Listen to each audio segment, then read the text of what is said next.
Moi bo día, señoras deputadas e señores deputados, todas as persoas que están neste salón de sesións e os que nos siguen a través da web da institución. Xuntámonos para celebrar a sesión ordinaria deste pleno da Deputación de Ourense correspondente ao mes de marzo de 2019. Un pleno que conta con orde do día de 17 puntos, 14 deles no apartado resolutivo e 3 no de control e fiscalización do Goberno provincial.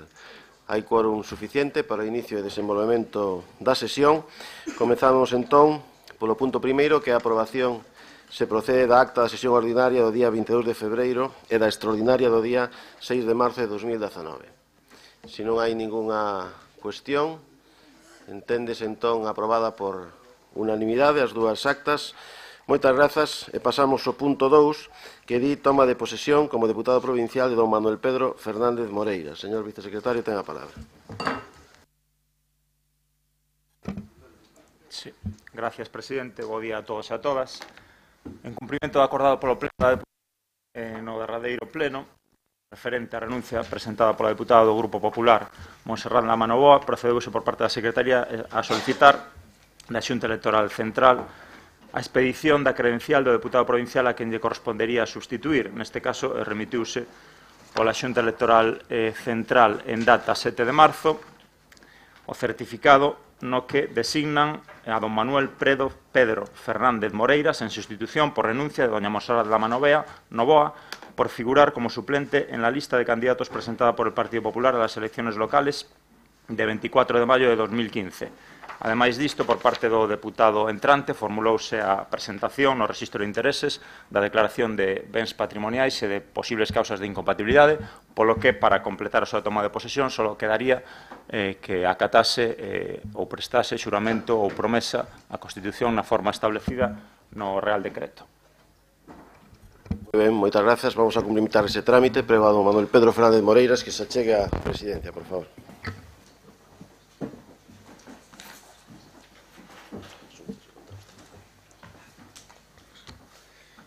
Xuro, por a miña conciencia e a miña honra, cumprir fielmente as obrigas de cargo de Deputado Provincial de Ourense, con lealtade ao Rei, e agardar e facer agardar a Constitución como norma fundamental do Estado.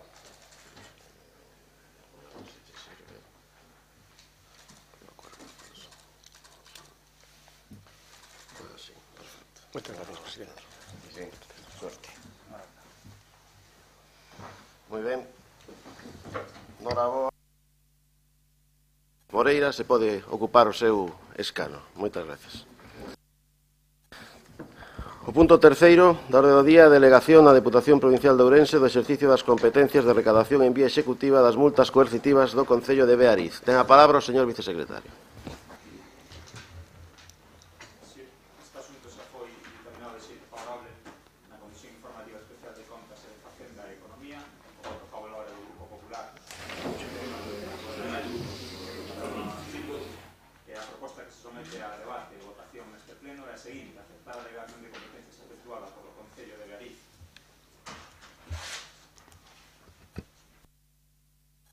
A favor da Deputación Provincial, mediante acordo do Pleno dese Concello de 21 de febreiro de 2019, para a recadación executiva das multas coercitivas do artigo 100, letra C da Lei 39/2015 de procedimento administrativo común das administracións públicas, nas condicións recollidas no acordo de delegación do Concello de Beariz, sendo en todo caso de aplicación as condicións xerais que figuran no dictame emitido pola Comisión Informativa. Moitas gracias, señor vicesecretario. Intervención dos grupos. Se non hai intervencións, entón sométese a votación esta delegación na Deputación. Votos a favor da mesma? Votos en contra? Abstencións? Queda aprobada. Moitas grazas. Pasamos ao punto 4, que é o expediente de modificación dos créditos orzamentarios e das bases de execución do orzamento do exercicio 2019 mediante suplementos de créditos e créditos extraordinarios número 2/2019. Ten a palabra a señora interventora. Ben, este trátase dunha modificación orzamentaria, créditos extraordinarios e suplementos de crédito, importe 8.400.000, e aproveito para enmendar un erro que o transcribir donde aparece o Concello de Petín debe dicir Concello Vilamartín de Valdeorras por 15.000 euros homenaxe a Florencio Delgado Gurriarán, e unha ausencia da 92412-78900, que son federacións veciñais 100.000 euros. Esas son os erros de ausencia que había, procedese ahora mismo a emendar o error, o demais está perfectamente transcrito. Moitas grazas, señora interventora. Intervencións dos grupos. Ten a palabra o vocero do BNG, cando queira. Moitas gracias, señor presidente. Bo día a todas e a todos. Antes de nada, tamén dar a benvida ao novo deputado que acaba de tomar posesión. Con respecto a este punto, pois a eterna canción, que vamos a dicir que non le vemos dito nos últimos 3, 4 anos, neste punto que é sistemático e reiterado nos principios, nos primeiros meses de cada exercicio. Desta volta parece que os máis beneficiados son asociacións e mancomunidades, porque supoñemos que tamén a efectos electorais terá máis rentabilidade. E o que nos imaginamos tamén, efectivamente, é que a parte gorda do pastel quedará para o vindeiro pleno, donde terminarán de repartir o remanente de tesourería a un mes das eleccións para que o efecto sea pois o máis amplificado posible. Nos, como sempre, vamos a votar en contra. Nada máis, moitas gracias. Democracia Orensana. Democracia Orensana. Sí, hola, ¿qué tal? Dentro de unas horas acaban de anunciar que se va a presentar el candidato de Espacio Común del Pachi Vázquez, que se presenta en el Hotel Francisco II, y en breve van a confirmar la habitación. Entonces, a ver si es la misma que estuvo aquí el presidente. Bueno, vamos ya con este tema. Además, es la chapuza y la infantilidad aquí de José Manuel Baltar, que siempre quiere ser el primero en cosas estériles. Yo siempre pongo esta anécdota, que es cuando yo estaba en el conservatorio, teníamos 7 años, y jugábamos a ver quién llegaba primero a la puerta del portal, ¿no? Pues este igual. Soy el primero de España en hacer presupuestos. Y después resulta que tienen que hacer siempre modificaciones, porque obviamente lo único que hizo fue una aproximación. Pero lo único que busca es el titular. En estos presupuestos ya de fin de fiesta, porque realmente queda este pleno y otro, estamos pues en el penúltimo pleno de esta pesadilla de mandato, y en este pleno, básicamente, es como si fuera el sorteo de la primavera, ¿no? O sea, non é agora tal sorteo de primavera, donde va repartido 8 millones de euros y lo reparte a discreción total, y hay una serie de gastos que llaman la atención, ¿no? Por ejemplo, bueno, actividades formativas de alta montaña, 18.000 euros, rally mix de Agudiña, 12.000 euros, rally, todo eso, pero todo eso además de aquí, después de lo que gasta haciendo publicidad, aparte de lo que gastan los rallies de aquí, que nosotros decimos ya que el de Orense obviamente es el más famoso, pues a veces patrocina de forma redundante en el tema de los rallies. ¿Por qué es redundante? Porque si tú quieres hacer promoción de lo que es la ciudad de Orense, el rally de Orense ya es el más famoso, entonces no tiene sentido luego duplicarlo en a veces cuando se está haciendo, por ejemplo, de patrocinar a distintos pilotos, que realmente la gente conoce Orense por el rally de Orense, no porque un piloto de quinta, sexta o séptima categoría corra por Españalante. Entonces no tiene mucho sentido porque es redundante, ¿no? Llama la atención, por ejemplo, en los gastos que tiene, cómo le paga a sus colegas. Se destinan 10.000 euros, 9.680 euros, en pagarle una clase maestra a Víctor Prieto. Víctor Prieto es un gallego que vive en Nueva York. Lo normal es que quien le pague 9.800 euros a Víctor Prieto sea la ciudad de Nueva York. Por dos motivos. Una, porque es donde reside, y dos, porque es la ciudad rica. Nadie en Estados Unidos le va a pagar a este señor 9.600 euros en ningún sitio del mundo por una masterclass. Entonces, ¿qué ocurre? La ciudad rica, como es Nueva York, no le paga y la pobre le paga. Hay que ser imbéciles, en la gestión, se tienen que reír de nosotros. Pues es lo que hace Manuel Baltar. La ciudad rica, la ciudad que realmente es la estrella de la cultura en el mundo, junto a Londres, los que realmente son el Nova Más en cultura, esos no le pagan a Víctor Prieto por su masterclass y le venimos a pagar en Orense, que somos los pobres. Eso es realmente tomadura de pelo.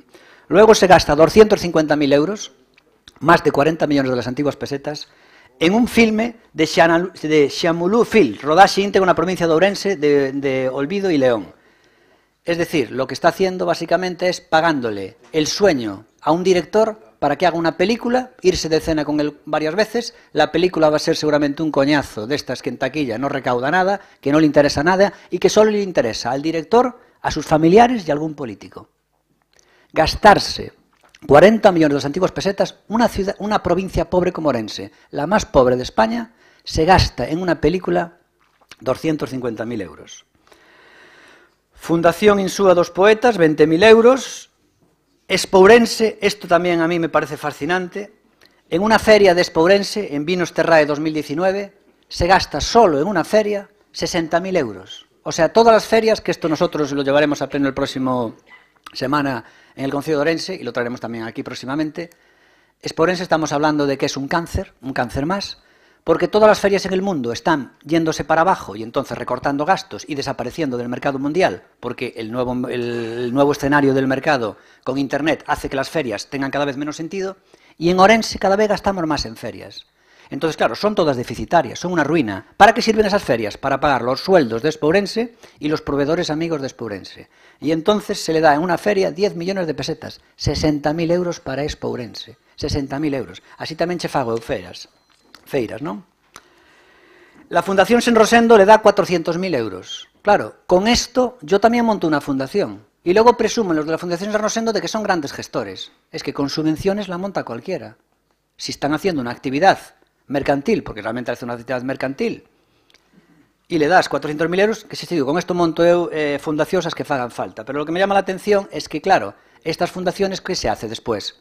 Se le da 400.000 euros, pero todos los empleados que metas tienen que ser colegas del Partido Popular, con lo cual establecemos la red clientelar, la aumentamos más. Y en eso se basa lo que es el modus operandi de esta provincia en los últimos 40 años, por desgracia, que esperemos que llegue a su fin en el próximo mes de mayo. O sea que no queda nada. Se gastan en temas gastronómicos. Yo estuve hace poco en el País Vasco y allí hay cantidad de sociedades gastronómicas que son totalmente privadas, escote. Bueno, pues aquí unos cocineros se hacen una y le tienen que pagar 10.000 euros con dinero público el presidente de la Diputación, que es nuestro dinero. Asociación Provincial de Talleres de Vehículos, 80.000 euros, también que le paga.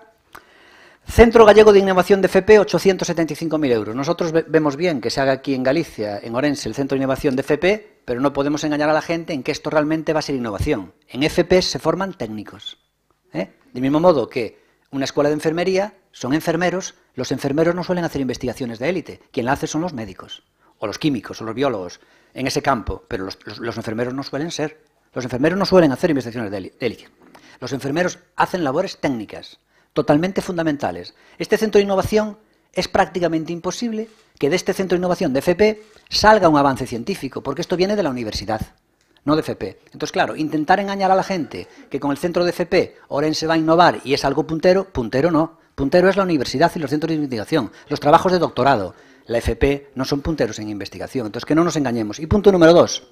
Si tenemos que dar 875.000 euros, que son en torno a 150 millones de las antiguas pesetas, vaya conseguidor que está hecho, porque si yo soy presidente de la Diputación o alcalde de Ourense, intentaré hacer que la Xunta pague todo, porque Ourense es una zona deprimida, necesitamos discriminación positiva, y este señor lo que está haciendo es poniendo el dinero solensano. No, hombre, que lo ponga la Xunta, porque flaco favor nos haces.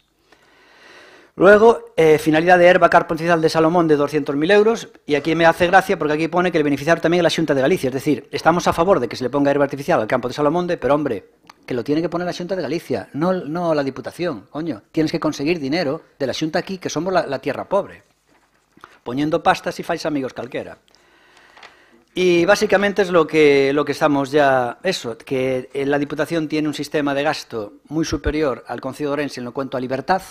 El Concello de Ourense tiene muchos más gastos fijos e obligatorios, con lo cual la Diputación tiene más margen de maniobra y se despilfarra de esta forma. Pero es también importante decir que siempre está diciendo que la Diputación tiene un sentido, porque se trata de ayudar a aquellas labores de concellos pequeños que no pueden hacer por sí mismos. Pero claro, todo eso es la mentira para que persista la Diputación, porque para ese cometido de servicios comunes se gasta en torno al 15% del presupuesto de la Diputación, y todo lo demás es personal y gasto arbitrario. Por eso, con esa mentira de los servicios comunes de los pueblos pequeños, de los municipios pequeños, se mantiene esta farsa para mantener el juguete del heredero. Grupo Socialista. Bos días a todos e a todas. Gracias, señor presidente, e benvido o novo diputado desta corporación. Efectivamente, estamos ante un expediente de modificación de créditos do orzamento de este ano. Por certo, un orzamento aprobado no pleno desta Diputación no pasado mes de setembro do ano 18. Como sempre, este presidente quere ser o primeiro en estas cousas, inda que de pouco lle vale. Un orzamento que ten unha cifra de 82,7 millóns de euros para o ano 2019. Un orzamento baseado en meras previsións e que se irá modificando ao longo do ano en sucesivas modificacións como xa é tradición nesta casa. Pero hai que recordar unha cousa moi importante, e é que o Estado entrega a esta Diputación este ano 72 millóns para cumplir co seu obxectivo, que non é outro que asegurar que os concellos con menos recursos e os cidadáns de todos os territorios desta provincia teñan os mesmos servicios e, polo tanto, os mesmos dereitos ali onde vivan con independencia do seu código postal. Pois ben, este Grupo Socialista ten presentado reiteradas propostas para dedicar a maior cantidade, é dicir, un maior porcentaxe deste orzamento ao verdadeiro obxectivo desta institución. A facelo con criterios de xusticia, con criterios e procedementos de concurrencia pública. Esa, e non outra, señor presidente, debería ser a guía da xestión de calquera forza política que presida unha diputación. Pero aquí seguimos noutra galaxia, xogamos en distinto nivel. Aquí seguimos dedicando varios millóns de euros cada ano á promoción persoal e o brillo do seu presidente. Para mostra, casi os 2 millóns de euros gastados en publicidade e marketing que están registrados nas facturas. A viaxes, a accións do presidente no exterior para a súa mellor gloria, ocultando, por certo, os custes reais desas viaxes, a accións no exterior sin outro obxectivo que manterse no poder, mentras non atende ás demandas nin ás necesidades dos que viven nesta provincia. Esta Diputación só dedica 4,4 millóns a distribuir no plan de obras e servicios para todos aqueles concellos desta provincia e só 1,5 millóns na importante rede viaria da que esta institución é titular. Para mostra, ben o saben os alcaldes que se sentan nesa bancada e tamén na nosa. Mentras, o actual presidente desmontou as brigadas propias de obras desta casa, primeiro reducindo a cantidade de materiais e despois tendo unha gran parte desa maquinaria parada e logo tamén reducindo a dotación do persoal desas brigadas. Como resultado, temos unha rede chea de fochancas e un mantemento bastante ineficaz, ineficiente, por non decir en moitos sitios en estado calamitoso.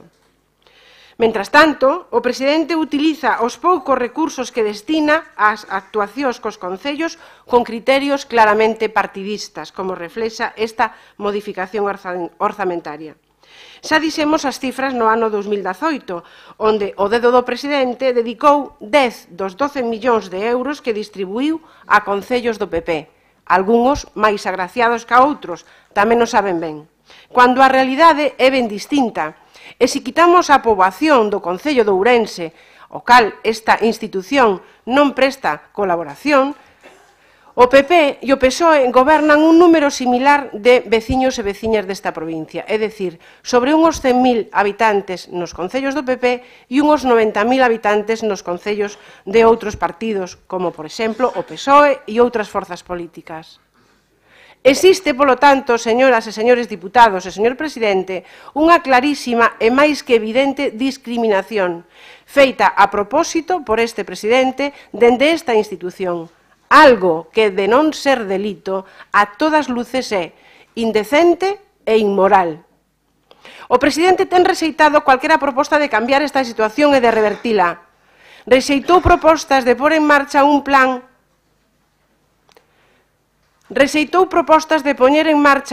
para actuar e captar compromisos e actuacións para combater a despoboación, proposta por este grupo. Rexeitou propostas para aumentar a dotación das asignacións aos concellos a través de ese plan único con criterios obxectivos, no que seguiremos teimando, e se todo é posible dentro de 2 meses, poñeremos en práctica. Rexeitou as propostas de utilización do remanente de tesorería para unha convocatoria pública e asignar fondos a actuacións municipais e para mellorar a rede viaria provincial e municipal. Rexeita, en definitiva, todas as iniciativas que lle propón a oposición e que supoñan poñer cartos en riba da mesa e distribuir equitativamente os orzamentos. Manter, eso sí, a cadea de favores, o clientelismo, que é, en definitiva, o que sigue a imperar nesta provincia intelixente, coa frase tan manida, señor portavoz, nos gobernamos, nos distribuímos porque nos elixiron os cidadáns. Claro que sí, pero ustedes non teñen dereito a gobernar do xeito que o están a facendo, é dicir, de xeito discriminatorio e partidista. Este ano seguimos cas mesmas. O presidente presenta a segunda modificación de crédito por importe de 8,3 millóns, nada menos. Estamos, pois, ante unha medida non acordada con ningún grupo, non debatida, sino imposta polo grupo de goberno co seu presidente á cabeza. É unha medida claramente partidista e electoralista que desgranarei polo miúdo na segunda intervención. Polo de pronto, nada máis e moitas gracias. Grupo Popular, ten a palabra. Gracias, señor presidente. Bo día, señoras deputadas, señores deputados e demais persoal que nos está a seguir neste salón de sesións ou ben a través de internet. E, por certo, benvido que xa yo personalmente, pero tamén aquí, benvido compañeiro Pedro, alcalde de San Cibrao das Viñas. E, bueno, casi, xa o dixen en algunha ocasión, casi podíamos darlle a cintiña e os discursos que temos tido aquí, ben de presupostos, ben de modificación de presupostos, pois son sempre os mesmos. Eu creo que xa é repetitivo. Entonces, eu vou a empezar tamén co que digo sempre, que xa sei que non lles vai a gustar, pero co que digo sempre, xestión brillante, sí, a deste equipo de goberno, co seu presidente ao frente, e, como non, co persoal desta Diputación, como non podía ser de outro xeito. E dito isto, teño que dar datos ao marxe de respetar as posturas e os comentarios máis ou menos afortunados que xa escoitei aquí nesta primeira intervención e supoño que me quedan algúns máis. Pois ben, liquidamos o orzamento do ano 18 con un remanente de tesourería, como xa se adiantou aquí en máis dunha ocasión, histórico, 34,5 millóns de euros, o máis grande da historia desta Deputación Provincial. E o obxectivo que tiñamos e temos era claro, chegar a débeda cero a final deste mandato, como así será, e que estas cifras que prometemos, cando se presentou o plan 15-19, primeiro como programa electoral e logo como plan de mandato dos 4 anos que están a piques de rematar, pois sí, como prometemos, así o estamos a facer. Guste ou non guste, interpreten o que queiran. Liberdade que teñen vostedes para elo. Para este goberno provincial, en todo caso, esta cifra histórica é froito dunha xestión económica impecable que posiciona a Deputación de Ourense nunha situación financeira inmellorable, o que permitirá seguir adiante con novos plans de mandato e desenvolver proxectos de especial relevancia para esta provincia. Executar un orzamento ao 100% é prácticamente imposible, e os que temos, porque así o quixeron os cidadáns, responsabilidades de goberno, así o temos. Outros ou outras parece que non é así. Hai partidas que se consumen menos por haber máis ingresos, ou hai outras que se incrementan por haber máis ingresos. Na liquidación final resulta como consecuencia dunha boa xestión ese remanente de tesorería. Outros teñen que facer plans de saneamiento ou outras obrigacións de tipo legal para poder sanear as súas contas. Nós, non. Por iso, aínda que non lles guste, chegamos a este importante remanente de tesourería e con el podemos amortizar créditos ca clara intención, como xa dixen, de alcanzar a débeda cero ao remate deste mandato e, como xa dixen tamén anteriormente, lograr unha situación financeira que permita afrontar no futuro máis investimentos e atender demandas e peticións que todos os días lle chegan ao presidente desta Deputación e ao grupo de goberno. Por certo, e non o pensen de outro xeito, peticións que son valoradas, priorizadas e que atenden da súa viabilidade e finalidade serán e son reflectidas nas correspondentes modificacións de crédito como a que nos ocupa no día de hoxe. Pois ben, para todo isto presentamos hoxe este expediente de modificación de créditos consistente na autorización, como xa se dixo aquí en parte, dos suplementos de crédito e concesión de créditos extraordinarios por un importe superior aos 8,3 millóns de euros e que se financian mediante recursos procedentes, como non podía ser de outro xeito, do remanente de tesourería do ano 18 para gastos xerais, subvencións a entidades que logo detallarei en parte, e que, por certo, señora Lama, eu xa vexo que traía ou tiña en mente o seu discursiño de decir a ver se aparecía muiños por aí aos de sempre. Pois non, non aparece. Aparece Petín, xa ve, solo Petín. Hoxe chafaronlle o discursiño. Bueno, sí, hombre, Vilamartín. Petín apareció ao principio, pero hai unha corrección de erros. Por certo, o que pediu a subvención e o que a xestionou foi o señor alcalde de Petín. Hai que dicirlo. Mire como me dice que sí. Pois atendeuse a él. Que máis dá? Foi él o que xestionou. Bien, logo falarei destas peticións, señor Bautista, tranquilo, non se me poña usted nervioso como a señora Lama, tranquilícese, que usted é un home veterano. E agora que se vai, máis. Moi ben. Tamén as subvencións aos concellos donde goberna o PP son para todos os veciños, non só para o do PP. Destacamos tamén neste expediente unha partida, a máis grande de todas, de 2 millóns de euros, que se dedicará a un plan para mellorar as estradas de titularidade provincial. Moito se falou neste salón de plenos e algo xa se dixo aquí agora, porque, bueno, os rolliños ás veces ben preparados se chocan ca realidade. Pois xa se dixo aquí algo, pois ben, nós doblamos, como prometemos, o importe asignado á mellora de carreteras, a parte dos materiais que tamén van aí, señora Lama, estudies un pouco máis con serenidade as propostas que facemos. Non as tome así, en plan demagóxico, como é a súa costume.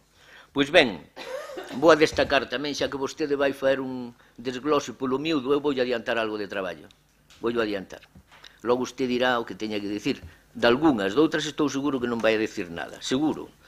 Pois ben, en canto ás transferencias correntes que se prevén neste expediente de modificación de créditos, eu destacaría algunhas, son moitas, pero axudas que facemos á Asociación Celanova Chea, a Cogami, a Cruz Vermella, a Fundación Discapacitados Psíquicos Terras de Celanova. En canto a medio rural, prestaremos axuda, como falamos no pleno do Estado da provincia, a Gromacén, para asesorar as comunidades de montes veciñais, o Colexio de Enxeñeiros Agrícolas para os seus gastos de funcionamento, e tamén, un ano máis, colaboraremos co fomento do deporte, dándolle axudas a numerosas entidades deportivas. A todas as que recibiu o señor presidente se lle atendeu a súa petición. A todas.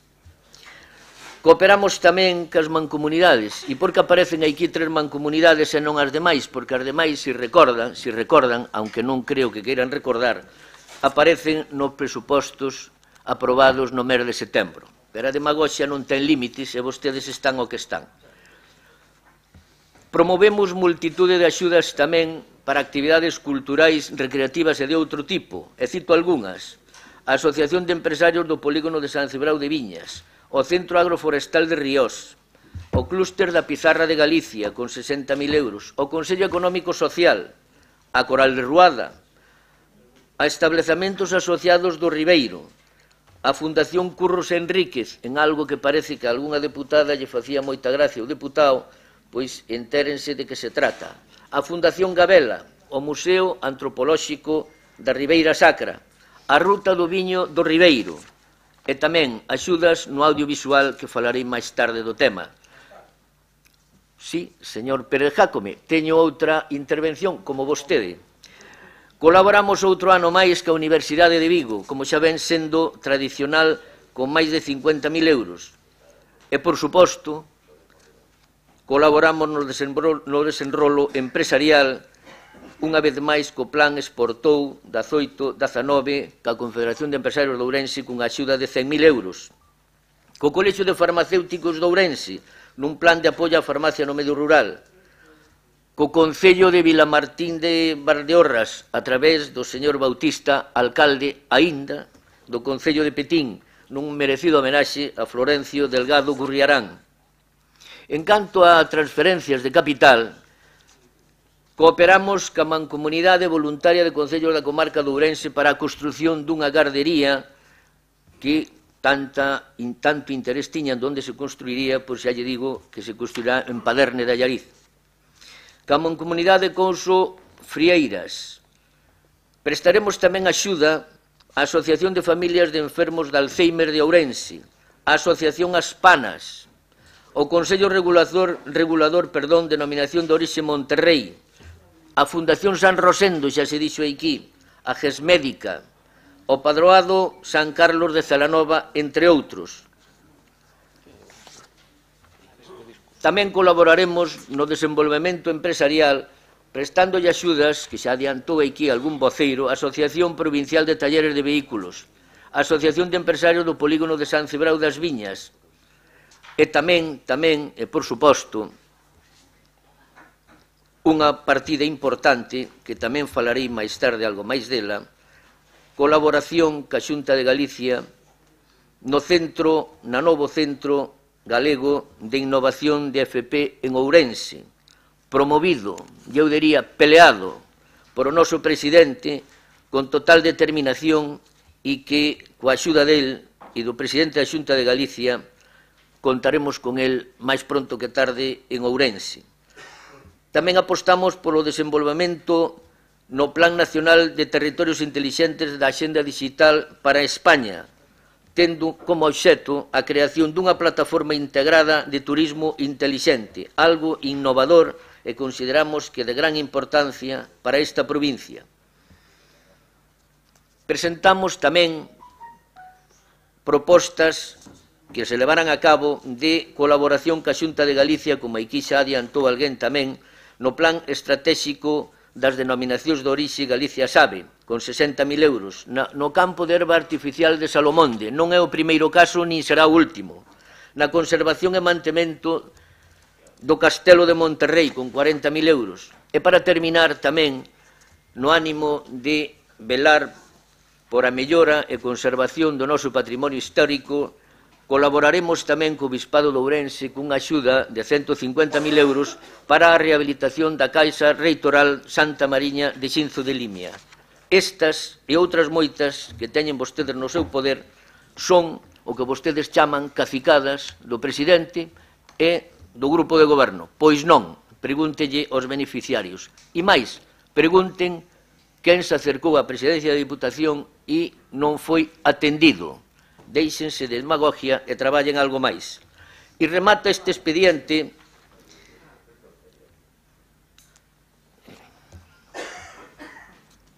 xa vexo que a xente anda nerviosa, xa vexo, e por último, a petición dos concellos de Padrenda. Tranquilícese, señor diputado, tranquilícese, home, tranquilícese, xa vexo que usted ten por que estar nervioso, pero tranquilícese. A petición dos concellos de Padrenda, a Gudiña, a Veiga e Celanova, propomos tamén unha modificación de carácter técnico que non de carácter económico nin de asignación de ningunha axuda, que é o cambio, a petición dos propios concellos, de finalidade de determinadas subvencións outorgadas no pleno dos presupostos. Xa digo, e repito, sin variar absolutamente nada o seu importe concedido no seu momento. E, de momento, como dice a señora Lama, nada máis. Moitas gracias. Ábrese unha segunda quenda de intervencións. BNG, non fai uso da palabra. Democracia Orensana.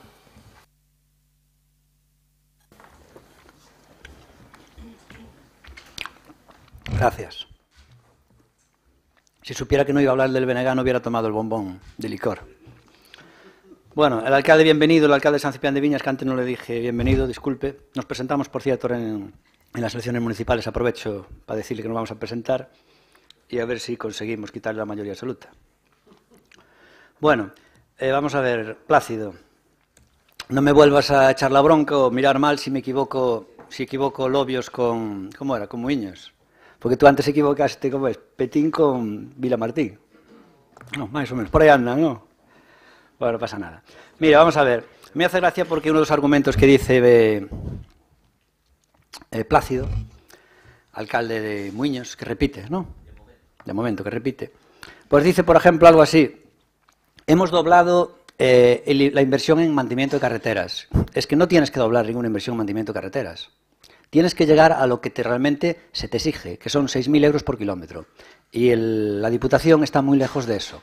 Efectivamente, se ha podido incrementar algo, pero sigue siendo una ruina. Es decir, el cometido de la Diputación, aparte de los servicios comunes que tiene que dotar a esos municipios, se le encarga el mantenimiento de las carreteras, de ciertas carreteras de la provincia. Y se recomienda que no debe ser menos de 6.000 euros el kilómetro. Claro, la Diputación no gasta en esto y luego gasta en todas estas chorradas y subvenciones para amiguetes que antes hemos citado. Eso para empezar. El tema de la gestión brillante que dice Plácido, a mí me da pena que Plácido se le peguen las paranoias de José Manuel Baltar. José Manuel Baltar, todas estas historias que dice Plácido, la verdad que no lo suele decir ni donde es secretario ni donde es alcalde. Esas paranoias todas que desbarra de gestión istilicencie, cifra histórica, gestión implicada, debe de hacer la reserva para la Diputación, porque se debe un poco a su jefe. Pero no la suele decir nunca en los ayuntamientos de Pereiro de Aguiar, donde es secretario, ni tampoco en Muñoz, donde es alcalde. Todas estas chorradas no las dice. Las dice porque se le pegan lo que dice aquí José Manuel Baltar. El otro día Baltar hizo una entrevista en Onda Cero, suponemos que pagada con dinero de la Diputación. Y entonces Baltar decía lo siguiente, para que ustedes simplemente tengan aquí, para que vean de quién estamos hablando.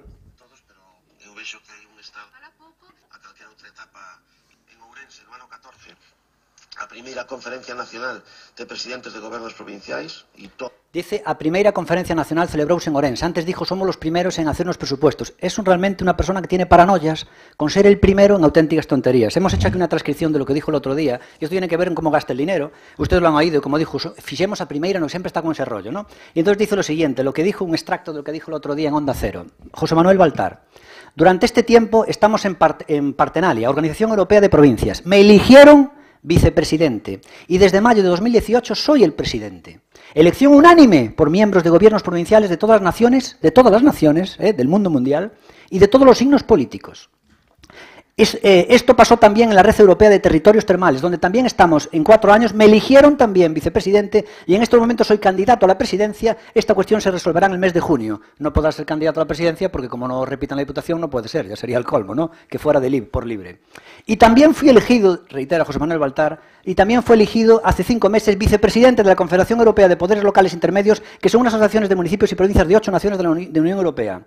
Y luego dice, voy a presentar el 30 de marzo esos 122 proyectos innovadores diciendo el año, el mes, el día y la hora en la que le pondremos en marcha. Esto es una fricada que solo dice él. A nadie le importa la hora en que ponga en marcha un proyecto que presenta. Lo que interesa es que sea un proyecto bueno para los orensanos.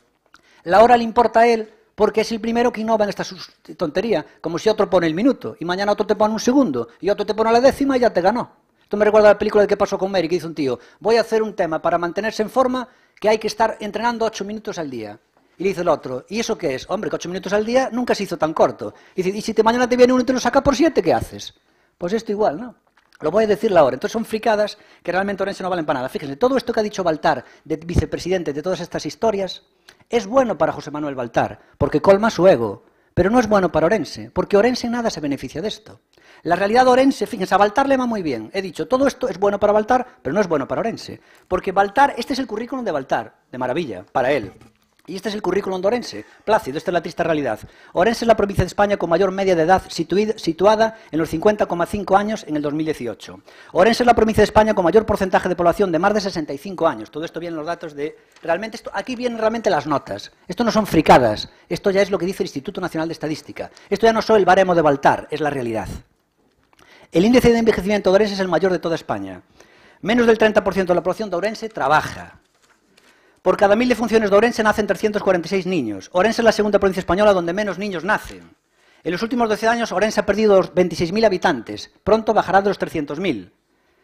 Y de los 26.000, Ourense, ciudad, ha perdido 3.000. Es la ciudad de las 7 gallegas que más población ha perdido en los últimos años. Ourense, ciudad, que es el centro de la provincia. O sea, el centro, realmente el núcleo de la provincia, ¿no? Bueno, pues esta realmente es la realidad.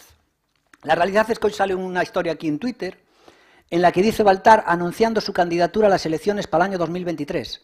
No se puede presentar a las elecciones porque no existen elecciones a presidente de la Diputación. Él se presenta ahora, lo dice aquí en el Twitter que ha hecho hoy, para que vean ustedes cómo desbarra esta persona, y lo que dice es básicamente esto, una foto de él, Manuel Baltar, 2023, o Partido Popular de Ourense convida a presentación de Manuel Baltar como candidato a la presidenta de la Diputación de Ourense, que tendrá lugar el 30 de marzo, que es mañana a las 11 horas, en el auditorio. Es decir, mañana José Manuel Baltar se presenta como candidato a la presidencia de la Diputación cuando no existen esas elecciones. Porque es un método indirecto donde primero tiene que salir elegido concejal y luego los concejales lo votarán. Pero claro, el pueblo nunca vota directamente al presidente de la Diputación. Le votan los concejales a los que después él les tiene que hacer favores para que a cambio le voten, como las federaciones deportivas, que son todas así. Por eso los presidentes de las diputaciones están varias décadas en el poder, como los de las federaciones deportivas. Porque es una red piramidal que tienes que contentar a los que están debajo, porque no te votan las bases.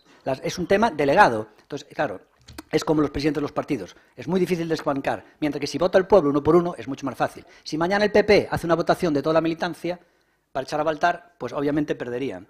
Pero como va todo por temas delegados, es mucho más difícil. Bueno, pues esta es realmente la historia. La realidad, Plácido, es esa. Respecto a las mentiras que dijiste en tu intervención, mira, gestión brillante. Tú lo dirás 1000 veces, yo lo tengo que decir 1000 veces y al final el pueblo creerá a quien crea. Mira, el tema de la deuda cero no tiene ningún mérito tener deuda cero, porque si no haces inversiones es normal que la deuda sea cero. Es normal. De hecho, este año había un remanente de 34 millones de euros. El 18 creo que se incorporan al presupuesto, al siguiente presupuesto, y 8 son los que vamos a gastar aquí. Son estos, es lo que estamos discutiendo ahora, son estos 8 millones. Bien, gestión impecable. La gestión impecable te lo acabo de decir yo con los datos de estadística. Somos la última provincia. Cuando la cogió él, es como si un equipo de fútbol era el farolillo rojo. Lo cogió de farolillo rojo, eso es verdad. También es verdad que no lo hundió más.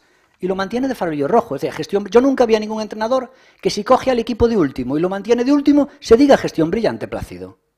Gestión brillante si pasa del 20 al 16, al 10 y tal, pero si lo cogió de último, cogió a Orense como la última provincia de España, la mantiene de última, ¿dónde está la gestión brillante? Explícamelo, por favor. Me hace gracia porque dijiste otra vez con el tema de que dijiste la deuda y entonces haces un razonamiento absurdo, porque dice, en el momento que tengamos deuda cero, podremos invertir más.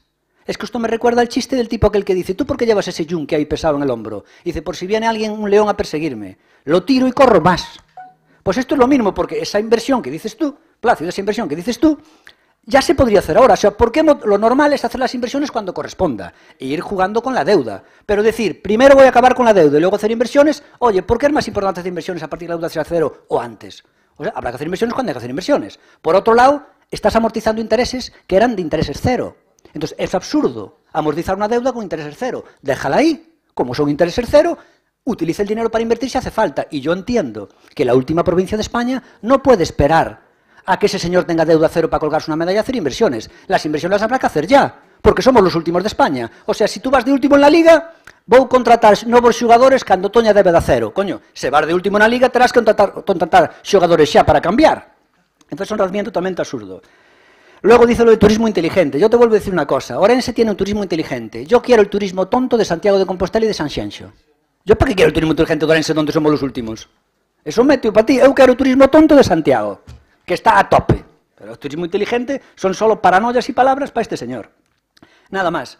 Nos quedan un mes y medio de esta pesadilla. El 26 de mayo son elecciones. Ya llevaréis el primer golpe ahora el 28 de abril nas elecciones generales. Ahora é cando llevades ver as orellas ao lobo, no 28 de abril. E despois, nas elecciones de maio, pois é moi fácil. Plácido, xa botei as contas. Ten que baixar no Partido Judicial de Ourense. Tuvestedes 45.800 votos. Con que baixedes a 37.000 no Partido Judicial de Ourense, acabouse José Manuel Baltar. E a xente ten que ter claro que se vota un alcalde do PP, está votando a perpetuar a este hombre. E veremos lo que pasa. Grupo Socialista.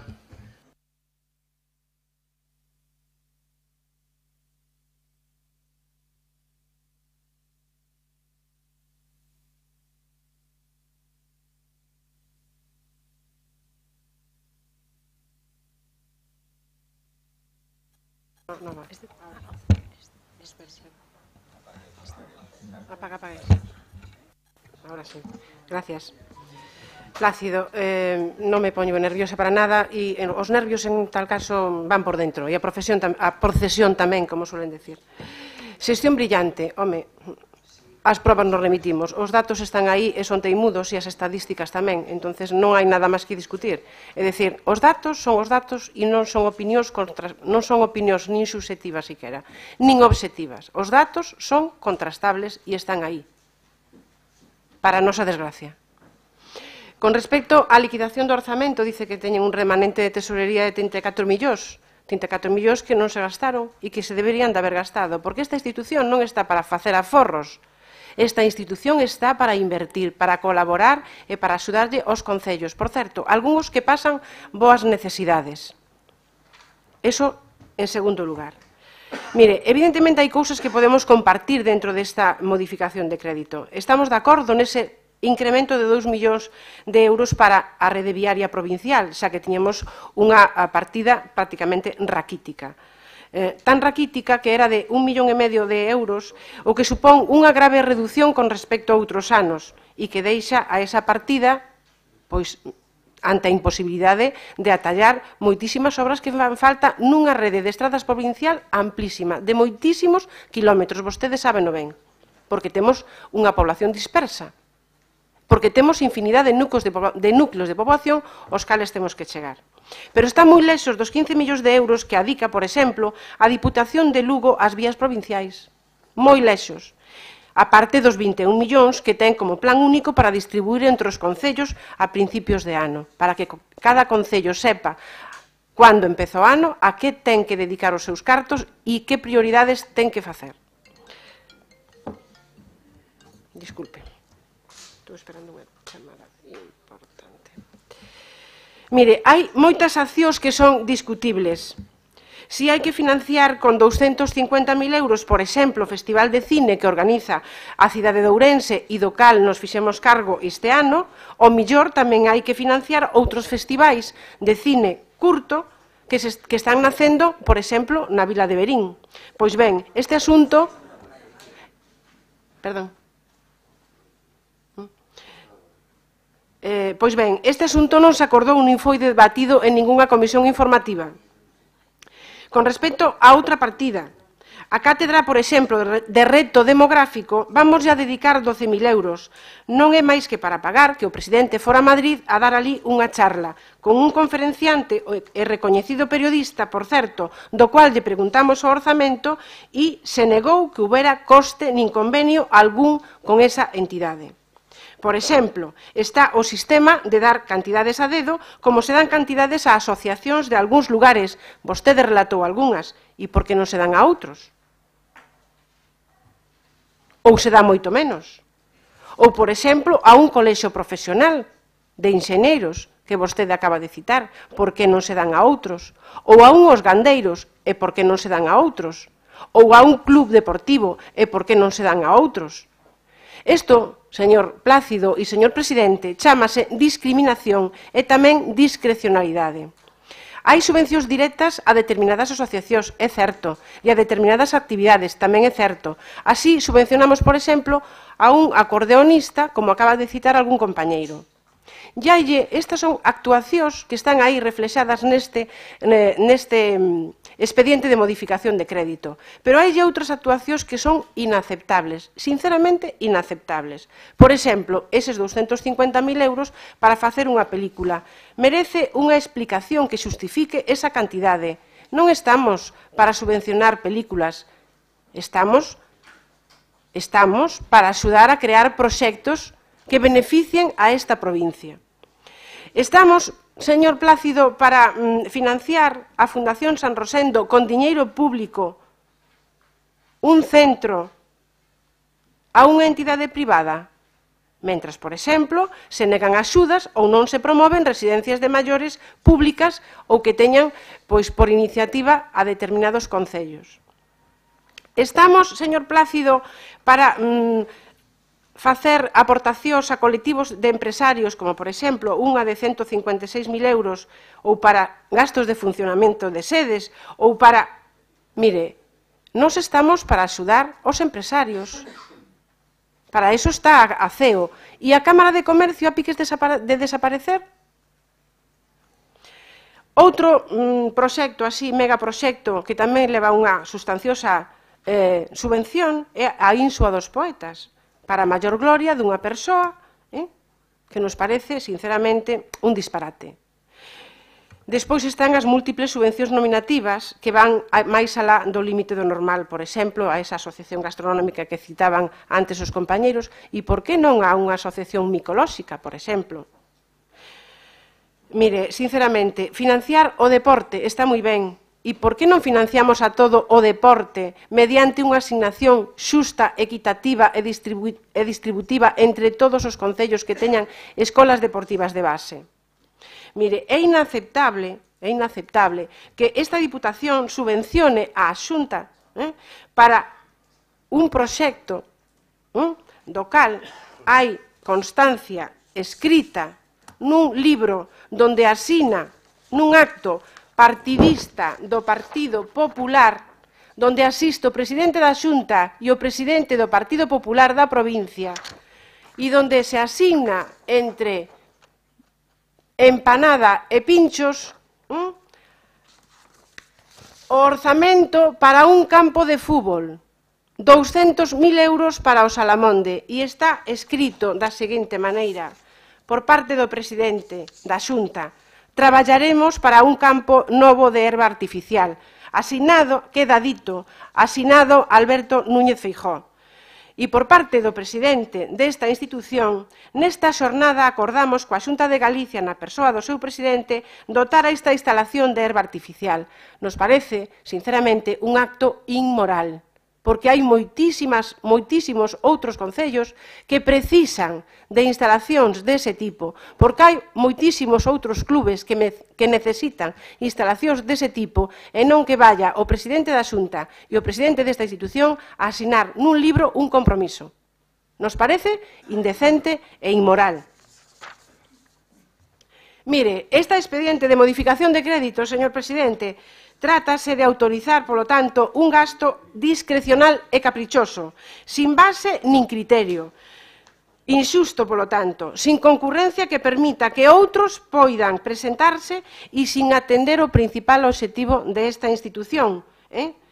Por certo, en moitos casos, señor Plácido, o vexo que está atendendo as indicacións do diputado de Cooperación, que parece que está máis versado no asunto. Bueno, ao mellor se fora muller tería que facer non dúas, tería que facer tres. De iso falareille despois.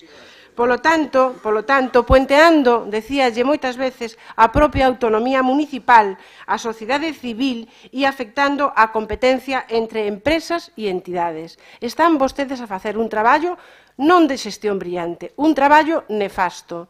E oxalá, nos vindeiros meses, os cidadáns desta provincia lle poñan en base os datos que lle acaban de reflectir outros compañeiros e que están nas estadísticas, porque eses son os datos reais que constan no Instituto Nacional de Estadística, que somos a provincia a cola de todo, por moito que o presidente se gabe de ser o primeiro o que xoga na Champions League. Mire, sabe o que, señor presidente? Aquí todo vale con tal de contentar a uns que son os que lle recollen os votos para a maior gloria do seu partido, que a única finalidade que ten nesta provincia é manterse no poder e que este señor siga sendo, como acaba de anunciar, o presidente da institución. Pois penso que máis pronto que tarde isto ten que lle dar unha volta. Por suposto, este grupo vai a votar en contra desta modificación de crédito. Grupo Popular, ten a palabra.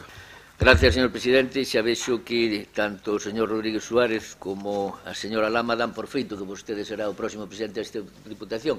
Nese camiño estamos e nel seguiremos. E logo, con respecto á lamentable situación da provincia, pois, bueno, que o digan os cidadáns, van a votar pronto, que o digan. Pero, bueno, parece ser que todos os que non votan a vostedes son tontos. Eu tamén me considero tonto logo desde a súa perspectiva, pero non me considero tanto como vostedes pensan. E logo, espero, señor Pérez Jácome, que xa que vai gobernar o señor Sánchez, ou todos din que sí, espero que non, pois que a situación desta provincia revirta dunha vez, porque terá que facer outros presupostos que non fixo cando presentou estos, non? Pero, bueno, esperemos que cambie a situación e non os faga el. E logo xa vexo que a filosofía que teñen vostedes de gobernar pois é moi distinta a nós. Nós entendemos unha boa xestión do xeito que a facemos, vostedes entenden a doutro, dame impresión porque nunca tuveron responsabilidades de goberno. E logo, señora Lama, vamos a ver brevemente, citou vostede que non se lle daba unha subvención ao Festival dos Curtas de Verín, debeu mirar mal o expediente, míreo con detenimento, e logo fala vostede dos campos de fútbol, ou falan, mire usted, esta Diputación ven colaborando dende fai anos, e vou a citar, incluídos o meu, señora Lama, tamén o de Muiños, o de Bande, o de Xinzo, o de Pereiro de Aguiar, tres campos, porque o Concello de Pereiro de Aguiar aportou máis que ningún porque pode, ou porque quere, o de Ribadavia, o do Barco, e seguiremos. xa que o señor presidente volverá a ser presidente, eu non sei se estarei aquí, pois seguirá colaborando cos campos, asegurolle que sí.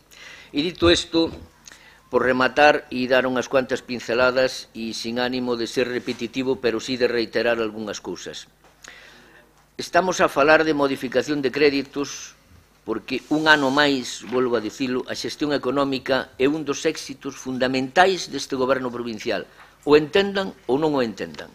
A débeda ser é unha realidade. Non o queren entender así, alá vostedes. O remanente de tesourería máis alto da historia está aí, tamén é un dato. Outros teñen que facer outro tipo de artilugios para sobrevivir, e o digo entre comillas. Daríalles a vostedes, e eu digo todo respeto, certa credibilidade, para que non se me enfade o diputado, que recoñezan este tema e que non admite debate algún. Eu creo que no fondo así o entenden. Tamén lles daría credibilidade, a verdade é que, permítame que yo diga, andan bastantes casos dela, que apoyaran de algún xeito, levan caladiños moito tempo a este respecto, as dúas grandes noticias desta modificación de créditos, que esas non se citan. Bueno, alguén citou aquí algo. Os 875.000 euros para a implantación en Ourense do Centro Galego de Innovación na Formación Profesional en alianza ca Xunta de Galicia. A formación profesional é o futuro e Ourense será a capital de Galicia nese tema. Os 597.000 euros destinados á implantación do Plan Ourense Provincia de Turismo Intelixente coa entidade pública empresarial Red.es do Goberno do Estado, ao marxe de que alguén se ría de tal iniciativa. Esta modificación de créditos, señora Lama, señores deputados, tamén deixaos sin a súa principal crítica que usted viña preparada para elo, sempre demagóxica, entenderá que eu diga, e ás veces indocumentada, como acabo de ver, de favorecer a concellos de determinada sigla. Non hai subvencións a concellos, só unha. Ahora non me equivoco, a Vila Martín de Valdeorras, promocionada, chamémoslle así, por o señor alcalde de Petín. Tampouco busquen nos seus fantasmas habituais axudas a eses concellos dirixidos por alcaldes ou alcaldesas que, esgotando o mandato municipal, ou a 2 meses vista, optaron por encabezar candidaturas da nosa formación política. Busquen, noutro lado, axudas a Tribes, Río ou Parada do Sil. Nin os seus argumentos falaces e demagóxicos resisten esta modificación de créditos. Deberían ser humildes e recoñecelo. Repito unha vez máis, apoiamos as mancomunidades de concellos porque creemos na cooperación e no seu funcionamento. Axudas, todas elas para proxectos racionais e eficientes. Algúns deles na liña do reto demográfico tan falado últimamente e de conciliación da vida laboral como a construción da gardería, como xa dixen, na mancomunidade de concellos da comarca de Ourense por importe de 120.000 euros. Tamén contemplamos un convenio co Colexio Oficial de Farmacéuticos, que parece que non lles senta a ustedes nada ben, pero bueno, para apoiar tamén as farmacias do medio rural. Vostedes están a favor ou non, señora Lama? Díganolo. Mantemos e reforzamos a nosa alianza con outras administracións. Non lle damos subvención, señora Lama, á Xunta de Galicia. É unha alianza, é unha cooperación entre administracións para determinados investimentos. E, xa os citou usted, non llo recordarei eu. Do mesmo xeito que con fundacións culturais e entidades de ámbito social e sanitario. Plantexamentos todos eles, que xulgamos de gran interese para a provincia e que, gracias á xestión económica deste grupo de goberno, podemos axudar a poñer en marcha. Cobran especial relevancia os convenios, que aquí non se citaron tampouco, con entidades de emigración, tanto coa Federación de Asociacións Galegas e co Colexio Santiago Apóstol de Bos Aires. Unha modificación que fala tamén da aposta polo audiovisual, que tanta risa, como dixen, lle causa a algúns. Logo da organización por a Diputación en 2018 do Festival de Cine de Ourense, reforzando o seu orzamento para a edición 2019 e apoiando a directores ourensáns nas súas producións ou películas rodadas en Ourense e certames que se realizan en diferentes puntos da provincia. Todo vencellado directamente a outro acordo deste plenario, que falaba da futura Ourense Film Commission na provincia como un gran escenario audiovisual. Sin duda, unha aposta pola creatividade e a cultura que convido a que comproben moi pronto, o próximo martes, o éxito da nova edición Ourense ICC Week. En definitiva, señora Lama, señores deputados e deputadas, dígame que falta nesta modificación, que necesidade e quen a plantexou queda fora. Que necesidade e quen a plantexou queda fora. Serán incapaces de contestala por unha razón ben simple. Vostedes non teñen, e permítamo tamén, e non se me enfade don Adolfo, vostedes non teñen o pulso da provincia. A súa interlocución coas entidades ás que me referín, non todas, asociacións e colectivos redúcese a visitalos en período preelectoral. Agora si o farán. E a Deputación, esta Deputación, este Goberno está sempre. Está e resolve, como se ve, como facemos hoxe, aprobando esta modificación de créditos. Seguimos e seguiremos traballando. E mañán, como xa se dixo aquí, mañán, o señor presidente desta Deputación presentará o programa para os próximos 4 anos en Celanova. O programa electoral, cousa que vostedes non fixeron nunca, nin vou me atrever a decilo, non o van a facer porque de momento non teñen nin candidato nin perspectivas de que poida ser presidente desta Deputación. Vostedes, o digo con todos os respectos, nin están en Ourense, nin se lles espera. Moitas gracias. Rematado o debate, sométese a votación este expediente de modificación de créditos. Votos a favor do mesmo? Votos en contra? Non hai abstencións, queda aprobado, moitas grazas. Pasamos ao punto quinto, que é o recoñecemento extrajudicial de créditos con cargo ao orzamento de 2019. Ten a palabra a señora interventora.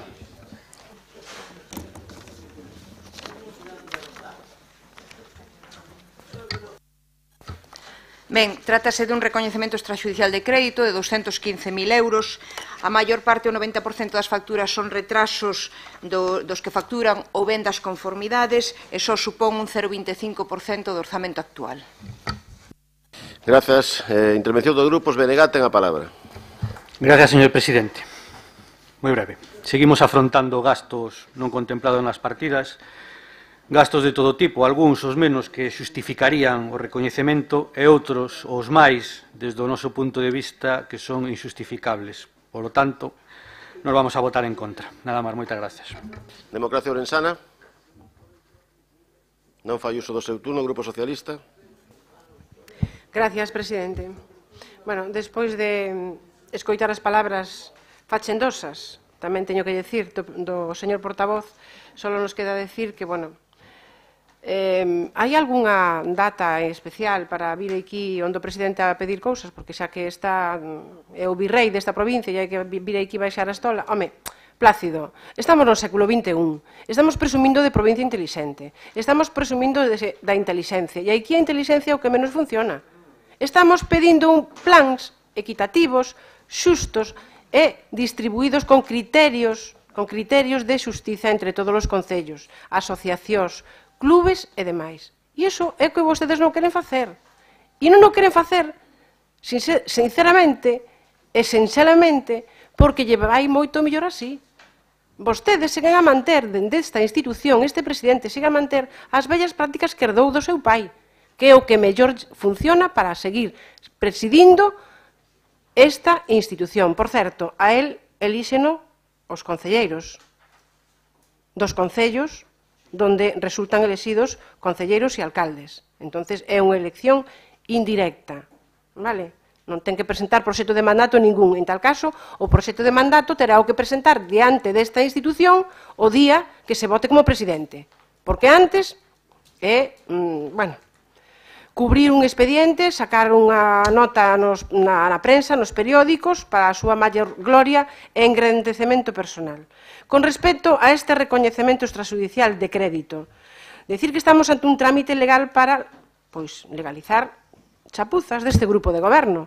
Chapuzas de facturas que chegan aquí, algunhas, por certo, que podían estar nesta casa con anterioridade ao mes de decembro. E por que digo isto?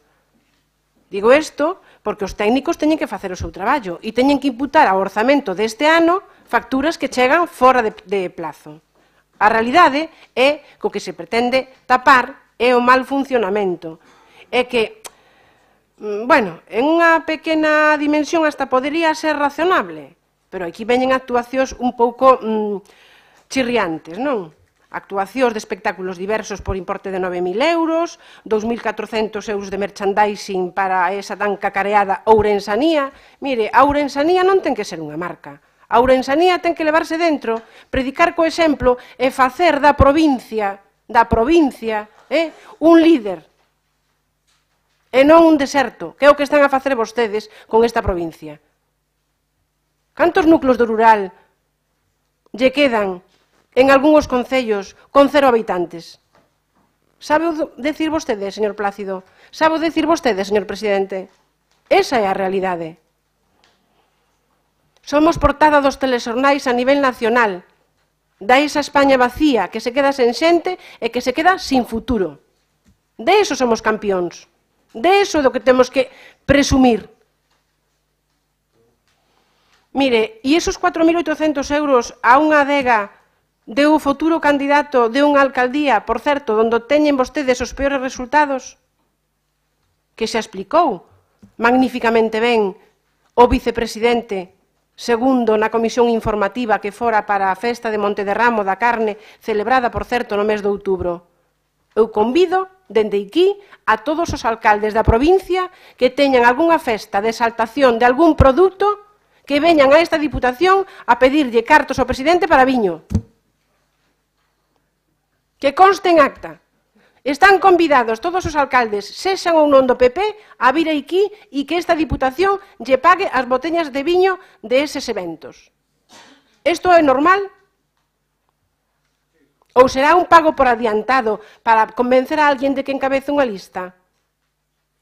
Están vostedes utilizando, señor Plácido, e nesto nos reafirmamos cartos públicos desta institución para levar candidatos do seu partido, por certo, ali onde teñen malos resultados, que tamén os teñen.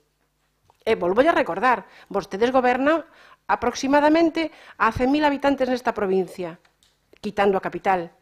O resto dos partidos aproximadamente a 90 ou 95.000. Polo tanto, non hai que presumir tanto, Hai que ser un poquinho máis humilde, como me dice vostede a min algunhas veces.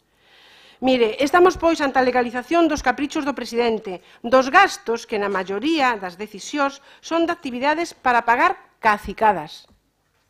Así, con todas as letras, cacicadas, que é o mellor que saben facer. Este grupo non está para ser cómplice desta forma de gobernar que ten este presidente.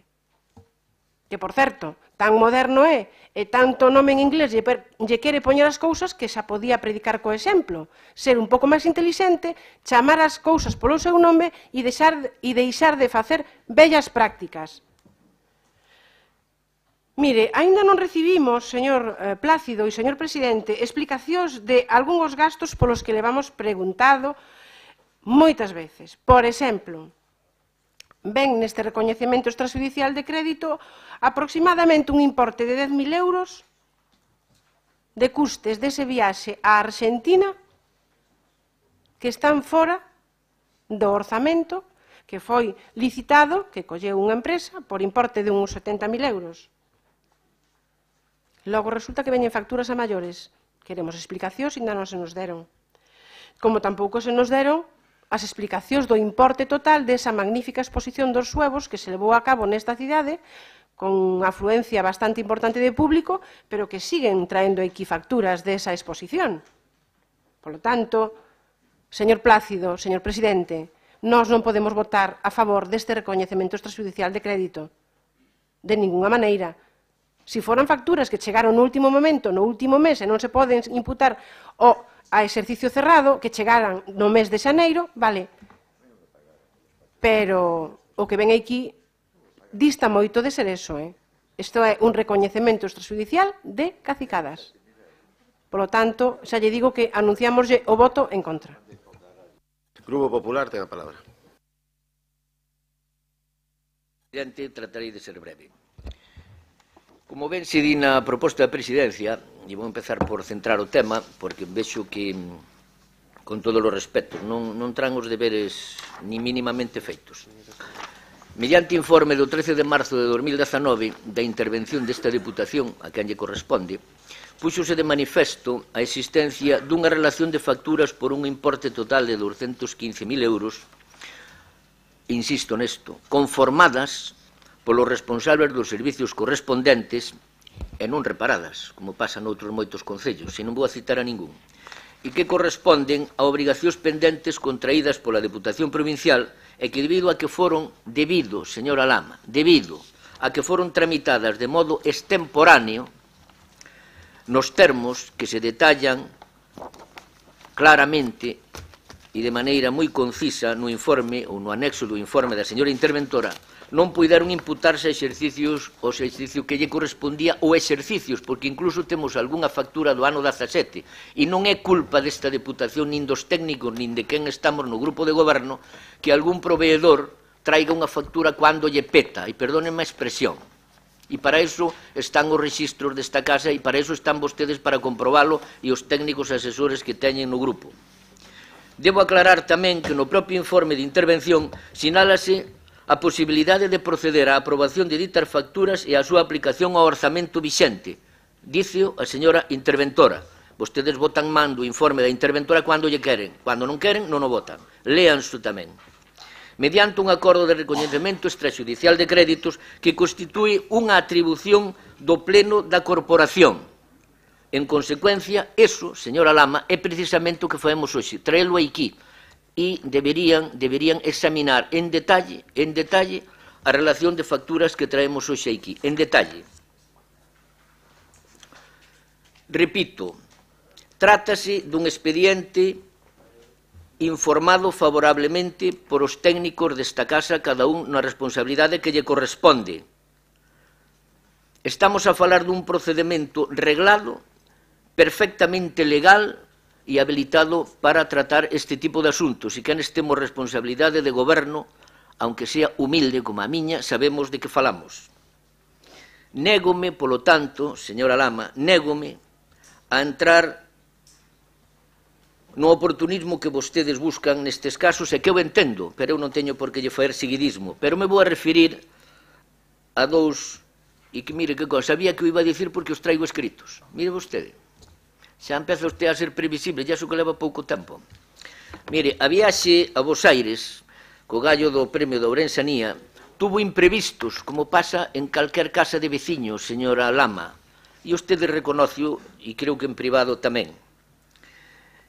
E eses imprevistos, derivados da dinámica da axenda, non contemplados no concurso inicial, é o que obligou a presidencia a adoptar algunha resolución para propor determinados gastos. Trátase, señor Lama, de gobernar e, polo tanto, de darlle solución aos imprevistos que aparecen. Repasen as facturas e, máis que na forma, fíxense no contido. Con relación ao tema da adega do señor Cachín, adega Cachín, que se chama así, que teño entendido, pois estamos a falar dunha simple cooperación, señora Lama, non lle bote usted máis malicia, unha simple cooperación cun concello desta provincia, como se fai con outros moitos, coorganizando, insisto, coorganizando a festa da carne, a actividade social máis importante do ano en Monte de Ramo, evento plenamente consolidado nese concello e que se celebra todos os 12 de outubro. Non existe impedimento algún para que exista relación con esta adega. Situación, señora Lama, absolutamente legal. Descoñecemos, eu personalmente, por suposto, descoñecemos a titularidade da adega, pero sí sabemos que estamos ante un viño, orgullo para Ourense, dos máis internacionais desta provincia, que, por certo, precisa axudas tan especiais como a que vostedes nos están aquí. Tanto a adega como o seu titular ou cotitular. Se, afinal, o señor presidente foi capaz de comprar o amigo Cachín por menos de 5.000 euros e lle resolvemos o problema da adega, por Dios, valore usted. Non hai problema de ningún tipo fora ou non candidato da formación política algunha. Por certo, naquel momento non o era, pero según vostede xa andaba o presidente na compra. Xa empeza cedo, Asegúrolle que non. Está totalmente equivocada. Foi moito máis tarde a cousa, moitísimo máis tarde. Tampouco o hai para que esta Deputación manteña relacións económicas con entidades ou empresas que pertenecen a cualificados militantes do seu partido. Sí, a cualificados militantes do seu partido. Investiguen. E hai varios casos. Non medimos as relacións en términos de eficacia e eficiencia, de bo ou mal produto. Vostedes teñen o medidor daquela maneira, con todos os respetos. Pensan noutra clave e así lles vai. E remato, a ver se algún desos que hai relación comercial coa Deputación tamén entra no mercado de fichajes e vostede me vai a recriminar. Eu creo que non, xa acabou o mercado, me parece. Moitas gracias. Segunda quenda de intervencións, BNG. Non fai uso do seu turno. Democracia Orensana. Tampouco. Grupo Socialista. Gracias, señor Plácido e señor presidente. Decir que o mercado de fichaxes ven a recoñecer efectivamente as prácticas que se fan desde esta casa con cartos públicos. En decir que personalmente conozco o señor Cachín dende fai moitos anos porque non sei se vostede sabe, a mellor a corporación non, a miña familia tiña restaurante e dinlle de comer moitas veces. Dinlle de comer, era un cliente extraordinario e efectivamente ao mellor os seus caldos son uns bons caldos da provincia. Eu simplemente me refiro ao feito de que sexa ahora mismo o candidato na alcaldía, o candidato do Partido Popular á alcaldía de Castro Caldelas. E nos resulta chocante que se paguen facturas de viño desta casa para unha festa determinada. E simplemente digo que se faga o mismo trato co resto dos concellos, pois, señora Ana, ten a festa da exaltación do Pemento do Imbra, outro terá, vostede ten o Galo Picano Chan. Entonces, quero decir, non ten por que ser na mesma bodega, o sea, fagan vostedes un percorrido por distintas bodegas que seguro que os empresarios lle van a agradecer. O feito é que aquí veñen facturas, efectivamente, que algunhas delas recoñeza, señor Plácido. Xa sei que non lle gusta que falemos de cacicadas, pero as probas nos remitimos, moitas delas son cacicadas, que é o que se sigue, en definitiva, practicando dende o seu grupo de goberno e practicando por este presidente desta institución. Por lo tanto, repítolle, vamos a votar en contra deste recoñecemento extrajudicial, con independencia de que non dubidamos para nada do expediente, de que este ben feito e das indicacións dos técnicos, do informe da señora interventora e demais. Non dubidamos para nada deso, dubidamos do que contén o expediente. Dubidamos das facturas que conteñen o expediente. Non dubidamos do procedemento legal que para iso está na lei de bases. A veces, non todo o que é legal é moral, señor Plácido. Grupo Popular, ten a palabra. Señor presidente, moi brevemente, menos mal que recoñece que formalmente o fixemos ben, só faltaría. E, bueno, voulle a recordar que nas bases de execución do orzamento que todos aprobamos aquí, bueno, vostedes non, se dice que todas aquelas facturas que entran, que se registran nesta casa no mes de xaneiro, se imputan, e as outras, pois, hai que facer un expediente de recoñecemento extrajudicial de créditos porque é así. Eu invito a que siga mirando o contido das facturas e que nos diga se está ben ou mal e que acepte que as labores de goberno ás veces teñen que atallar imprevistos. Señora Lama, e usted que aspira a selo, coido que non o vai a ser, pero usted que aspira a selo, se o fora, entenderíame máis facilmente. E logo fala usted do mercado de fichajes que lle chamo eu, pois sí, eu creo que acabou o plazo, de momento, pero pos primeiros, pos siguientes igual ainda non acabou, a verdade, a saber que pasa aquí, pero bueno, Si nós nos dedicamos a mercadeo, vostedes non sei que fixeron en Maceda, ou non sei que fixeron no meu pobo para pôr de primeiro un da Alianza Popular e de segundo un do BNG. Non sei que fixeron. Algo deberon facer. Algo que creo que o van seguir facendo. Pero, bueno, libertad, como a teño eu, tamén merei na miña lista a quen poida ou me queira ir, humildemente. E un apunte solo, mire, para que vexa que vostedes teñen un discurso en cada sitio. Mira, onte me decía a min algunha persoa diputada na Diputación de Lugo que naquela Diputación levaron un expediente de recoñecemento extrajudicial, non, incorporaron á liquidación máis de 100 facturas, máis de 100, por un importe de casi 600.000 euros. Non digo nada máis. Moitas gracias. Rematado o debate sobre esta cuestión, sométese a votación este recoñecemento extrajudicial de créditos. Votos a favor do mesmo? Votos en contra? Abstencións? Queda aprobado. Moitas grazas. Pasamos ao punto sexto, que di modificación das bases reguladoras do programa benourense de cooperación económica coas entidades locais da provincia para o servizo de axuda no fogar básico por exercicio 2019. Ten a palabra o señor vicesecretario. Ben, este asunto xa foi ditaminado na Comisión Informativa de Igualdade e Benestar e Emprego co voto a favor do Grupo Popular e as abstencións dos demais grupos e do diputado non adscrito. A proposta que se somete a votación, ademais, contén unha emenda de rectificación.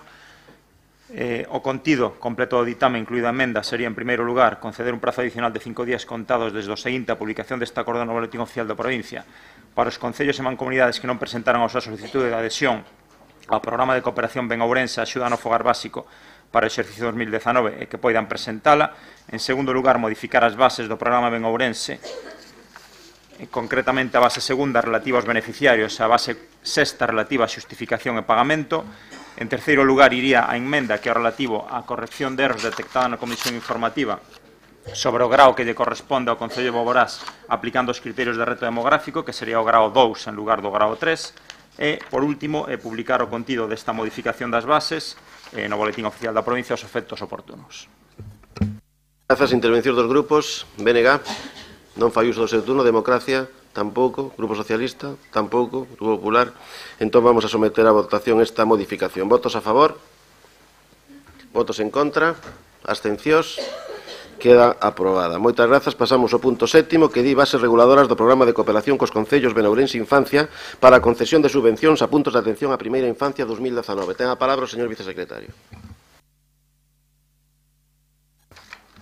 Ben, este asunto igualmente foi ditaminado xa na Comisión Informativa de Igualdade, Benestar e Emprego, en este caso co voto favorable do Grupo Popular e a abstención dos demais grupos e do deputado non adscrito, e trátase da aprobación definitiva das bases reguladoras do programa de cooperación benourense Infancia para a concesión de subvencións a puntos de atención da primeira infancia no ano 2019, co contido que consta no ditame na proposta da Presidencia neste asunto.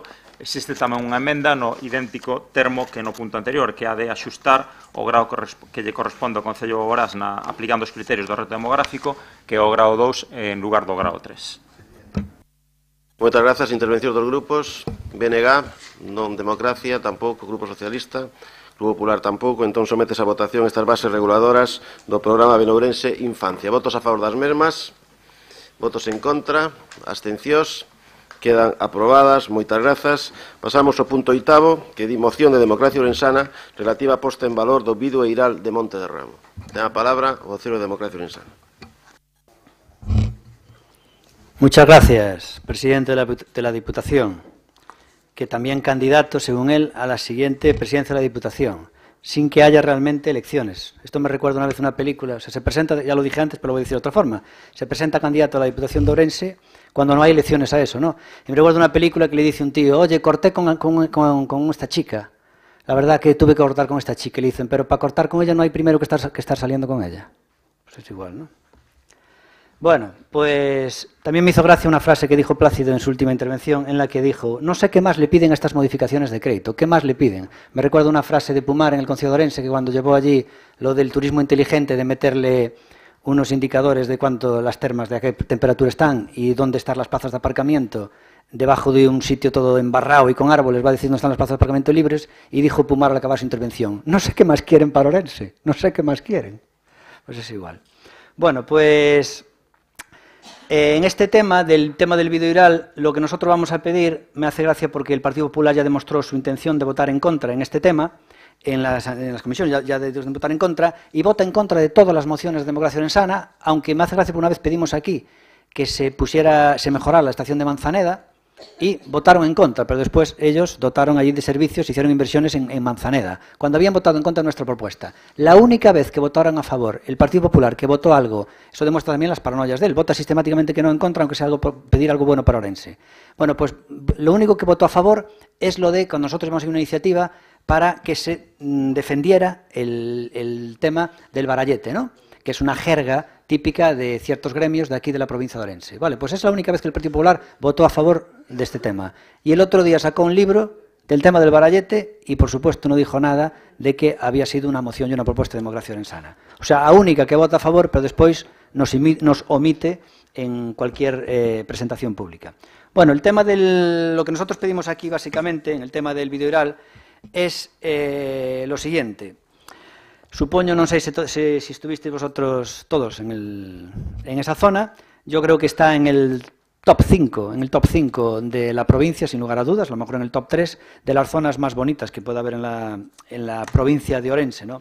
Nosotros aquí, bueno, sin querer leer la moción, obviamente, pues ya decimos aquí, mientras se pasea entre los árboles y recorren sus senderos, se puede describir la fauna que habita entre los abedules, lobos, gatos, monteses o armiños, incluso algún corzo, todo ello simulando las aves rapazas como la azor, gavilán o el águila culebrera. En otoño el vidural se vuelve anaranjado para dar paso a un invierno blanco, la primavera es maravillosa y el verano nada tiene que envidiarle. El verano me hace gracia porque en el tema de máxima calor que soportamos los orensanos aquí, en el vidural puede haber hasta 15-17 grados de diferencia de temperatura con relación a Orense, al centro de la ciudad, ¿no? O sea que en el pleno mes de julio-agosto el vidural puede estar a eso. La zona del vidural es una zona que yo no conocía y a pesar de, bueno, de estar relativamente cerca, ¿no?, de Paradosil, entre comillas, bueno, está en la zona de Monterramo, cerca, entre comillas, ¿no? Y entonces, ¿qué ocurre? Bien es cierto que ahora en la zona del vidural hay ya una ruta de senderismo y supongo que es lo que va a argumentar el Partido Popular. Nosotros lo que pedimos básicamente, técnicamente, y ahora argumentaré, es que desde la Diputación de Orense se inicien los trámites oportunos para la realización de los estudios y o proyectos necesarios para la puesta en valor del vidural de Montederramo, adaptando las medidas y la financiación necesarias para mejorar la zona, promocionando y fomentando un turismo sostenible en la misma. Básicamente esto es una declaración de intenciones. Ya sabemos que la Diputación de Orense pues ayuda en este sentido en algunos temas. Ya sabemos que hay una ruta de senderismo, pero tiene cantidad de deficiencias que la Diputación tiene que poner. Es decir, estamos ante, ya digo, entre el top 5 y el top 3 de las zonas más bonitas de Orense en lo que es la naturaleza, si tenemos en cuenta los cañones del Sil, si tenemos en cuenta la zona del Xerés y alguna más, pues estamos ante este vidural de este bosque de abedules, estos vidueiros, que realmente la mayoría de la población de Orense no conoce, y esa es la realidad. O sea, antes estábamos hablando de que se va a gastar 240.000 euros en una película, y resulta que en esta zona es de donde viene la leyenda, bueno, la leyenda no es, porque tuvo cierta realidad, que es lo del hombre lobo, creo de Roma Santa, ¿no? Algo así, de Roma Santa, y a veces se han filmado películas en Galicia, en ciertos sitios, que inmortalizan para siempre esta zona. Bueno, pues esos 250.000 que va a gastar Baltar, que dentro de un año o dos no se va a acordar absolutamente nadie, pues mira, esos 250.000 euros, si fueran enfocados al vidural, si a lo mejor se hiciera una película enclavada ahí, pues a lo mejor se inmortalizaba eso y entonces aumentaban las visitas exponencialmente. ¿Cómo está actualmente la zona del vidural? Obviamente, lo que nosotros hicimos es una declaración de actuaciones. Estamos hablando de que gran parte de eso es una zona de comuneros, que habrá que negociar con ellos, de 1000 formas, para, obviamente, que permitan las acciones que se puedan llevar a cabo. En su día se hizo un coto de caza que fue un auténtico desastre, porque era un coto privado donde prácticamente decían que se asesinaban los animales porque no estaban en estado salvaje, estaban cercados, era prácticamente llevar a gente que no sabía cazar para que les pegara allí un tiro, fue algo de lo más bochornoso que ocurre en esta provincia, y todavía quedan allí lo que llaman, creo que son vallas cinéticas o no sé qué, que impiden el paso, que todavía están sin retirar. O sea que una zona tan bella y emblemática y de carisma como es la zona del vidural de Montederramo, todavía tiene allí restos de aquel coto, que es lo primero que hacer es, obviamente, retirarlo. Hay que limpiar muchos caminos, hacerlos habitables, que muchos no se pueden pasar, y sobre todo señalizar, decir que mucha gente que va de Orense a la zona del vidural se pierde.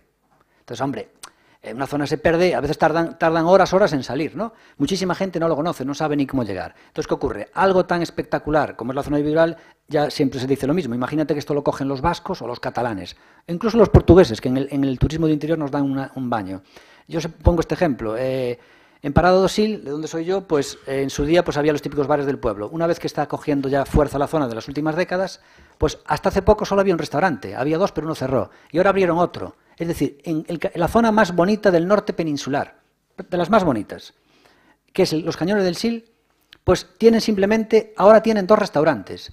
Si ustedes lo comparan con cualquier zona de Portugal, es para alucinar. Ustedes van a, creo que es Castro Leboreiro, o Castro Labreiro, que queda aquí. ¿Cómo de Castro? Castro Leboreiro, que queda aquí a 1 hora de Orense. Ustedes van allí, no tiene los parajes que tiene el Cañón del Sil, aunque es muy bonito, y el otro día fuimos y quedamos alucinados, porque había 4 o 5 restaurantes, los de antes, y ahora hay otros 3 más. O sea, es que eso es para alucinar. Y luego tienen allí venta de pisos por todos lados, es para alucinar. O sea, digo yo, joder, si los portugueses cogen el Cañón del Sil, no te quiero contar lo que hacen. Ya no tienen que ser los catalanes ni los vascos, los mismos portugueses, ¿no? Bueno, pues nosotros en la provincia de Orense hemos visto aquí la relación de gastos, que se ha tirado el dinero a la basura. En muchísimos, la modificación de crédito, como muchas veces son tirar dinero a la basura, desde los 9.000 euros al acordeonista de Nueva York, como vamos, a cantidad de gastos que no tienen sentido, como los 250.000 de la película Tierra de Nadie. Y sin embargo tenemos aquí una zona que es una auténtica maravilla en Europa, porque no tiene parangón en lo que a abedules se refiere en el sur de Europa, es el mayor bosque de abedules del sur de Europa, y hombre, lo que tenemos que hacer es señalizarlo mejor, promocionarlo mejor, adecentarlo y hacerlo obviamente y promocionarlo y que se incrementen las visitas. Y ahora mismo eso no está ocurriendo, ¿no? ¿Qué pedimos también?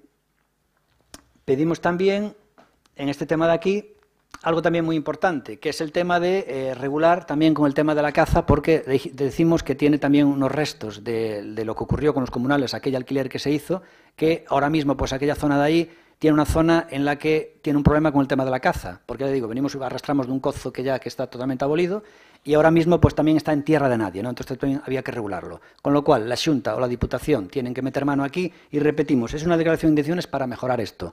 Me llama la atención que ustedes, en la comisión previa a esta moción, en algo fundamental para Orense, que es mejorar una zona que, repetimos, el 80% de la población de Orense no lo conoce, mientras que ya se conoce la Ribeira Sacra por casi el 100%, el 80% no conoce este bestial bosque de abedules que tenemos a 40 minutos de Orense. Y me llama la atención de que ustedes hayan votado o no en la comisión previa a esta moción. Intervención dos grupos. Bénega, ten a palabra.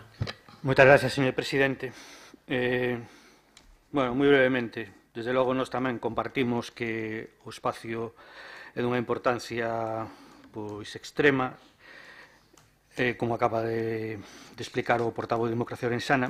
De todos os xeitos, nos vamos a ter que votar tamén en contra desta moción, basicamente por un motivo moi concreto, que o que se plantea na propia moción é incompatible cunha figura que existe, a figura do dereito xermánico, que son os montes veciñais en Mancomún. E xa fixo a alusión un pouco a este tema, pero nós temos que deixalo claro. Ese espacio onde está o Bidueiral é monte veciñal dos veciños e veciñas de Gavín, polo que o que se pide na moción é incompatible, como digo, con ese dereito, porque cualquier actuación que se pretenda facer desde calquera ámbito administrativo tería que ter a correspondente autorización por parte dos propietarios lexítimos do monte, e hasta onde nos coñecemos, logo de falar con eles, pois eso non existiu. Co cual, independentemente de que compartamos as boas intencións de fondo que se recollen na moción, pois non nos vamos ver máis que na obriga de votar en contra, como digo. Nada máis, moitas gracias. Grupo Socialista. Sí, gracias, señor presidente. Bo día a todas e a todos. Con respecto á moción que propón a esta Diputación, que se inicia os trámites de estudios e proxectos necesarios para poñer o valor de Bidueiral de Monte de Ramo con medidas de financiación necesarias para mellorar a zona, promover e fomentar o turismo sostible. Nós, Partido Socialista, compartimos o valor deste espazo natural. En primeiro lugar, por o valor propio que ten na súa fauna e na súa flora, o conxunto e en si mesmo que forma un espacio que debe ser protegido. Pero, para nós tamén, é fundamental pola proximidade a outros espacios naturais, co que deben ter unha conexión de protección. Este espazo está nas proximidades da Ribeira Sacra e, polo tanto, fai un complemento fundamental coa zona para que se reclama sexa declarado Patrimonio Mundial pola UNESCO e outras medidas de protección. Pero tamén é pasillo de comunicación cun dos parques naturais que ten a provincia, o Parque Natural do Invernadoiro, un verdadeiro museo da natureza. E, así mesmo, o videoidal enlaza coas serras de Queixa de Manzaneda, co macizo oriental ourensán. Os espazos naturais deben estar conectados para ser máis eficaz e máis valiosa a súa protección. Por elo, apoiamos a medida que intenta esta moción, pero temos que sinalar que este cometido é obriga da Xunta de Galicia. A Xunta ten que cumprir ca provincia e non ser a Deputación a que finaliza as obrigas da Xunta. Por elo, estamos de acordo en que desde a Deputación se inicie e promova a posta en valor deste espazo natural e a súa protección, sinalización, promoción do turismo, etc. Pero consideramos que debe ser a Xunta quen pague. Por elo, facemos unha enmenda in voce da adición á proposta. Un punto 2, que a de exixir á Xunta de Galicia que finaliza as medidas necesarias e poña en marcha medidas para o obxecto sinalado no acordo, sempre polo que se matizou e que antes que isto poda ser levado a cabo. De momento, nada máis e moitas gracias. Grupo Popular. Moitas gracias, señor presidente. Moi bons días a todos e a todas e a aqueles que nos siguen pola página web. Simplemente alentarlle o noso voto en contra, quizáis remítome sin que sirva precedente a intervención que fixo o señor Rodríguez Suárez. Nada máis, moitas gracias. Segunda quenda de intervencións, Democracia Orensana.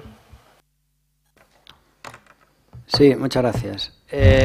Sigue el desprecio del Partido Popular, despreciando en las intervenciones a quien ha tenido 15.000 votos, y eso demuestra su poco talante democrático. Son unos dictadores, y supongo que esperemos que ahora se le acabe la racha y sumarse a las siglas del partido, porque la cantidad de personas como el diputado del PP que acaba de hablar, si están ahí es por las siglas del PP, porque su valía personal es totalmente cero, y el desprecio que hacen los demás, por lo menos PSOE y lo nega, son más demócratas.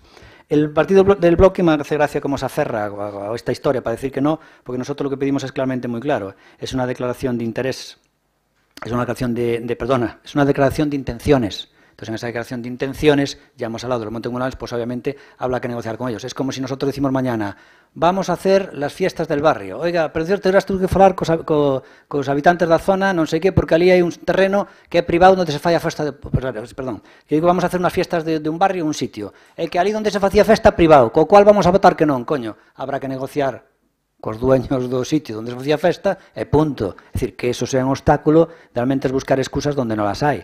Obviamente es una zona comunal, pues habrá que hablar con ellos, le interesa. Vamos a ver, si fueron capaces de llegar unos cazadores a un acuerdo con los montes, con ese vidural hace años, ¿cómo no va a ser capaz de llegar la Diputación o la Xunta de Galicia? Por Dios, por supuesto hay que llegar a un acuerdo con ellos. Aceptamos la enmienda del PSOE, obviamente que sea la Xunta de Galicia quien financie esto, y realmente nos llama la atención, ya digo, la excusa del bloque porque sí, y nos llama la atención el desprecio absoluto del Partido Popular a un tema como es el de promocionar y poner en valor una de las joyas de la provincia de Ourense. Eso demuestra su desprecio absoluto por la provincia y lo único que le importa aquí al señor Baltar es lo que él decía. Soy vicepresidente de la asociación tal, soy presidente de tal asociación, ahora me voy a presentar otra vez a presidente del termalismo, es la primera vez que se hace en Ourense esta historia de una reunión de no sé qué, me traje a Kennedy y al final yo siempre dije que era un psicópata porque es una persona que no tenía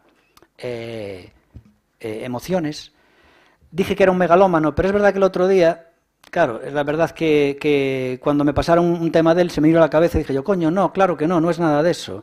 La definición que realmente define a Baltar, por todo lo que dije antes, de todas las cosas, los que dice soy el primero, hice esto, hice lo otro, y cómo realmente desprecia a todos los demás, realmente es la que encaja, más que psicópata, más que megalómano, es la de ególatra. Es realmente la definición, porque cuando vean usted la definición, es que parece que está hecha para José Manuel Baltar. Es trastorno que presenta un patrón generalizado de grandiosidad, en el que existe una necesidad de admiración, pero no hay empatía con el resto de las personas. Realmente es que parece que lo hicieron para él, la definición. BNG. Sí, moi brevemente, volver a insistir, ou dicirlo de outra maneira, o que dixen na miña primeira intervención. A veces temos ideas moi boas, moi defendibles, como pode ser o mellor esta, ideas que se nos ocurren no despacho, pero nós defendemos e sempre intentamos practicar ou practicamos que cando cualquier tipo de iniciativa lle afecta a un colectivo determinado ou se presenta en defensa ou en nome de algún colectivo determinado, o mínimo casi exixible é que ese colectivo previamente este informado e polo menos recoller a información previamente do propio colectivo, non a posteriori como se nos plantea aquí. E como nós, insisto, según as nosas noticias, que nos preocupamos de falar cos representantes dos veciños que están na mancomunidade de Ixes Montes, eso non existiu, pois, lóxicamente, non podemos apoiar esta moción, independentemente de que o que se plantexe de fondo pois poida ter a mellor das intencións e poida, incluso eso, como digo, ser totalmente defendible. Nada máis, gracias. Grupo Socialista. Sí, simplemente reiterar o noso voto afirmativo. Gracias. Grupo Popular. Moitas gracias, señor presidente. Bueno, vexo cal é o interés que ten Democracia Ourensana en defender esta moción polo tempo que lle dedicou nesta segunda intervención a defendela. Mais alá da redacción, en castelán, falando de los bidueirales, con todos respetos, ou de las zarzas e los tojos, ou de frases que parecen máis ben sacadas dunha redacción de primeiro de GB, alá cando nos decían que viña a primavera, hace unha redacción sobre las mimosas, entón las acacias son amarillas. Bueno, pois aquí pon, en otoño el bidoiral se vuelve anaranjado, para dar paso a un invierno blanco. La primavera es maravillosa, y el verano nada tiene que envidiarle. Máis alá deste destacado nivel de redacción, cheguei á conclusión de que siguen sen coñecer a provincia e sin ter moitas ganas de traballar por ela. Por que cheguei a esta conclusión? Miren, vostedes poñen en Google Bidueiral de Monte de Ramo e valle salir unha páxina web que pon galiciaenteira.com. Bueno, pois a descripción que fai esa páxina web do Bidueiral é clavada a moción do señor Jácome. Clavada. Sí, los tojos e las zarzas. Mire, traballen algo. Vayan por aí, falen ca xente, pregunten en que pensen, cúrrense algo as mocións e tradúzanos ao galego, que pouco lles costa. Mire, vai vostede la bordeta, señor Jácome, un país en la mochila, falando de Castro Leboreiro. Nótase ben que non o conoce. Primeiro dato, de que usted non sabe o que é Castro Leboreiro. Di que lle leva dende Ourense unha hora. Mentira, levalle máis. Ao mellor unha hora leva a min, desde o meu concello, desde Gomesende. Ben, e despois fala vostede das viviendas. Pregúntelle usted aos carpinteiros que non cobraron, para ver que esas viviendas cantas ventas teñen. Mire, isto é a típica ocurrencia súa. Parece que no último mes veulle o seu interés pola provincia e descubriron que Ourense é algo máis que o límite urbano da cidade. Non sei por que será, igual porque hai algunhas eleccións cerca. Mire, non sei o que farán o día que descubran que Ourense é unha realidade que vai moito máis alá dos seus 7.273 km². Vailles dar un parrús ou algo así. Miren, isto non é un tema do goberno provincial. Ningún colectivo, propietarios, comuneiros, asociacións medioambientais ou concello fixo ningunha proposta neste sentido, porque non hai necesidade real do que vostedes demandan. Agora ben, autonomía municipal e autonomía dos colectivos. Si se nos plantea por parte do concello ou dos colectivos ali presentes, dos comuneiros, como vostedes fala, das asociacións medioambientales, un proxecto atractivo, non unha moción de corte e pega como fan vostedes, non dude que o apoiaremos. Sin nada máis, moitas gracias. Breve turno de peche, Democracia Ourensana. Vamos a ver, dice que si hacemos una moción que no es de corte y pega, que la apoyarán. Pero si denegáis todas. Mira, primero, por ese tema, lo que es medible no es opinable. Están colgadas en la web de la Diputación la moción de Democracia Ourensana. Está también colgado en Internet la fuente donde decías tú. Las personas pueden ir a mirar y ver si nosotros hemos plagiado, ha hecho un corte y pega de la moción. Eso no quita de cuando, obviamente, te informas y te documentas, puedas coger, obviamente, alguna frase. Pero lo medible no es opinable. Se puede ver una fuente y la otra y ver si ha sido un corte y pega. Escucha, lo medible no es opinable. Pablo, lo medible no es opinable. Está en Internet la moción de Democracia Ourensana que no se le puede tocar, está colgada. Y está en Internet la fuente que acabas de decir tú. Segundo, me llama la atención de quien hable de plagio del tema de una moción que es una chorrada, porque lo que se trata es de traer una idea y podría ser un corta y pega porque es traer una idea. O sea, no lo es, pero podría ser perfectamente, porque lo que se trata es de traer una idea. Y me habla de un corta y pega y de plagio la persona que está en el Partido Popular que tiene al presidente Casado con los títulos que tiene. Hay que tener jeta. Acusar de corta y pega una moción ADO la persona donde está Casado. Es que hay que tener jeta, Una persona que no hizo ni el máster y que además le regalaron la carrera. Hay que tener jeta. Pero bueno, mira, metes la pata de una forma que no es normal. Primero, me dices que en la segunda intervención apenas intervine. Hombre, pero si no contestaste tú en la primera, la segunda intervención es para replicaros. Si apenas decís nada, ¿cómo te voy a replicar? Te replico ahora en la tercera, pero en la segunda no te podía replicar porque tú no dijiste nada en la primera intervención. Pero metes la gamba de una forma fuera de lo normal. Aparte de hacer juicios de valor y acusaciones sin tener ni idea. Me dice que no conozco el Astro Leboreiro e que non levo unha hora desde Ourense. E levará desde o seu pueblo. Vamos a ver. Vamos a ver. Mira, tú conoces o Bon Xesús. Tú conoces o Bon Xesús, sí ou non, en Portugal? Bueno, Xesús, creo que las personas que más conocen el Bon Xesús de Braga, de Ourense, somos Saturnino, el escalador, el ciclista escalador, y yo. ¿Por qué? Porque íbamos a entrenar allí cuando hacíamos subida de escaleras. Entonces fuimos tropecientas veces. Castro Leboreiro, por eso que la primera vez que me encantó, e repetín o viaxe cantidad de veces, moitísimas máis que este señor, seguramente. Moitísimas máis, a pesar de que ele está máis cerca. Vale? Canto tempo levo? Dice, non sei, non conozco Castro Leboreiro, nin sei como chegar. Mira, hai tres formas de chegar. E a min, a que máis me gusta, máis rápida, é por Ponte Barxa. E leva unha hora 10, unha hora e cuarto, pero non pode levar unha hora. Por que me encanta? Porque é precioso, porque realmente baixar casi a Coera fai 70 anos como son as carreteras. Entón vas por Ponte Barxa, vas... Bueno, que máis dá, home, sei chegar. Tú sabrás o nome, pero eu fui máis veces que tú. Pero escoita. Pero vamos a ver, non saber, se me confundí o nome, iso significa que non sei chegar. É máis, a miña foto precisamente que tiña fai pouco no perfil de Facebook era precisamente de Castro Leboreiro. O sea, que imagínate, non? Que imagínate. O sea, metes a gamba. Recordo que unha vez a do Imbra que lle dixe, ustedes de Democracia Sana non coñecen a provincia. E vai dicir Armando Gea que cerrou contratos en os 92 concellos da provincia. É das personas, junto con Domingo Castro, que máis coñecen a provincia de Ourense. Por qué? Porque traballou nos 92 concellos. E eu, co tema das orquestas, mira que non me patei pueblos. Entonces vos dices, no, é que estes son de Ourense e non coñecen nada. E vanme falar a min de Castro Leboreiro, que a última vez que estuve foi fai 15 días. Bueno, que máis? Respecto ao tema este, faime gracia por cor esta del vos queredes facer a ciudadano predilecto de Ourense, fillo predilecto de Ourense, a Alfredo Conde. Pois Alfredo Conde, creo que escribiu un libro sobre o tema de aquí, da zona de Vidral, do tema do home lobo. Entón, que che quero dicir? Oye, se ven apoiades unha cousa, non entendo como apoiades a principal, que sería poñer en valor eso. E ali é onde se estuveron os últimos maquis. E ali, xa lle digo, é onde ven o tema do home lobo, que realmente es que tería moitísima explotación que se podía facer, porque hai outros sitios Transilvania, non digo que cheguemos ao nivel do Conde Drácula, pero media Transilvania vive da leyenda do Conde Drácula. Entonces, que vos tomedes como expulsa eso é increíble, como fai, por exemplo, o Bloque, dice, o normal é inte antes falar cos veciños. Nós documentámonos ben, falamos con expertos da zona, antes para hacer esta moción, e como vamos a irnos falar cos comunales a ver se estarían dispostos a negociar ca Diputación ou ca Xunta?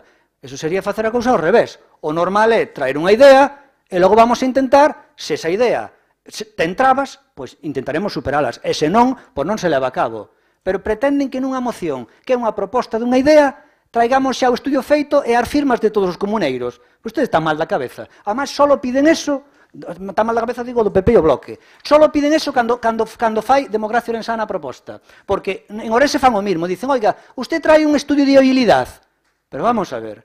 Cando traen a proposta o PP, o Bloque e o PSOE, nunca traen estudios de viabilidad feitos. Pero hai outra cousa. Cando se demostra que hai temas que son inviables económicamente como Espourense, se mantense. Oye, entón, para que eres un estudio de viabilidad, se ao final se é inviable tamén o vas manter? Non ten sentido ningún, non? Entón, trátase realmente de tomar unha tomada de pelo. Nunha idea, estánme dicindo, no, é que tedes que ir falar cos comuneiros antes, para estar de coña. Además, para que vamos falar cos comuneiros se vades votar que non? Se xa votastedes que non. Votades que non por sistema. O sea, seríamos imbéciles ir perder o tempo a falar cos comuneiros. Bueno, a cousa queda feita. O tema o Vidural de Monte de Ramo é unha das zonas estrellas, no top 3, no top 5 da provincia de Ourense. A maioría da xente non o coñece, e nós o que queremos é poñelo en valor e darlle a conocer a xente que realmente teña moitos máis visitantes. E ustedes van a votar que non. E esa é a realidade, é nada máis. Tratado o debate, sométese a votación a moción coa engádega aceptada polo propoñente da emenda in voce formulada polo voceiro socialista. Votos a favor da moción. Votos en contra. Non hai abstencións, queda rexeitada. Pasamos ao punto 9. O punto 9 é unha moción do Grupo Socialista sobre accións cos concellos que sofren despoboamento en materia de emprego e vivenda. Ten a palabra o Grupo Socialista. Gracias, presidente. Vou dar lectura á moción. Na exposición de motivos de o seguinte. A Diputación de Ourense ten como obriga legal, xa o levamos repetido varias veces ao longo desta mañá, axudar os concellos máis pequenos a garantir unhos servicios e unhas condicións de vida aos seus veciños similares aos do resto da poboación que reside noutros territorios. A provincia de Ourense ten como principal ameaza o fenómeno do despoboamento e o envellentamento de amplias zonas do territorio, o que supón un freo importante ao seu desenvolvemento e ás súas oportunidades para a xente que vive ali. O presidente do Grupo Provincial do PP que goberna esta institución nunca se ocupou deste obxectivo, xa que nunca formou parte da súa programación. O despoboamento nin siquiera se inclúe especificamente nese tan cacareado Plan de Goberno 15-19. As iniciativas que trouxo o Pleno o Grupo Socialista foron desconsideradas e contaron co rexeitamento do Grupo Popular.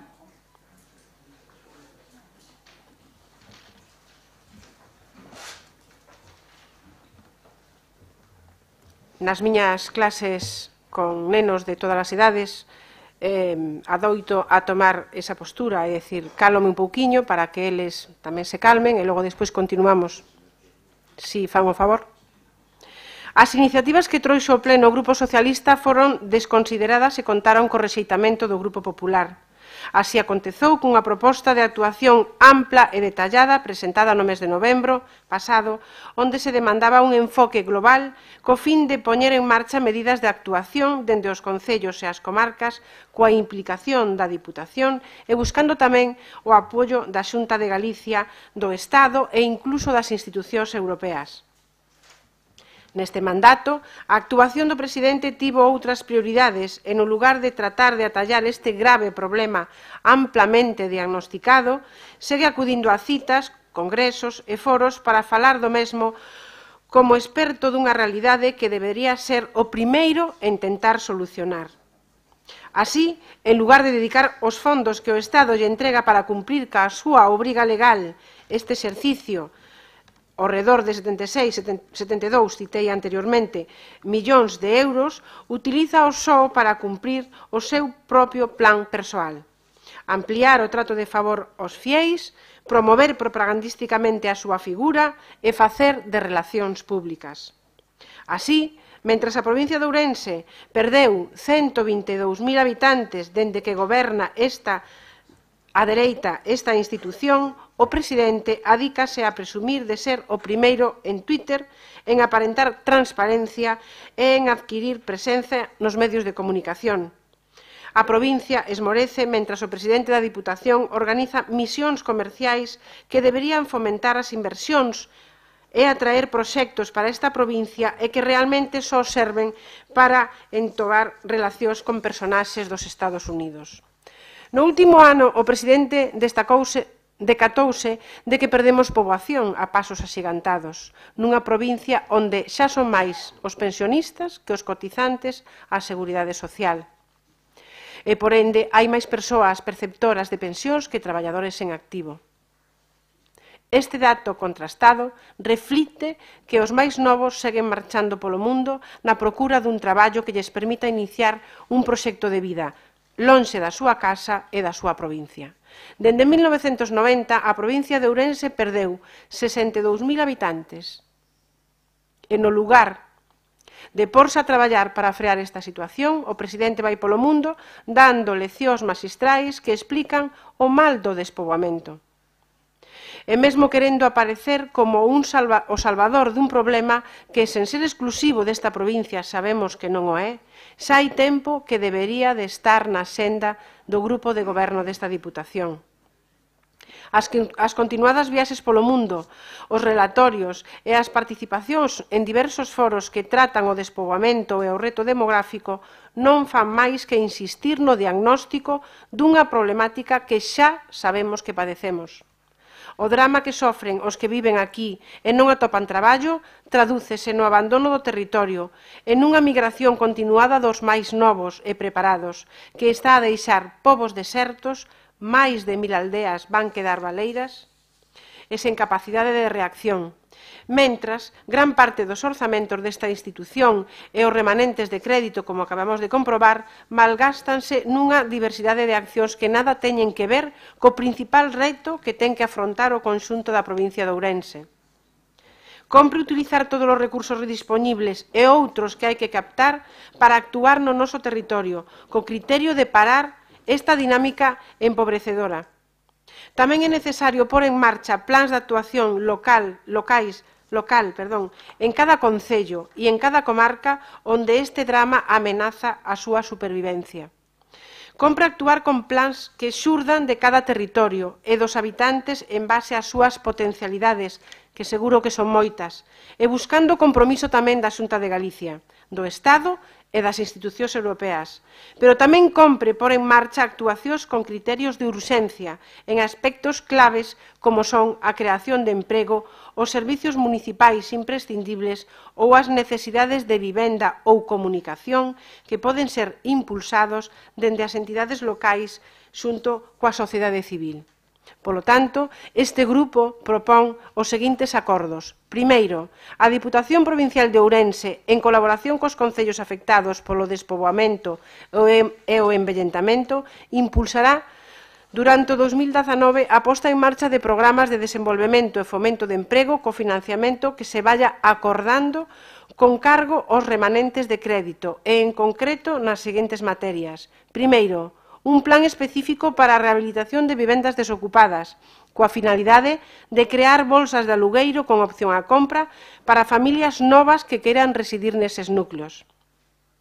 Un plan específico de fomento de emprego con medidas que favorezcan a posta en funcionamento de iniciativas individuais ou cooperativas e talleres.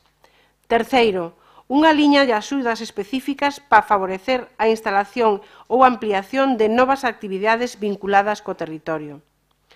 Segundo, a Diputación xestionará que estes proxectos conten co suficiente apoio económico exixindo achegas dos gobernos da Xunta de Galicia, do Estado, en función das obrigas de cada administración.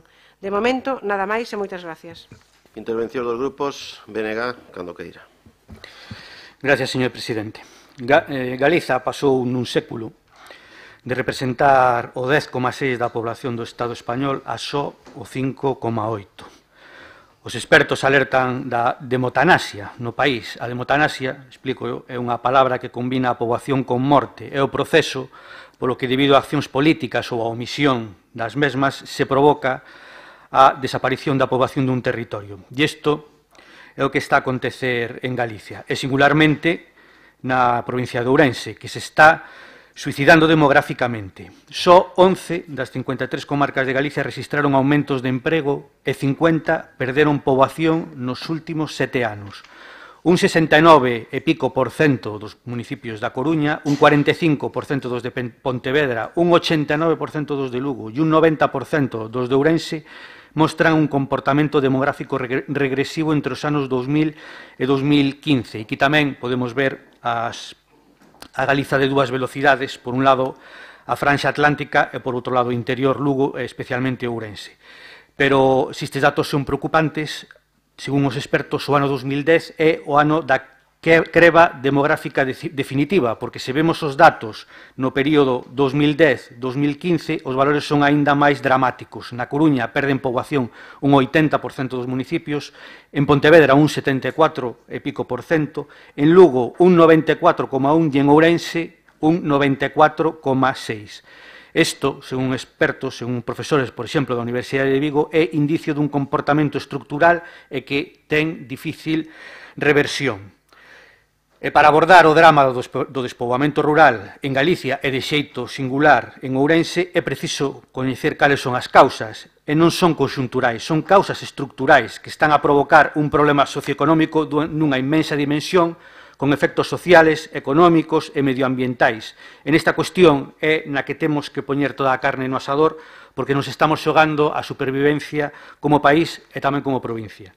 E nos levamos denunciado reiteradamente. Estamos diante do problema con mayúsculas, para o cal non basta con declaracións oficiais ben intencionadas. Hai que correxir a falta efectiva de recursos, de investimentos, de actuacións concretas. Ás veces son pouco rendibles no corto prazo, económica e electoralmente. É importante dar servicios, pero hai que favorecer a actividade económica, porque, senón, dificilmente poderemos invertir a tendencia. Hai que afrontar cambios na estrutura da propiedade, aumentar a competitividade agropecuaria, incrementar os salarios e o nivel de vida no espacio rural. Nos, lóxicamente, vamos a votar a favor desta moción do Grupo Socialista. De momento nada máis. Moitas gracias. Democracia Orensana. Muchas gracias, todavía, presidente. Pues nada, esta moción persigue algo realmente fundamental, que es obviamente frenar la despoblación de la provincia de Orense. Sin embargo, yo aquí quiero rescatar una falacia que yo mismo acuñé, Plácido, que le llamo falacia de... ¿Cómo? ¿Y eso que la acuñé yo? Falacia de la danza de la lluvia, que quiere decir lo siguiente: el hecho de que una persona esté a favor de que llueva no quiere decir que tenga que hacer el ritual de la danza de la lluvia para que llueva. Es decir, no querer hacer la danza de la lluvia no significa que nos neguemos a que llueva. Con lo cual, estamos perfectamente de acuerdo en lo que pide el PSOE, pero no estamos de acuerdo con las medidas que propone, porque nos creemos que no son, algunas son muy genéricas. Un plan específico de fomento do emprego con medidas que favorezcan a posto e funcionamiento de iniciativas individuais. Esto como decir nada, tendrás que decir cuáles son. Y luego, donde dice ya unas concretas, un plan específico para la rehabilitación de viviendas desocupadas con la finalidad de crear bolsas de alquiler con opción a compra por familias nuevas que quieren residir en ese núcleos. No me parece la medida realmente que haga falta para ese tema, ¿no? Entonces nos parece que no estamos de acuerdo con las medidas que proponen, pero sí con el fondo, por eso tenemos que abstenernos. Pero por un lado también quisiera aquí decir dos cosas. Una, que la Diputación de Ourense realmente no tiene el dinero suficiente como para frenar, tiene parte de culpa obviamente en que la provincia vaya mal, pero sobre todo no tiene el dinero suficiente como para revertir la situación de la provincia en esa forma. Es culpable, antes dije los datos, en lo que él realmente es culpable. Pero ciertas medidas para que frenen el éxodo y repoblar el rural, yo no creo que hoy en día la Diputación tenga capacidad para hacer eso. Pero sin embargo, quien sí la tenía es el partido que gobierna España. Y los últimos presupuestos del Partido Socialista, con Sánchez a la cabeza, que se presenta el presidente, no traían ninguna medida para hacer una discriminación positiva por Ourense. Entonces me parece un acto de hipocresía absoluto que el PSOE traiga aquí esta moción cuando ellos mismos, gobernando en España, no hicieron nada por revertir la situación de la provincia. Así que es una hipocresía absoluta del PSOE. Es decir, donde gobiernan no hacen nada, y donde no gobiernan piden. Grupo Popular. Gracias, señor presidente. Mire vostede, señora Lama, e sin acritude, como diría o señor González. Este grupo e o presidente desta Deputación tiveron nestes 4 anos un plan de goberno e antes, como dixen anteriormente, un plan, un proxecto, un programa electoral co que o señor presidente se presentou ás eleccións e con el todos os demais que nos sentimos orgullosos delo. En breve presentará e nós con el o seguinte. E de que se trata isto? Pois trátase, aunque vostede dice que non, trátase dun conxunto de medidas, unha maneira de facer, en resumen, unha filosofía que afronta toda ela, directa ou indirectamente, o reto demográfico, sin duda alguna, señora Lama. Mesmo cito expresamente nalgunha das medidas que se recollen nese plan de mandato, e se vostede o lé, verá como incluso o dice textualmente, xa non digo que interprete se están orientadas ou non, pero incluso se dice textualmente, cousa que vostede parece ser que non viu. De vostedes non se coñece nada de nada, señora Lama, de aí que se vexan obrigados, entendo eu, e eu digo con todos os respetos, e vostede especialmente, a presentar este tipo de propostas vacías, vacías de contido totalmente e sin ningunha viabilidade. Xa llo dixo o señor Pérez Jácome, pouco menos que nos converten vostedes no goberno autonómico e no nacional. E logo, pois, dicen ou dixeron que os presupostos que non foron adiante, pero que presentaba o señor Sánchez e compañía, que eran maravillosos para Galicia e tamén para Ourense, e parece ser que non era así. Entonces, un pouquiño de máis seriedade, señora Lama. Anúnciolle, por tanto, que votaremos en contra destas, eu chamaríalle ocurrencias que nin tan siquera merece entrar nelas, e xa llo adiantou tamén o señor Pérez Jácome.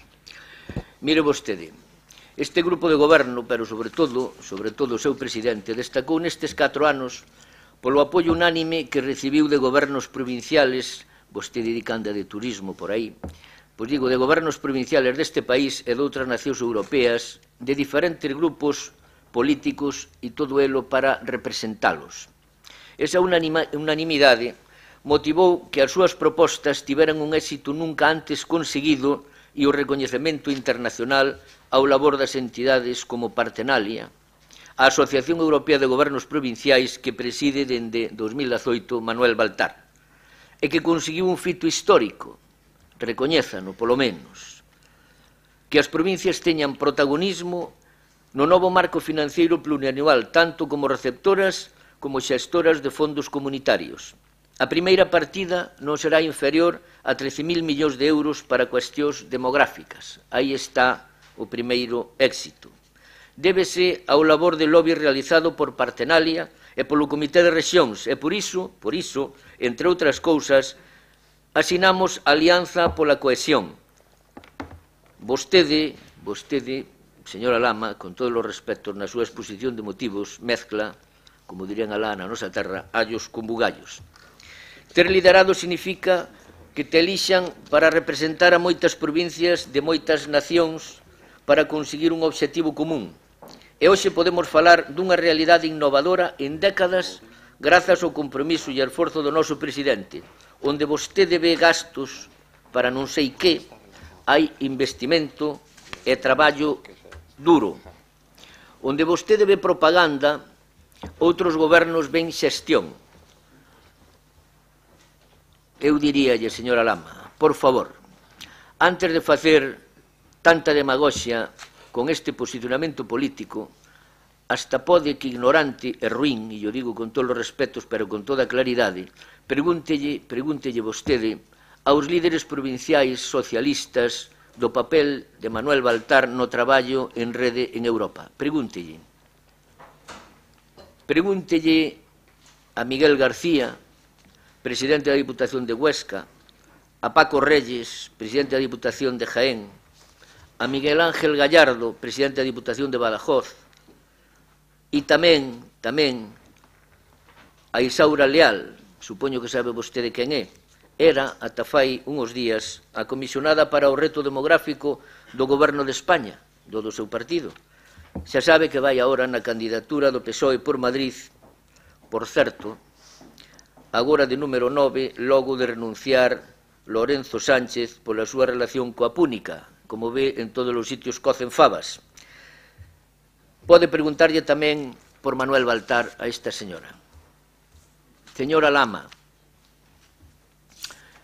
eu, permítame un conselliño de veciño e de corresponsable político por o interés desta provincia, eu aconsellaríalle que non siga vostede por este camiño de reiterado oportunismo, por ser suave, con estas propostas e tamén coas afirmacións que fai na súa exposición de motivos da súa orixinal moción. Mire vostede, se organizan a nivel nacional unha conferencia sobre o reto demográfico, invitan sempre a Manuel Baltar. Non sei se o sabe, seguro que non lle gusta, pero esa é a realidade. Sexa en Tarragona, sexa en Palencia, aí está Ourense, por non falar da Cátedra por o Reto Demográfico de Manuel Campo Vidal e a Internacional Business School. O meu inglés é moi malo, máis ben non existe, espero que o dixera ben. Aí está Ourense. Por certo, este fin de semana maniféstase a España Rural en Madrid. Supoño que irá vostede tamén, señora Lama. Supoño que irá. Pois ali estará Ourense, non o dude. Polo menos algúns. Debo dicirlle algo máis. O Goberno da Nación, o do seu partido, colabora coa Deputación de Ourense porque presentamos proxectos creíbles neste campo e traballamos dende hai tempo, sexa a estrategia de turismo intelixente ou sexa o reto demográfico e a concesión de axudas que estamos a punto de coñecer e que fomos os primeiros en presentar. Anúnciolles que, efectivamente, fomos os primeiros en presentar un proxecto a beiro do Real Decreto 1234 de 2018 que regula as bases para a concesión directa de subvencións a entidades locais para a financiación de proxectos de empleo, autoempleo e emprendemento colectivo dirixidos a afrontar o reto demográfico en municipios de menor población. Este proxecto que presentou a Deputación de Ourense, coordinado por o vicepresidente segundo, compañeiro don Jorge Pumar,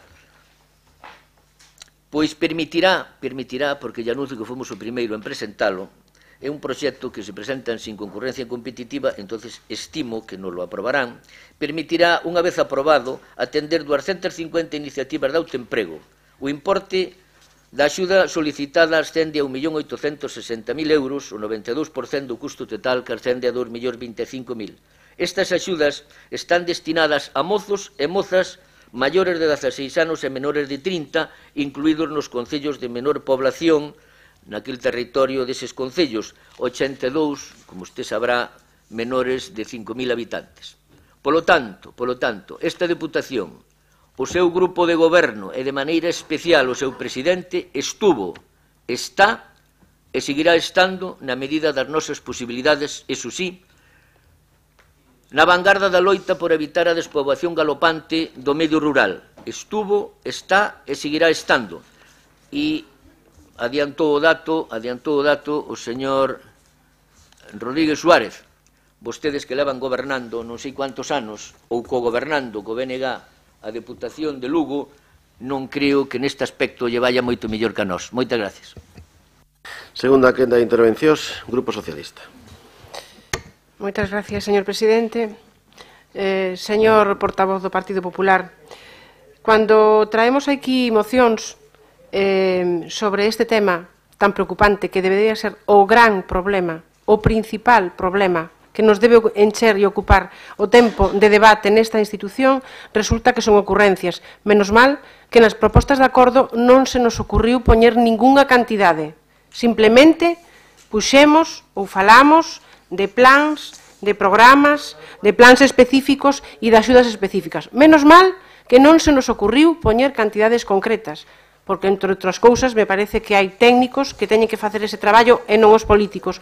Os políticos temos que poñer a vontade. E xa vexo que no seu grupo e este presidente vontade ningunha.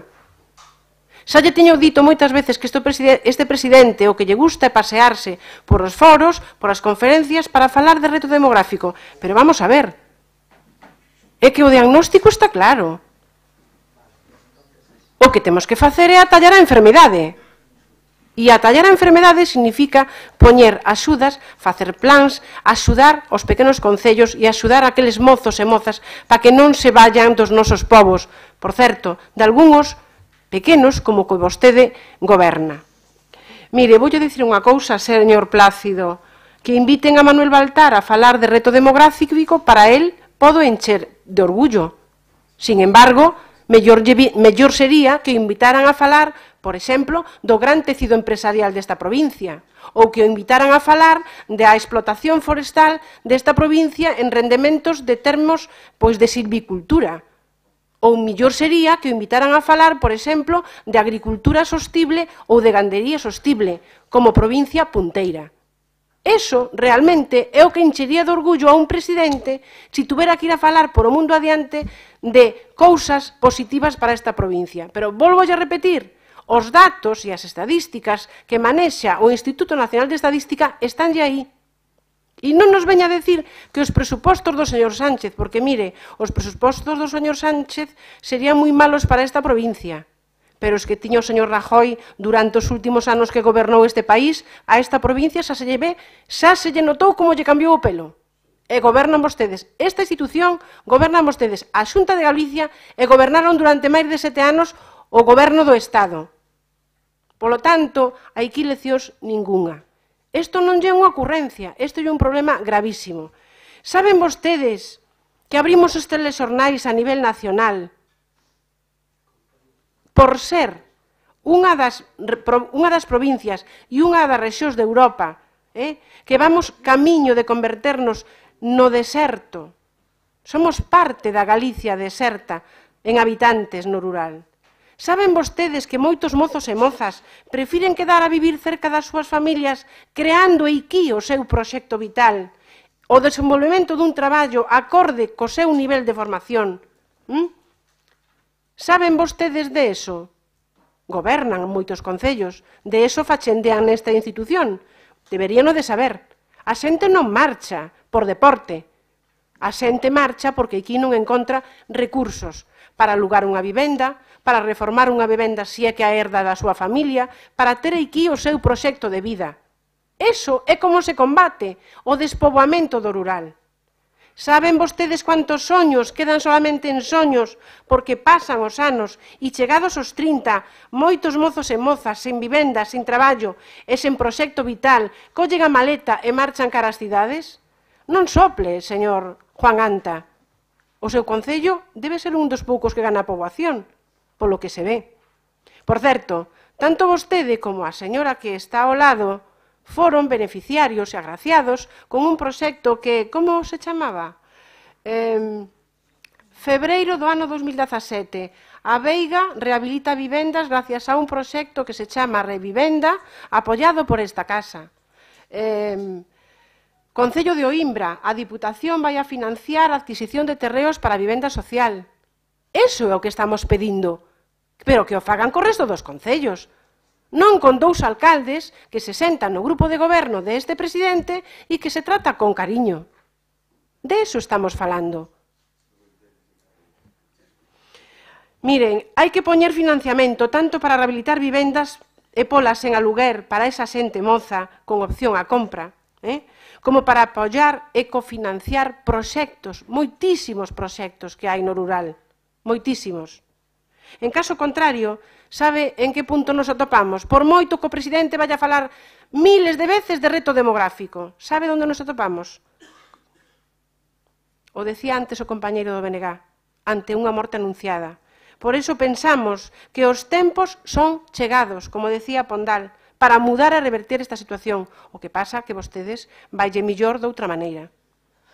Apoiando simplemente proxectos de aqueles máis amigos e, sobre todo, que se sentan nesta corporación. Pois iso é o que teñen que facer, estender esa forma de actuar e de financiar proxectos a todos os concellos.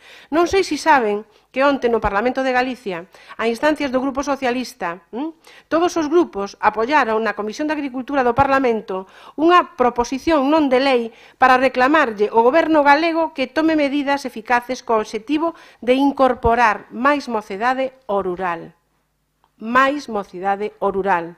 E a proposta de acordo era a seguinte: o Parlamento galego insta a Xunta de Galicia a apostar pola modernización das estruturas productivas agrarias e gandeiras, cun seguimento público e verificable no relativo aos seus resultados anuais, coa finalidade de medir a consecución do obxectivo da incorporación da mocidade ao mercado laboral para facilitar o relevo xeracional.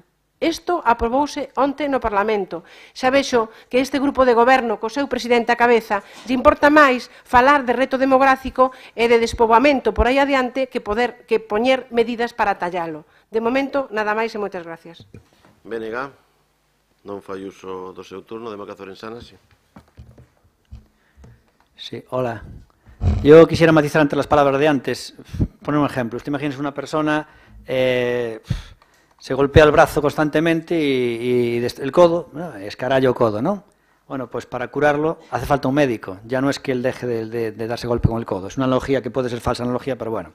Lo mismo ocurre con esto de la Diputación. Es decir, la Diputación, ¿por qué digo que es culpable del hundimiento de Ourense? Por varios motivos. Número uno y principal es porque la Diputación tiene que hacer fuerza para que haya aquí inversiones de la Xunta y el Estado. Y realmente la Diputación ha sido cómplice todos estos años porque lo que ha hecho el Partido Popular ha sido algo tremendamente diabólico, que es, le dice al PP, yo consigo votos, que el PP tenga votos en la provincia de Ourense, y a cambio no hace falta que hagas inversiones, porque como la gente de Ourense te va a votar, no hagas inversiones. Durante 30 años ha habido muy pocas inversiones de la Xunta y el Estado y eso ha hundido a la provincia de Ourense. Además de eso, el PP, aquí en la Diputación, ha dilapidado los presupuestos gastando realmente en absurdos. Entonces, claro, cuando no se invierte realmente y se despilfarra, eso tiene un coste muy alto. Bien, el hecho de que la Diputación sea uno de los culpables del hundimiento de Ourense no significa que tenga capacidad ahora para revertir la situación y que estas medidas sean propicias, que es la que propone el PSOE. Nosotros creemos que hay otras medidas de calado y realmente, primero, hoy la Diputación no tiene presupuesto suficiente para revertir la situación,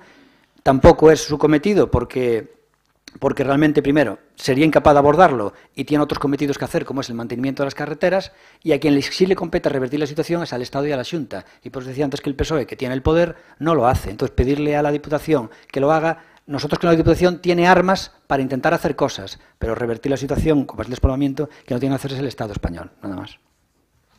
Grupo Popular. Gracias, presidente. Pois ben, señora Lama, vostede insiste no mismo, eu tamén. Mire, os datos xa os deu o señor Rodríguez Suárez. A regresión da poboación en Galicia, tanto en Coruña como en Pontevedra, con todas as características que ten, é a que e a de Lugo Ourense tamén. E repito, en Lugo levan ustedes gobernando esa Diputación e o co-gobernanda la Intemerata. Creo que a miña compañeira e amiga, a alcaldesa de Mondoñedo, creo que foi 3 meses presidenta, non tuvo moito tempo, nin de cantar o sillón. E entonces, bueno, se usted podía poñer aí, a parte das cantidades que pa pouco pudo as poñer, pídanlle consello ao señor presidente da Diputación de Lugo, que lle pediremos, que eu conozco e trato personalmente, xa lle direi que de súa parte me diga que é o que fai en Lugo, que non fagamos en Ourense para revertir esta situación. Seguro que mo conta. E mire vostede, invitan ao señor Baltar, por algo invitarán, e o que lle acabo de decir de conseguir 13.000 millóns de euros para o reto demográfico, eso foi conseguido gracias a Partenalia e a todas esas xestións que fixo o noso presidente e algúns do seu partido, que tampouco lle interesa que lles diga. Eses tamén andan de turismo, tamén, pues habrá que dicirlo. Se andan de turismo, que lle expliquen a vostede a ver que turismo fai. E logo, mire, a Diputación ten as competencias que ten e está para o que está. Eso que falan vostedes da vivenda, xa hai plans, incluso a nivel estatal e a nivel autonómico. A rehabilitación da vivenda rural, sí, axudas po aluguer, axudas pa a compra da vivenda, pero eso están aí desde fai anos. Non inventamos nada, señora Lama, non veña vostede aí, que eu sei que leva moita presa para chegar non sei onde. Teña cuidado que pode tropezar, vaya a modo. E dito isto, vou a rematar, pois, falando en serio, que quero dicir que non falar hasta ahora, pero, bueno, para dar algúns datos. Mire, a baixada demográfica é un feito, está aí. E hai que collelo, como di no meu povo, por os cornos, e non facendo demagoxia. Desgraciadamente, é unha realidade constatable e está aí, pero non aquí, en Galicia e no rural do Estado español. Non vaya usted por Castela, por Extremadura e compróbeo. E iso non é ningún consuelo, pois claro que non, pero ali é que non goberna o PP. En moitos desos sitios non goberna o PP. E que, ao mellor, serán ustedes os ilustres capacitados para revertir esta situación. Pois nada, presenten plans, pero máis concretos que o que acaba de presentarnos. Para este goberno provincial, ten moi presente esta cuestión, e xa lle dixen por qué, co plan Concilia, co plan de apoio á natalidade, e co plan de apoio aos rapaces, todo eso témolo presente, e eso son medidas pequenas, claro que sí, pero que axudan e son as posibles neste caso, aunque ustedes teñen outra idea. O plan 15-19, como será en breve o 72-73, responde aos criterios da denominada perspectiva do reto demográfico, en todo, se cite expresamente ou non, e que a partir de agora, que non se falou nestes puntos, estarán presentes na repartición económica de todos os programas e proxectos que desenvolva o Grupo Provincial de Goberno de carácter social, nos que aprobamos hoxe e nos que aprobamos anteriormente. O obxectivo, como xa adiantei, é mellorar neses concellos, en todos, nos de menos de 5.000 habitantes especialmente, pero eu diría que nos 91, salvo no da capitalidade, e que non se enfade o señor Jácome, é mellorar neses concellos os índices de autoemprego e emprendemento entre os mozos de 16 a 30 anos, ofrecéndolles unha axuda económica coa finalidade de darlles apoio durante a fase inicial dos seus proxectos, e neso incidirá fundamentalmente o proxecto ao que antes me referín e que felicito ao meu compañeiro, o señor Pumar, por a súa coordinación. A Deputación de Ourense é o primeiro goberno provincial que contará cunha área para o reto demográfico, iniciativa, por certo, que fixo pública, señora Lama, no Senado, o presidente desta institución, Manuel Baltar, nunha xornada nacional sobre a demografía, destacando que o plan do próximo mandato Ourense 72-73 será onde se inclúa tamén, e o adianto, a creación dunha unidade administrativa específica para tratar a loita contra a despoboación no rural a nivel social, económico e laboral. Para darlle solución aos problemas hai que plantexalos.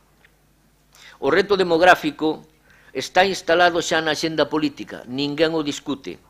E agora máis, parece que se suben todos ao carro. Hai que seguir traballando con ambición e en positivo e estar sempre atentos a calquera plantexamento, sempre. Así surden proxectos como o Centro Galego de Innovación de FP, que será toda unha referencia para Ourense e Galicia, o que vostedes non citan. E, por outra banda, tamén está a creación do Observatorio Internacional do Medio Rural en colaboración ca Universidade de Vigo. Tema importante tamén. E non só iso. Xa o presidente desta Deputación defendeu e remarcou en Bruxelas, eses viaxes que vostedes tanto critican, a importancia que supón que a Unión Europea vai a destinar máis fondos contra a despoboación, máis fondos que nunca, recoñecendo as provincias como destinatarias das axudas comunitarias. En todo caso, o necesario e prioritario é que os proxectos que se impulsen en favor do reto demográfico non teñan a súa orixe en ideoloxías, señora Lama, que non teñan a orixe en ideoloxías que enfrenten e si en solucións que unan, a ver se somos capaces. Esa seguirá sendo a nosa filosofía, traballar buscando novas vías para evitar o despoboamento do rural sen botar culpas a ninguén dun proceso que está a repetirse en todo o mundo e no rural en xeral.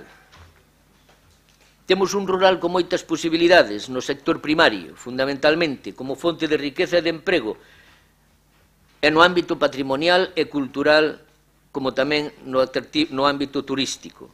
A nosa obriga, repito, a de todos, debe ser dar ca clave para que calquera persoa vexa no rural unha opción de vida. Primeiro, por dispor de servicios de máxima calidade, non o olvidemos, e logo, de oportunidades de traballo. Un desexo, aunque sexa en pre-campaña. Fagamos todos un gran esforzo para elo, xuntos será posible, separados en ningún caso. Moitas gracias. Breve turno de peche para o Grupo Socialista. Gracias, presidente. E logo despois acusa a esta portavoz e a este grupo de falar de demagoxia, que nos veña aquí a decir que o presidente desta Diputación é o gran artífice de que resulta que o Parlamento Europeo vai a destinar para o reto demográfico 13.000 millóns de euros. Bueno, en fin, xa me parece que non vai poder co peso da medalla, non vai poder. Que o reto demográfico é un feito que está na senda política, non o ven a descubrir esta mañá, este 29 de marzo, nesta institución. O reto demográfico debería de estar na senda política xa fai polo menos 20 anos, porque, mire, unha que estudiou xeografía, estudiou pirámides de poboación, xa fai moito tempo que a pirámide de poboación é invertida en moitos lugares de Europa, en moitos lugares de España, e principalmente na nosa Galicia. E principalmente, sabe por qué? Porque temos unha Galicia de dúas velocidades. Unha que está cara ao eixe do Atlántico, é dicir, a Galicia que está na costa e outra que é a Galicia do interior. E sabe que fixo aquel denostado presidente chamado Touriño cando gobernou a Xunta de Galicia? Unha discriminación positiva para territorios do interior, cousa que non está facendo o señor Feijóo, por moito que se encha a boca de que esta é a legislatura do rural. Xa se ve Consulten vostedes as cifras da última legislatura dos seus gobernos nas súas alcaldías e verán que todos, prácticamente todos, un 98%, perden poboación. Por algo será. Hai que facer políticas de discriminación positiva se con eso axudamos a xente que permanezca no rural. Porque, mire, señor Plácido, se a xente moza queda no rural, posiblemente os máis maiores tampouco teñan que marchar. A última casa que se pecha nun pobo é unha morte anunciada da cal son responsables principalmente os políticos. Principalmente os políticos. Entonces, o falar non ten cancelas, decíanlle unha das miñas aboas. De momento, nada máis e moitas gracias. Rematado o debate, sométese á votación esta moción do Grupo Socialista. Votos a favor da mesma? Votos en contra? Abstencións? Queda rexeitada. Pasamos ao punto 10, con a moción do BNG a respecto do Plan de Transporte Público por Estrada da Xunta de Galicia. A esta moción presentou unha emenda de sustitución ao Grupo Popular. Ten a palabra o voceiro do bloque. Moitas gracias, señor presidente. Boca exposición de motivos. A situación actual do transporte público por estrada é consecuencia da inoperancia e pasividade do Goberno do Partido Popular na Xunta de Galicia, que primeiro deixou degradar este servicio público e logo, a golpe de sentenza xudicial, puxo en marcha unha reforma parcial, chapuceira e apresurada. En marzo do ano 2016, o Tribunal Supremo anula as prórrogas das concesións de transporte público aprobadas pola Xunta en febreiro de 2010 de maneira irregular. A razón da anulación foi que a decisión da Xunta ia en contra da normativa europea que proíbe contratos de concesión de servizos públicos por máis de 10 anos. Naquela altura, comezos do 2010, a Xunta ampliou as concesións por 10 anos desde o remate dos contratos, tanto no caso do transporte escolar como nas liñas de transporte regular. Era unha situación que se vía vir, mas a Xunta deixou pasar o tempo sen facer nada. O período 2010-2016 foron 6 anos perdidos nos que houve a posibilidade de traballar nun plan alternativo. O PP preferiu deixar pasar o tempo e agardar acontecementos. Coa finalidade de gañar tempo para facer fronte a unha situación que se tiña que ter afrontado moito antes, o Goberno de Feijóo pon en marcha o chamado Plan de Transporte Público de Galiza, que en realidade é un plan de transporte público por estrada e non un plan integral de transporte público. Naquela altura, estamos falando de comezos de 2017, deciden desenvolver o plan en dúas fases. Unha primeira fase en 2017, coa licitación das concesións ás que renunciaron as empresas, e outras moitas víronse afectadas sen renunciar pola licitación. E unha segunda fase no 2019, coa licitación da totalidade das concesións, que é precisamente na que nos atopamos agora mesmo. Para a primeira fase de parcheo, a Xunta contratou os estudos zonais a empresas consultoras por unha cantidade de 850.000 euros. Foron varios estudios, varios contratos con varias empresas, 6 lotes que fixeron estudios e propostas por zonas. Os estudos foron adxudicados a consultoras que non teñen coñecemento da realidade do noso país, porque o que pode funcionar en Castela e León non ten por que dar o resultado aquí. Debido ás presas, o mes de agosto de 2017 era a data límite para sustituir as concesións renunciadas, o proceso foi precipitado, escurantista e moi pouco participativo. Na maior parte dos casos, as novas concesións empeoraron os servizos prestados nas anteriores, de maneira que a Consellería autorizou as adxudicatarias a repoñer os anteriores servizos. Isto aconteceu, sobre todo, onde houbo queixas insistentes dos concellos e persoas usuarias, con representación de alegación, recollida de sinaturas, repercusión mediática, etc. Unha das novidades dos novos contratos, o transporte a demanda, que en realidad é un transporte baixo reserva, tivo unha utilización moi baixa porque non se promociona e, ademais, ten unha utilidade relativa pola necesidade de adaptarse os horarios e percorridos escolares. Nalgúns casos hai que facer 3 ou 4 kilómetros para ir a un destino que está a 1 kilómetro. Ademais, non se informa da prestación deste servicio fora do calendario escolar, en vacacións de Nadal, Semana Santa, verán, polo que se non hai demanda non se presta. E agora estamos na segunda fase. Ao longo do 2018, a Xunta de Galicia contrata de novo con empresas consultoras a redacción do plan definitivo, despois do experimento de 2017. En total, neste caso, son contratos por case 2,5 millóns de euros, 6 lotes, máis un contrato de coordinación, que foron asinados en xullo do 2018. De novo, o traballo de campo e o proceso de participación deixa moito que desexar, o que explica o resultado final dos anteproxectos dos contratos de explotación. Logo de ser aprobado por o Consello Galego de Transportes, sen o voto a favor das asociacións empresariais e dos sindicatos, o Consello da Xunta aproba o 29 de novembro de 2018 o Plan de Transporte Público de Galicia e o DOGA 17 de xaneiro de 2019. Neste documento propónse o procedimento para a contratación de 1.500 liñas en dúas fases. Unha primeira con aproximadamente 100 contratos que se prevé adxudicar antes do verán e a que estivo a exposición pública ata o 28 de febreiro, e unha segunda co resto dos contratos que se prevé adxudicar antes de que remate este ano. Varias consideracións. O actual sistema de liñas de transporte regular é consecuencia das políticas da dereita que foi facendo concesións con criterios clientelares. É un sistema obsoleto que tiña que ter sido cambiado fai moito tempo, mas, como dixen xa, o goberno de Feixóo optou desde 2010 por ocultar o problema e non facer nada. E desde a sentencia do Tribunal Supremo de marzo de 2016 actuou con presas, con escaso diálogo e con falta de transparencia. En lugar de facer un plan integral de transporte público e de mobilidade sostible que inclúa todos os modos de transporte, estrada, ferrocarril, marítimo donde o haxa, ou poida haber ciclista, peonil, a Xunta do Partido Popular colle o camiño do medio e fai un lifting ao transporte por estrada, un apaño para reducir custos e crear a sensación de que se amplían liñas e servicios unificando transporte escolar e transporte regular.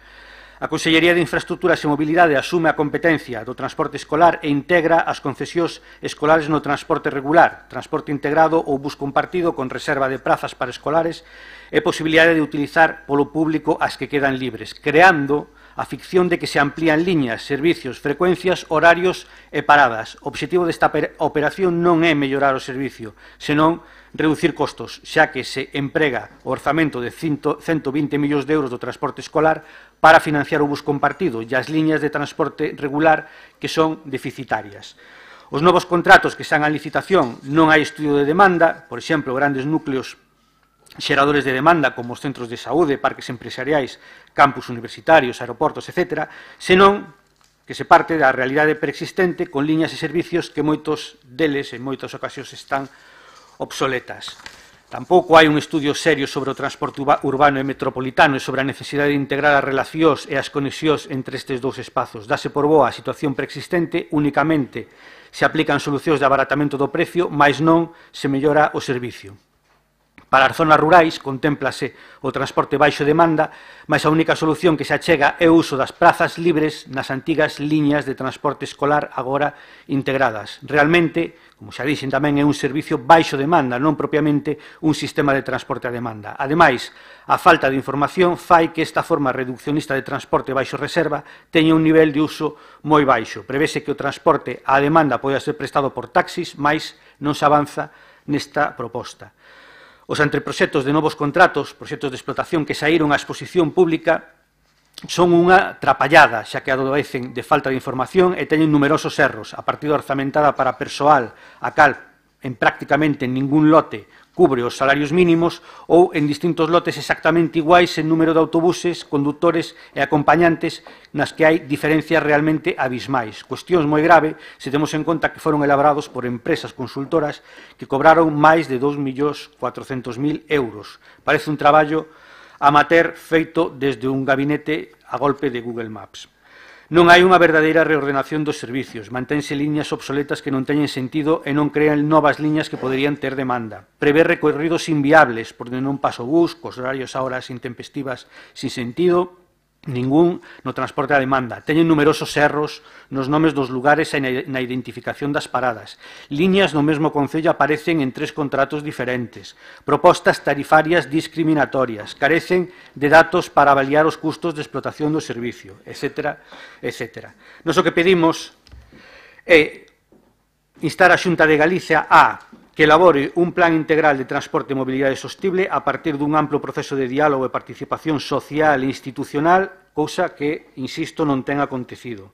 Unha reordenación do transporte público por estrada a partir de necesidades e estudio da demanda, con alternativas diferenciadas e complementarias para as áreas urbanas, metropolitanas e rurais.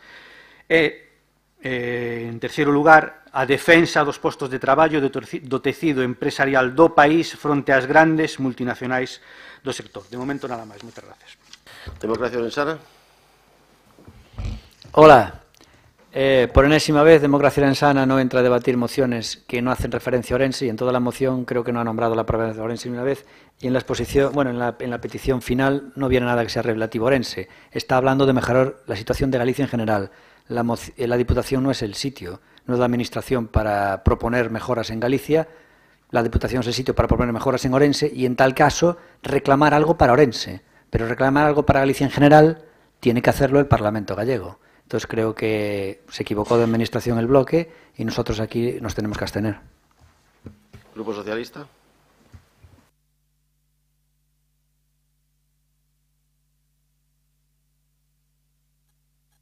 Ahora. Moitas gracias, presidente. Moi bons días a todos e todas. Non sí que vamos a entrar, señor Jacome, nesta moción, porque esta moción sí que influye a Ourense, influye a todos os concellos do rural de Ourense. Eu non sei como dice que non influye a Ourense. Eu non sei se viu o plan de transporte público de Galicia. Bueno, rematado o prazo de exposición pública para alegación ao plan de transporte de Galicia, un plan que nos presenta por parte da Xunta como unha modernización do transporte por carretera, mellores conexións entre as vilas da provincia e da cidade de Ourense, unha mellora da mobilidade interior nas comarcas, facilitando os desplazamentos aos centros de saúde, as principais áreas industriais, deseño de rutas renovado, atractivo e accesible, reforzo dos servicios de núcleos pequenos de poboación, axustando horarios e conexións a demanda existentes. Pero a realidade é ben distinta. Nos atopamos con un pésimo diseño do plan. Transporte a demanda, sí, pero en horario e días lestivos, coincidindo cas liñas de transporte aos centros educativos. Puntualizo, en época escolar. Polo que un veciño ou veciña non pode ir ao médico en vacacións utilizando o transporte público. E se durante a época escolar vai con este transporte ao médico, ás 8:30, cando volta a casa, ao remate das clases. Recordar tamén que este transporte chamado a demanda non é tal, é un transporte baixo reserva, que obriga os usuarios e usuarias a solicitar o servicio a través dunha operadora, dunha app instalada no seu móvil ou a través dun ordenador. Pero, señores e señoras, son conscientes da realidade que temos no rural? Falan desde o goberno galego da legislatura do rural. De verdade que coñecen o rural galegos que diseñaron o plan? E o que máis grave, o PP é consciente da realidade dos nosos povos e das nosas vilas. O novo plan non soluciona o problema de mobilidade interior e, sobre todo, non ten en conta as características do rural galego cunha poboación avellentada, dispersa, con moitas dificultades de mobilidade e con problemas para acceso ás novas tecnoloxías. Señores, o plan de transporte público de Galicia do PP demostra a incapacidade, inoperancia e falta de transparencia e do diálogo co sector, cos sindicatos e concellos, demostrada pola Xunta na elaboración do documento. Pese a importancia de levar a cabo un proxecto de mobilidade adaptado ás necesidades dos veciños e veciñas, sobre todo do noso rural, durante o proceso previo, a Xunta limitouse a contratar a grandes empresas consultoras, como xa foi aquí falado, que achegaron consultas aos concellos. Como todos e todas saben, recibimos esas enquisas, nas cales se nos preguntaba como estaba o servicio que existía na actualidade. Señores, pero é que estas enquisas estas empresas xa tiñan que saber como estaba o servicio, porque o servicio é da Xunta de Galicia, non dos concellos. E agora nos atopamos con un plan que non hai unha reordenación de servicios, mantendo liñas obsoletas. Todos e todas os que viron o plan que afecta aos seus concellos saben do que estou a falar. Non recolle a realidade das áreas metropolitanas que quedan ao marchen, mantendo os seus propios plans de transportes illados. O plan que evidencia a falta dunha política global de transporte, e evidencia un claro descoñecemento da realidade xeográfica e demográfica de Galicia. Estamos tamén ante un plan que pon en perigo a pequenos e medianas empresas de transporte e os seus traballadores. Non é un plan de transporte global, pois únicamente contempla un único medio de transporte, cando debería ser consecuencia dunha formulación máis xeral sobre a mobilidade de Galicia en todos os medios de locomoción. Neste punto, ora, na miña intervención, teño unha pregunta para o voceiro ou voceira do PP que vai intervir, que lle vou a facer, porque quero saber se esta Diputación presentou algunha proposta ou aportación ao Plan de Transportes de Galicia. E digo isto pola falta no plan dunha formulación xeral do Plan de Transporte de Mobilidade inter e intercomarcal, ca cal non conta o plan, pero tamén por un aspecto importante, como vai a supoñer a chegada do AVE da liña de alta velocidade a Ourense. Saben vostedes como quedan as conexións cas vilas da nosa provincia ca capital? Un feito tan importante que a chegada do AVE a Ourense para nada se ten en conta. O PSOE xa reclamou en xuño de 2017, mediante unha moción debatida neste pleno e non apoiada polo Partido Popular, a implicación técnica real da Diputación para a mellora dos servicios definitivos, que deberán entrar en vigor próximamente, así como a necesaria creación de mesas de diálogo, mesas de diálogo nas que participen todos os concellos agrupados por comarcas. E, señores, non se fixo nada. Non se fixo nada neste sentido para mellorar a coordinación entre todos os municipios, que somos os principais coñecedores dos problemas do noso territorio. É necesario mesas de diálogo. Vou facer miñas as súas verbas, señor Plácido. Xuntos vamos a traballar mellor, pero por separado non. Aquí cada un presentamos unha alegación ao plan, verdade? Cada concello, eu creo que presentamos alegacións ao plans. Bueno, eu creo que cada concello presentamos alegacións ao plans, pero de forma individual. Non presentamos unha alegación conxunta de comarca. Non, señores, non presentamos. Son necesarios, como decía, mesas de diálogo nas que participen todos os concellos agrupados por comarcas, nas que se coordine estas necesidades reais de mobilidade, analizando e coordinando todos os métodos de transporte, non son un deles. As consultas individuais e alladas aos concellos están a provocar queixas e claros problemas de coordinación. Moitas grazas, nada máis. Grupo Popular, ten a palabra. Señor Presidente, señoras diputadas, señores deputados, persoas que nos ven por distintos medios, que nos acompañan no salón de plenos, dende logo para o Partido Popular é para min como concelleiro dun concello rural, pois desde logo o tema do transporte nos preocupa a todos e sobre todo preocupalle aos cidadáns que necesitan usalo, pois é un servizo básico. Sorpréndenos que presenten esta moción aquí. Ou é que non se fían dos representantes que teñen no Parlamento de Galicia, que é onde nós entendemos que debe debaterse este tema, e isto vai para os dous grupos que interviron, digo que será o Parlamento de Galicia, será ali onde hai que decir que hai que facelo por comarcas, que hai que facelo por provincias, que hai que intensificar, que hai que destinar máis medios, que non estuvo ben feito o plan, todo eso hai que decirlo ali. Tamén hai que decirlo aquí, pero desde logo desde outro prisma. Falar de Ourense aquí, pero ali no Parlamento falase de Galicia, e o plan é un plan para toda a comunidade autónoma de Galicia e para todos os veciños e veciños de Galicia. Todos os concellos de Galicia tiveron a oportunidade de reclamar aquelo que consideraban que non estaba ben, podendo presentar reclamacións, aportacións, suxestións ou demandar melloras. Entendemos que así o fixeron, isto me consta, así o fixeron, a práctica totalidade. Tamén a FEGAN e os axentes sociales, como non pode ser de outro xeito. Algún poderoso e forte non o fixo, nin lle interesou para nada o plan de transporte. Debe de sentirse tan potente e tan cousa que ao mellor, pois ele é, seguro que sí. Ese é o que ten que pensar se algún día os demais tamén debemos ter servizos e tal. A todo isto, vostede, digolle a vostede que é o autor da moción, e naquela parte que a señora portavoz do Partido Socialista tamén faga seu a cousa, pois tamén vai a contestación para ela. A todo isto vostede afirma que foi un procedimento pouco participativo. Diga vostede que non foi suficiente, digan vostedes que non foi suficientemente participativo nun tema tan complexo. Nós incluso poderíamos comprar disso. Mire vostede, porque nós tamén recoñecemos que todo é millorable e, sobre todo, algo tremendamente complexo, algo donde é de toda a comunidade autónoma, algo de que algún servizo pudera afectar a dúas provincias, a veciños de dúas provincias que están limítrofes, pois claro que sí, é un problema, é algo importante para toda a comunidade autónoma. Estou de acordo con eso, como non pode ser de outro xeito, como non vamos a estar a quenes defendemos por riba de todo os nosos veciños e veciñas, incluídos vostedes. Ou é que vostedes tampouco valoran, entendo que a señora deputada do Partido Socialista si o valora, o traballo feito por quen coñece a realidade de primeira man?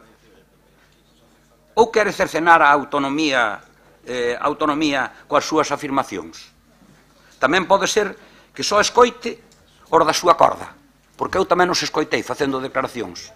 Algúnas que comparto e posiblemente a maioría delas que non comparto, facendo caso ao que din, sexa certo ou menos certo.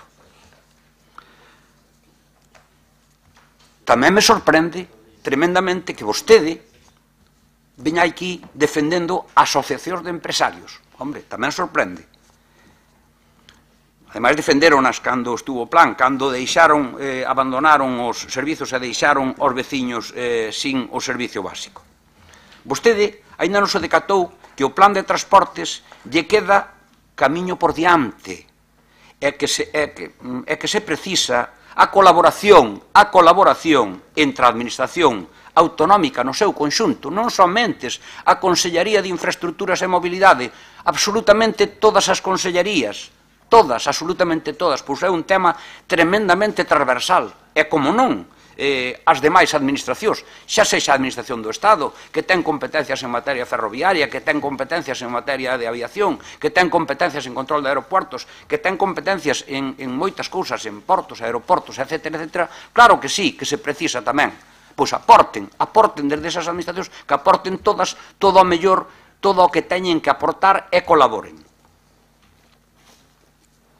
E tamén, xa dixen, todas as administracións, e tamén xunto cos axentes sociais. Pois nós así o entendemos, e así seguiremos traballando para acadar o mellor plan posible. Non o plan que vai a resolver todos os problemas, pero sí o mellor plan posible. Esa é a obriga de todas as administracións e de todos aqueles que temos algo que ver en política, pero sempre cunha visión construtiva, cunha visión de colaboración e cunha visión de, o que vostedes din, de traballar polo país. Afirma vostede que o sistema de transporte é un sistema obsoleto, que tiña que ter cambiado fai tempo, e o que se leva feito é ocultar o problema e non facer nada. A isto, recordarlle que cando vostedes, os grupos que aquí estuveron e interviron anteriormente, cando vostedes mandaban, porque mandaban, por certo, alguén aquí fixo referencia a esa discriminación positiva, palabra que eu xa máis utilizarei da miña cousa, unha discriminación, a utilizo, diga quen diga, sinto se me quedo solo, ningunha discriminación pode ser positiva, pero bueno, alá cada un ca súa cousa, eu manteño esa. Cando mandaban na Xunta, o meu concello, desde logo, non foi dos cosas, 0 euros, non sei onde estaba a discriminación positiva, e é o concello rural máis grande da comunidade autónoma, en número de habitantes, porque non ten ningún núcleo que supere os 500 habitantes, e ten máis de 6.000, e ten un parque empresarial, e ten moitas cousas que necesitan moitísimo apoio. Vostedes mandaban, e xa se coñecía o regulamento europeo de transporte, en lugar de afrontar o problema e avanzar no traballo de cara ao futuro,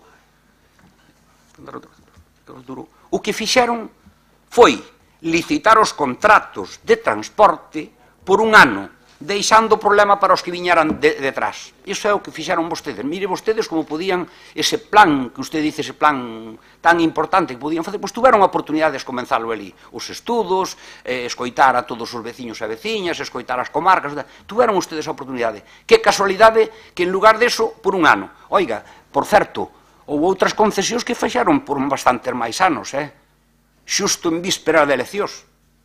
Iso que pasa, que era máis importante? Pois seguro que tamén era importante e necesario. Tamén trata vostede o problema do transporte urbano e metropolitano. Xa o trataron vostedes aquí noutra moción que presentaron no seu día. Non sei como se atreven a falar do tema cando gobernaban na Xunta e tamén tiñan responsabilidades do transporte na cidade vostedes, ou co-gobernaban aquí tamén, dedicáronse única e exclusivamente a torpedear e tomarlle o pelo aos veciños e veciñas e aos gobernos dos concellos do entorno da cidade. Non serán capaces de rebatirme isto. En cada reunión que mantivemos, que foron moitas, e que xa ia ser, e íbamos empezar, e íbamos tal, sempre as mesmas cousas, sempre a mesma cantinela. viñan coa nova reunión que tuvemos, que foron moitas, viñan con unha nova excusa. Iso sí, vontade política, cero. A culpa case sempre era os informes da policía local eran desfavorables, que se ían producir un colapso terrible nas rúas da cidade. Esa e non outra foi a postura durante varios anos. Diránme vostedes. E agora que leva gobernando o PP na Xunta e no Concello de Ourense, pois teño que decirlo, é unha asignatura pendiente. Pero é unha asignatura pendiente cos concellos do rural, ustedes aí que falamos todos os días do rural, de fixar población, os concellos do rural do entorno de Ourense, e a señora deputada tamén o sabe, porque así o fixo o seu concello, bueno, e o señor tamén deputado do Concello de Amoeiro, celebramos cantos plenos foron precisos para que o transporte metropolitano se puxera en marcha. De xeito experimental ou como fose, non quedou ningún acordo por tomar, que foi tomado por unanimidade de todos os concellos. Non sei como foi a votación, pero desde logo a maioría absoluta, cando menos, así o aprobou. Sorpréndeme que durante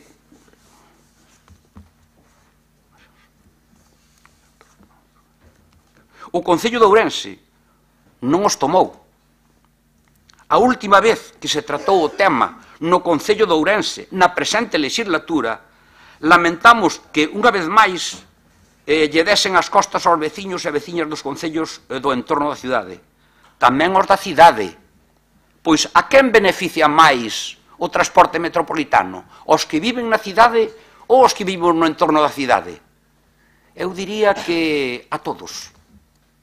Porque no Concello de San Cibrao das Viñas, que hoxe nos tomou posesión o señor deputado e alcalde, brillante alcalde do Concello de San Cibrao das Viñas, ali traballan máis de 8.000 persoas, e no meu 2.000. Pois todos os días a maioría desos traballadores e traballadoras, por certo, no meu parque empresarial, a maioría, moi por encima da media, son mulleres.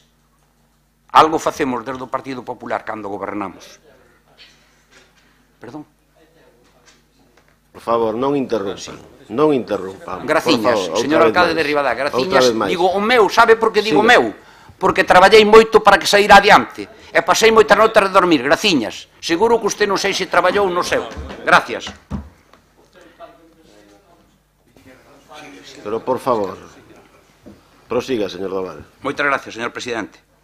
Non pasa nada que me interrumpan por eso, que eu faga meu ou cousa, estou orgulloso del, por lo tanto non se preocupe, non me molesta que o diga. Podo continuar, señor presidente? Gracias, moitas gracias. Bueno, pois como decía, lamento que lle deran as costas a eses, non ao meu concello en particular, senón aos meus veciños e aos veciños de todo o entorno da cidade. E tamén aos da cidade de Ourense, porque a culpa da Xunta tamén, a Administración Autonómica tamén terá moita responsabilidade, tamén a ten. Pero o Concello de Ourense, desde logo, e aí están vostedes representados, salvo vostede, que non ten, aí non ten, que eu saiba, pero ten os primos irmãos ali. Pois, desde logo, pois non se pon en marcha porque o Concello de Ourense sigue, e os veciños de Ourense siguen en precario co transporte urbano. E se todas as empresas, se o Concello de Ourense, todos os que están ali, os que votan ali, foran quen de sacar adiante, por suposto, o equipo de goberno, seguro que é o que ten máis responsabilidade, pero que a axuda de todos, hoxe houbera sido xa seguro que unha realidade ese transporte metropolitano que tanto necesitamos. Permítalle que lle faga unha pregunta. Cales foron as súas achegas, as do seu grupo, durante o proceso de diálogo ao plan de transporte da Xunta? Digo eu, ningunha, ou por menos eu non as coñezo. Lamento se é de outro xeito, eu non. Podería respostar cal é a razón pola que na cidade de Pontevedra non existe o transporte urbano, aínda sendo unha obriga legal, pois ten máis de 50.000 habitantes. Porque un ten que mirar primeiro o que fai un, e se somos un exemplo, ademais esa cidade que vostedes presumen de ser unha cidade educativa e todo eso, hombre, pois o transporte debía de ser algo fundamental. ao mellor hasta estou errado. A vostede, non sei, espero que a señora deputada non sexa así, a vostede interesa lle vir aquí falar de catastrofismo, a ver se pilla algo, a ver se hai que, xa que non o fixaron no Parlamento, a mellor aí está máis cosas. A realidade é distinta ao que vostedes pretenden presentar. Estou seguro que os veciños e as veciñas valorarán o traballo de cada quen. Confío en que co traballo de todos, de todas as institucións e de todas as administracións e tamén dos traballadores e traballadoras e das empresas e de todas as administracións, pois o plan de transporte cumpla o que eu dixen antes, que sexa o mellor posible. Nada máis, na miña primeira intervención, moitas gracias. Ábrese unha segunda quenda de intervencións. BNG, ten a palabra. Moitas gracias, señor presidente. Bueno, na exposición de motivos fomos, creo que, bastante extensos e claros para debullar todas as carencias que nos vemos no plan de transportes que é obxecto hoxe de debate. Como sempre, é un problema que non é exclusivo da provincia de Ourense, pero que afecta, lóxicamente, a provincia de Ourense, porque antes tamén estábamos falando do rural, de fixar población, e precisamente o tema do transporte público é un dos aspectos fundamentales nos que se axuda ou se garantiza que a población do rural poida acceder a servicios e poida seguir manténdose os povos, tal como as aldeas dos nosos concellos, con xente habitados, porque se garantizamos que teñan acceso aos servicios, un transporte cas cabeceiras das súas comarcas funcional e eficiente, pois iso tamén, lóxicamente, axuda a loitar contra ese reto demográfico e a fixar población. Contestando algunhas das cousas das que tomei nota, das que se falaron por aquí, algúns son os argumentos habituales. Que é un tema máis do Parlamento de Galicia. Home, sí, é un tema do Parlamento de Galicia, lóxicamente, nos estamos de acordo. E, de feito, ali xa o presentamos e xa o defendemos, e os nosos representantes pois tamén dan ali a batalla, pero, en todo caso, nós, como representación dos veciños de Ourense, neste caso, pois, cualquier tema que afecte a nosa provincia e afecte aos nosos veciños, desde logo, nós sempre defendemos que ten que ser obxecto de debate, ainda que tamén mo recoñeceu ao largo da súa intervención, nesta casa, e ten que esta casa liderar cualquier tipo de reclamación diante de cualquier outra administración, inda que nos sexamos os directamente responsables da competencia que se discuta. Volvemos a falar do bipartito, o recurso habitual empregado a todos os niveles. Como me volve a falar do bipartito, teño que volver a decir exactamente o mismo que decimos sempre. O bipartito, en 3 anos e medio ou pouco máis que estuvo frente da Xunta de Galicia, desde logo non pudo facer fronte a toda a problemática que levamos arrastrando cando vostedes en máis de 40 anos non o fixeron. E, desde logo, desde o bipartito tamén lle lembro que xa pasaron 10 anos. Eu, na exposición de motivos, precisamente facía referencia que vostedes non fixeron nada cando o problema estaba en riba da mesa. Perderon, no período 2010-2016, preferiron obviar o problema, deixar que pasara o tempo e agora as presas, correndo e malamente, pois intentar atallalo, como, por certo, non só fan con isto, fan con cualquier outro tema grave de país que nos afecte, porque é unha política que é a política que caracteriza o señor Feijóo. Vostede fala tamén de que era unha asignatura pendente, ou hasta ahora era unha asignatura pendente. Bueno, pois, con este plan que nos plantean en riba da mesa, nós, por desgracia, pensamos que a asignatura vai a seguir pendente, e non só pendente, suspensa. No Concello de Ourense, efectivamente, non temos representación. Agardamos, desde logo, que eso poida mudar dentro de escasamente 2 meses, pero, desde logo, nós non teremos representación, pero a que teñen vostedes, os veciños e veciñas de Ourense, non lles trouxo nestes últimos anos, desde logo, ningunha noticia ni ningunha alegría digna de ser celebrada. Fálame tamén da provincia da cidade de Pontevedra. Mire, recoñécelle que non coñezo a situación do transporte urbano, vostede dice que non o hai, na provincia ou na cidade de Pontevedra. Tampouco coñezo cual é o motivo de que non o haiga ou se é obligatorio que o teña que haber. Pero, home, a provincia de Pontevedra, desde logo, o tema do transporte urbano non será algún criterio moi significativo a hora de definir a calidade de vida nunha cidade, porque premios que ten levado a cidade de Pontevedra e referente internacional que representa en cuanto a urbanismo, calidade de vida e calidade para os veciños e veciñas, para os cidadáns da capital, pois, desde logo, non hai outro, se non poñamos vostede.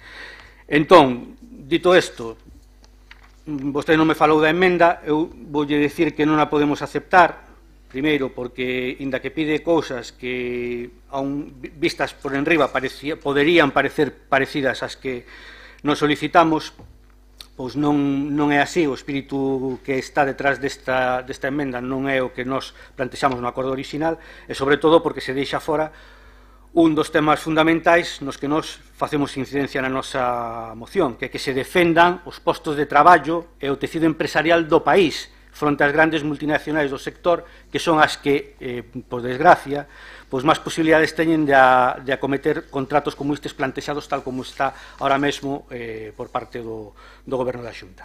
De momento nada máis. Moitas gracias. Democracia Orensana. Gracias. Dos matices que ha dicho la diputada del PSOE, que todo lo que ocurre en Galicia influye a los gallegos, con lo cual sí que deberíamos votar y opinar en este tema, pero también todo lo que ocurra en la NASA puede influir a la humanidad y no vamos a hacer una moción instando a la NASA. Incluso todo lo que ocurre en Google y en Facebook puede afectar a los gallegos y no por ello vamos a hacer aquí una moción instando a Google o instando a Facebook. A nosotros nos parece que esta moción no es apropiada porque es del Parlamento propio de Galicia para los gallegos. Nosotros estamos aquí para Orense, entonces se podría instar a la Xunta para Orense, pero tratar de hacer política que no es de nuestra competencia aquí me parece un fraude para los votantes. Y por otro lado me llama la atención lo que ha dicho, es importante resaltar estas palabras, porque el diputado Doval, creo que es además licenciado en pedagogía o algo así, me llama la atención lo que dijo, porque dijo que él, igual se queda solo en ese término, pero que la discriminación nunca puede ser positiva, que la discriminación siempre es negativa. A mí me parece increíble que una persona como el señor Doval no sepa que discriminación es una palabra polisémica y tiene dos acepciones. Una de ellas habla, efectivamente, tiene una connotación negativa y la otra significa un filtro, y el filtro puede ser positivo o negativo. Entonces, que usted no conozca que la palabra discriminación es polisémica y que una de las acepciones no tiene que ser negativa, me parece grave en una persona que es licenciada. Grupo Socialista. Gracias, presidente. Estamos a debatir sobre o plan de transporte público. Plan de transporte público que todos os nosos veciñas e veciños utilizan o autobús para vir ás vilas e moverse polos seus concellos, señor Jácome. Non afecta a Xunta en general, afecta os nosos veciños e veciñas. E o señor Doval non me contestou. Esta Diputación fixe algunha aportación, algunha proposta para o plan de transporte de Galicia? Isto ben porque o propio PP propuxera e aprobara previamente no Parlamento de Galicia, con data de 2017, solicitar a participación activa das Diputacións provinciais na definición do novo mapa de servicios que está a ser un obxecto de planificación por parte da Xunta e demandar a súa implicación, tanto técnica como económica, de cara a un posible reforzamento e mellora dos servicios de transporte público por estrada. Non vou entrar no plan de transporte metropolitano porque sería para falar moito máis e daría para falar outra moción. Solo decir que por parte da Xunta tampouco foi tratada con moito cariño o plan de transporte metropolitano. Señor Doval, un plan participativo que estamos en riba das mesas terá que estar comigo que unha enquisa e unha reunión non é o conseguinte participativo. Vou rematar dicindo que o que se fixo non foi unha posición global do plan, se fixo o que se recolleu o que tiñamos, mellorado algo, pero totalmente insuficiente e non adaptado á realidade. Se non, por eso presentamos todos, como dixemos antes, todos os concellos, creo que todos, presentamos, bueno, non vou entrar se un non presentou, todos os concellos presentamos alegacións, todos os concellos participamos en reunións, porque todos queríamos mellorar, porque nos parece unha cousa moi importante este plan. E de verdade que non o estamos a conseguir, porque o plan que nos presentaron parece que descoñecen totalmente a realidade que estamos a ter no noso rural. Nada máis, moitas grazas. Grupo Popular.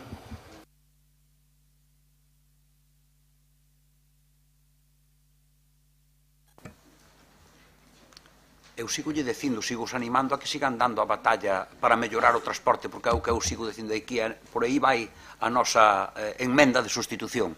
Ou non está de acordo co que decimos aquí, na enmenda de sustitución, que é un tema transversal, que é un tema que tai que desde todos os ámbitos. E, desde logo, tamén o Concello de Vigo que non participou, que foi o que non participou, tamén supoño que terá moito que decir nese plan, porque tamén ten aeroporto, ten porto, ten ferrocarril, etc. etc. Pois eu tamén, igual que usted preguntou, a Deputación si leva participado, vai seguir participando cada día máis, porque, como lle digo, o plan é participativo, o plan é de seguir traballando. Xa aportou no seu día tamén diñeiro ao tema do transporte, como non pode ser de outro xeito. Ben, por tanto, eu animo a que sigan dando ustedes. Nós tamén desde ali, tamén, ca responsabilidade que temos de goberno na Xunta de Galicia, pois temos a obriga de seguir traballando, porque non é algo finalizado, é algo que é ainda un proxecto, que eu ainda non sei se nos demos conta que, evidentemente, os proxectos, o edificio cando se construye, se o proxecto non está moi axustado, pois ao mellor igual xa non é posible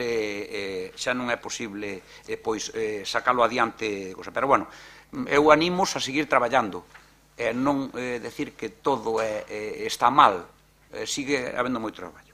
Pero bueno, o plan de transporte público de Galicia ten que ser un plan dialogado e participado de todas e de todas, e cando digo de todos e de todas e de todos, digo das persoas, das empresas, dos traballadores, das organizacións sindicais e de todos, e tamén de todas as administracións, pois se somente o vai a facer a Administración Autonómica dende a Consellería de Infraestructuras e Mobilidade, desde logo non vai a chegar a bon porto. Por iso nós, aquí, na nosa proposta, que despois leerei a proposta de acordo, pois decimos que transversalmente pois ese plan pois se traballe todos. E por iso os invito a vostedes, ali onde gobernan deputacións, onde gobernan, porque eu me pregunto que pasou en Coruña, que pasou noutras cosas, si realmente, porque non nos pregunte a nós o que fixemos, tamén pregunte, primeiro pregunte usted, faga un análisis do que fixeron os seus colegas nas outras provincias, a ver se efectivamente se implicaron tanto no plan.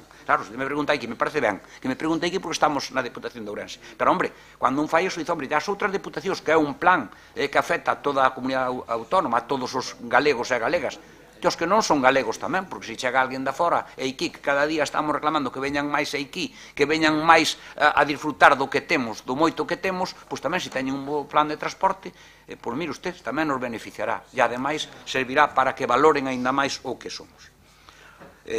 Nós seguiremos demandando e colaborando para conquerir un transporte de calidade, pois estamos certos de que se trata dunha ferramenta imprescindible para a vertebración de Galicia e a coacción social.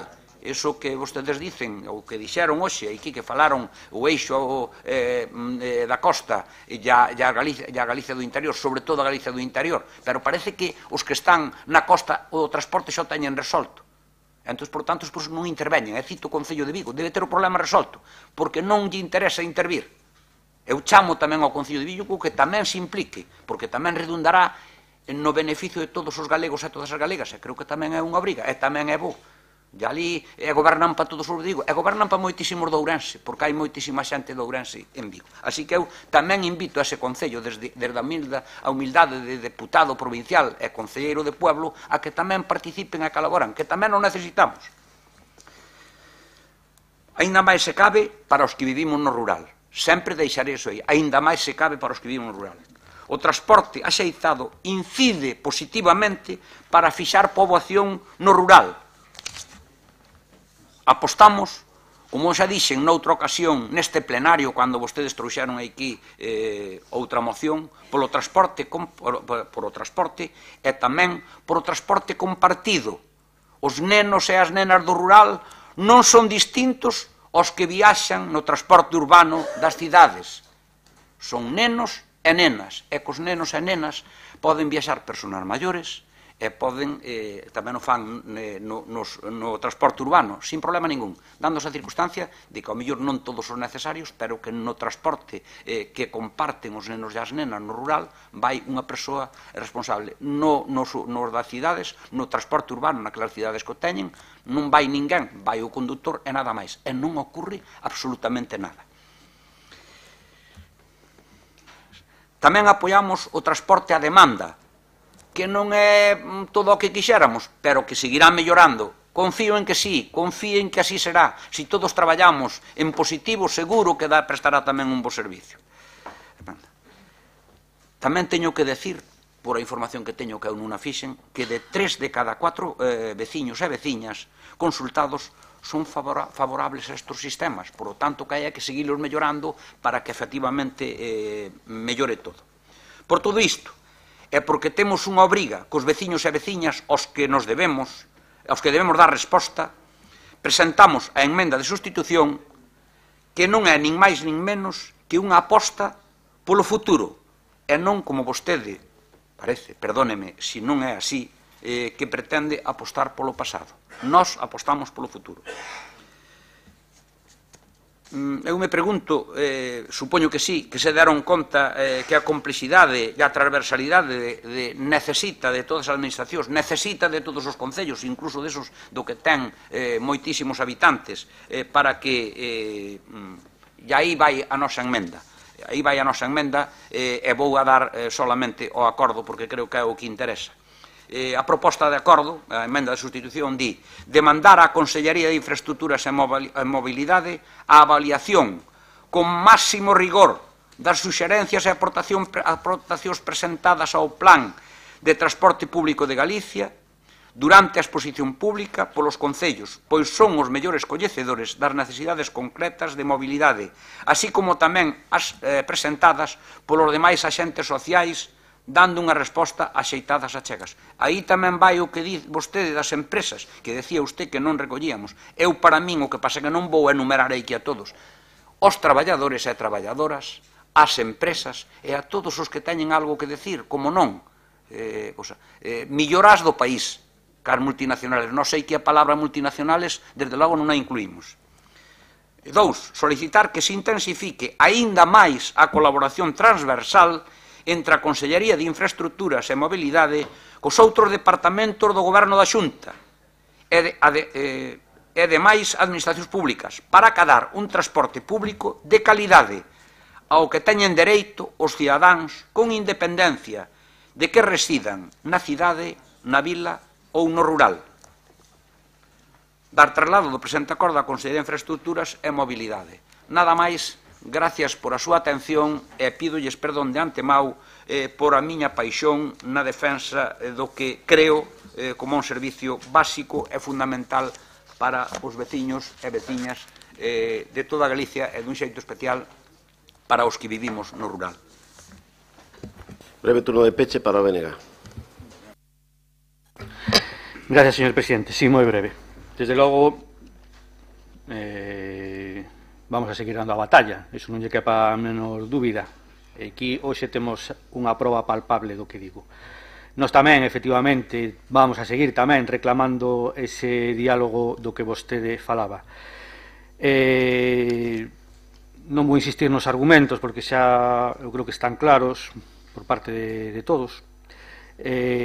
Simplemente, bueno, pues decir que como dixen na intervención anterior, non podo aceptar a súa emenda de sustitución e terei que manterme na proposta original porque vostedes falan de continuar un proceso que para nós está viciado de orixe, co cual non ten nada que ver exactamente co que nos plantexábamos. Por certo, nós si facemos esa defensa dos postos de traballo do tecido empresarial ao que vostede recolle aquí no apartado de axentes sociais. Nós facemos esa defensa explícita e nós seguimos reclamando un plan integral de transporte e mobilidade.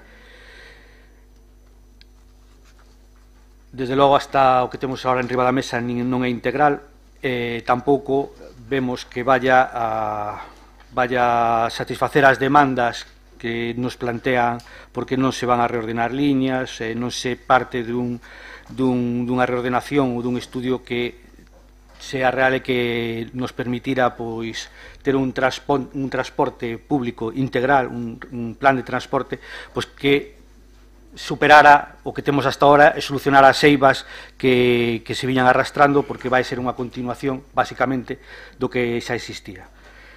Nada máis. Moitas gracias. Rematado o debate, sométese a votación, en primeiro lugar, a emenda de sustitución do Grupo Popular. Votos a favor da emenda? Votos en contra? Abstencións? Queda aprobada a emenda de sustitución e votamos ahora a moción originaria do BNG. Votos a favor da moción? Votos en contra? Abstencións? Queda rexeitada. Moitas grazas. Pasamos ao punto 11 do orde do día, que é a moción de Democracia Ourensana relativa á creación de centros de noite para maiores no medio rural da provincia. Ten a palabra Democracia Ourensana. Gracias. Bos días a todos vostedes que ainda non interviñen neste pleno. Un saludo especial ao novo diputado que tomou posesión hoxe. Esta moción fala do que entendemos, entende seguramente todos vostedes, como un dereito básico, que é o dereito das persoas maiores a ser atendidas e a ter a mellor calidade posible de vida pois nos últimos anos da súa vida, vaya a redundancia, non? Propoñemos, tal e como di a proposta final que paso a ler, que a Diputación de Ourense proceda a instar a Xunta de Galicia a que realice un estudio para a implantación e posta en funcionamento de centros de noite para maiores nas zonas rurais da provincia. Sabemos que xa existe legislación que ampara este dereito das persoas maiores.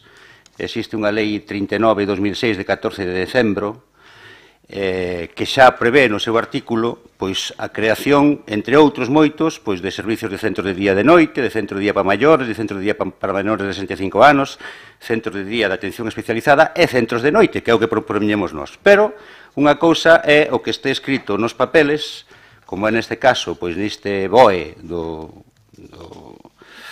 16 de decembro, o BOE do 15 de decembro. A lei é do 14 e o BOE é do 15.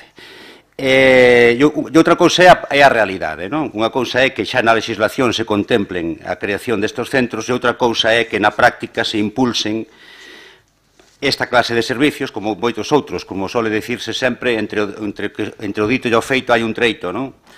Entonces, eu penso que non fai moita falta expoñerle a todos vostedes cual é a problemática, unha das moitas problemáticas do noso rural, non? Levase falado neste pleno e prácticamente en todos os anteriores do envellecemento do rural, en particular do rural ourensán, da falta de servicios que é causa e consecuencia a mesma vez da despoboación.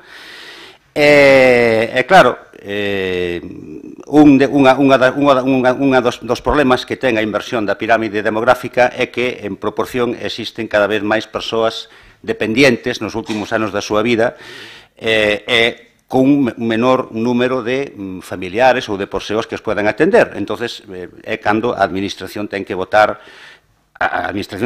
man sempre, desde logo, pero cando fallan os apoios familiares, cando non existe xente nova na aldea ou no pueblo ou na vila porque tuveron que emigrar a consecuencia, pois, como sempre decimos, das faltas de oportunidades, etcétera, é cando se poñen máis de manifiesto esta clase de necesidades. Necesidades que poden ser de moitas naturezas. Precisamente por eso xa hai aquí esta propia lei que decía do 14 de decembro, lei 39/2006, pois xa queren consultar, xa fala de diferentes opcións, centros de días, centros de noite, porque as necesidades poden ser moi diversas e moi diferenciadas.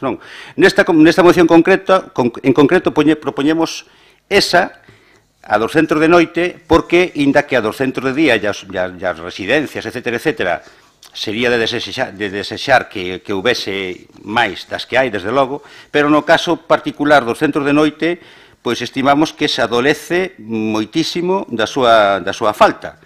E eu creo que non lle cabe dúda a ninguén de vostedes que son moi necesarios. Os centros de noite consistirían esencialmente nun centro onde as persoas maiores puderan ser atendidas pola noite. Hai moitas persoas maiores que durante o día poden levar unha vida máis ou menos digna e normal, poden seguir atendendo as súas ocupacións agrícolas, incluso a veces gandeiras en pequena escala, que lles gustan, xa saben que aos nosos maiores gustalle moito seguir atendendo mentras poden as súas galiñas ou os seus coellos ou a súa horta, sobre todo no rural, sin embargo, que de noite ao mellor precisarían unha atención por si lles pasa algo, por si teñen algún episodio de alguna enfermedad. Iso trae como consecuencia que ao non existir eses servicios, a familia a veces traenos a vivir con eles a cidade, ou arreglanse como poden para ir pasar a noite con eles, ou sencillamente quedan solos o mellor polas noites, porque a veces a realidade das familias e da xente é a que é, e a veces non poden sencillamente ser atendidos por imperativos de forza maior, non? Entón, nós o que propoñemos é que a Xunta tome cartas no asunto, que materialice este dereito do que xa falan as leis, non? A lei, como digo, 39 de 2006 de 14 de decembro de promoción da autonomía personal e atención ás persoas en situación de dependencia. Instaríamos a que se cumplise en xeral todo o contido desa lei, pero xa ciñíndonos ao personal, e o que estimamos, digamos, neste sentido máis urxente, a que a Xunta de Galicia, previa instancia por parte da Diputación, que realice o estudio para a implantación e posta en funcionamento destes centros de noite que estimamos que serían xa moi necesarios para amplios sectores da población maior da nosa provincia, sin descuidar por eso as outras necesidades como centros de día, atención de necesidades de fogar, servicio de teleasistencia ou de xido a domicilio, que desde logo tamén habría que seguir prestándolle atención. Pero nos queremos incidir concretamente hoxe na necesidade e na importancia dos centros de noite, por os motivos apuntados. De momento, nada máis. Gracias. Bénega, ten a palabra. Gracias, señor presidente. Eu vou aproveitar a ocasión para facer unha pequena valoración do que nos pensamos a respecto de como está a funcionar a lei de dependencia, porque entendemos que a aplicación que se está facendo no noso país é claramente insatisfactoria, tanto para as persoas usuarias como para as que agardan unha avaliación, e tamén para as que, tras serlle reconocido o dereito, agardan meses ou anos a recibir as prestacións ou os recursos aos que precisamente teñen dereito. Mesmo sendo Galiza unha das comunidades máis envellecidas, o gasto do sistema de dependencia é inferior á media do Estado, mentras no Estado, en 2017, o investimento por persoa dependente foi de máis de 6.600 euros, en Galiza foi aproximadamente de 5.700, é dicir, estamos falando de casi 900 euros menos por persoa, o cual nos parece especialmente grave, xa que descende con respecto a 2016, no que fora de 6.000 e pico euros. Igualmente, o gasto por habitante é menor no noso país, 108 euros frente aos 129 do Estado. O aumento de número de persoas atendidas é porque se están ofertando, sobre todo, recursos de baixo custe e apostando pola privatización, non creando plazas públicas, senón plazas sostidas con fondos públicos, que ten lixeiramente diferente. O Partido Popular levanos prometendo o plan Coma na Casa, consistente en poñer en marcha un plan de construción de residencias públicas. De entrada iban a ser 7, unha en cada grande cidade, pois a día de hoxe sigue sendo eso, un plan. En resumen, o Partido Popular oferta aos galegos e galegas unha lei de dependencia de segunda.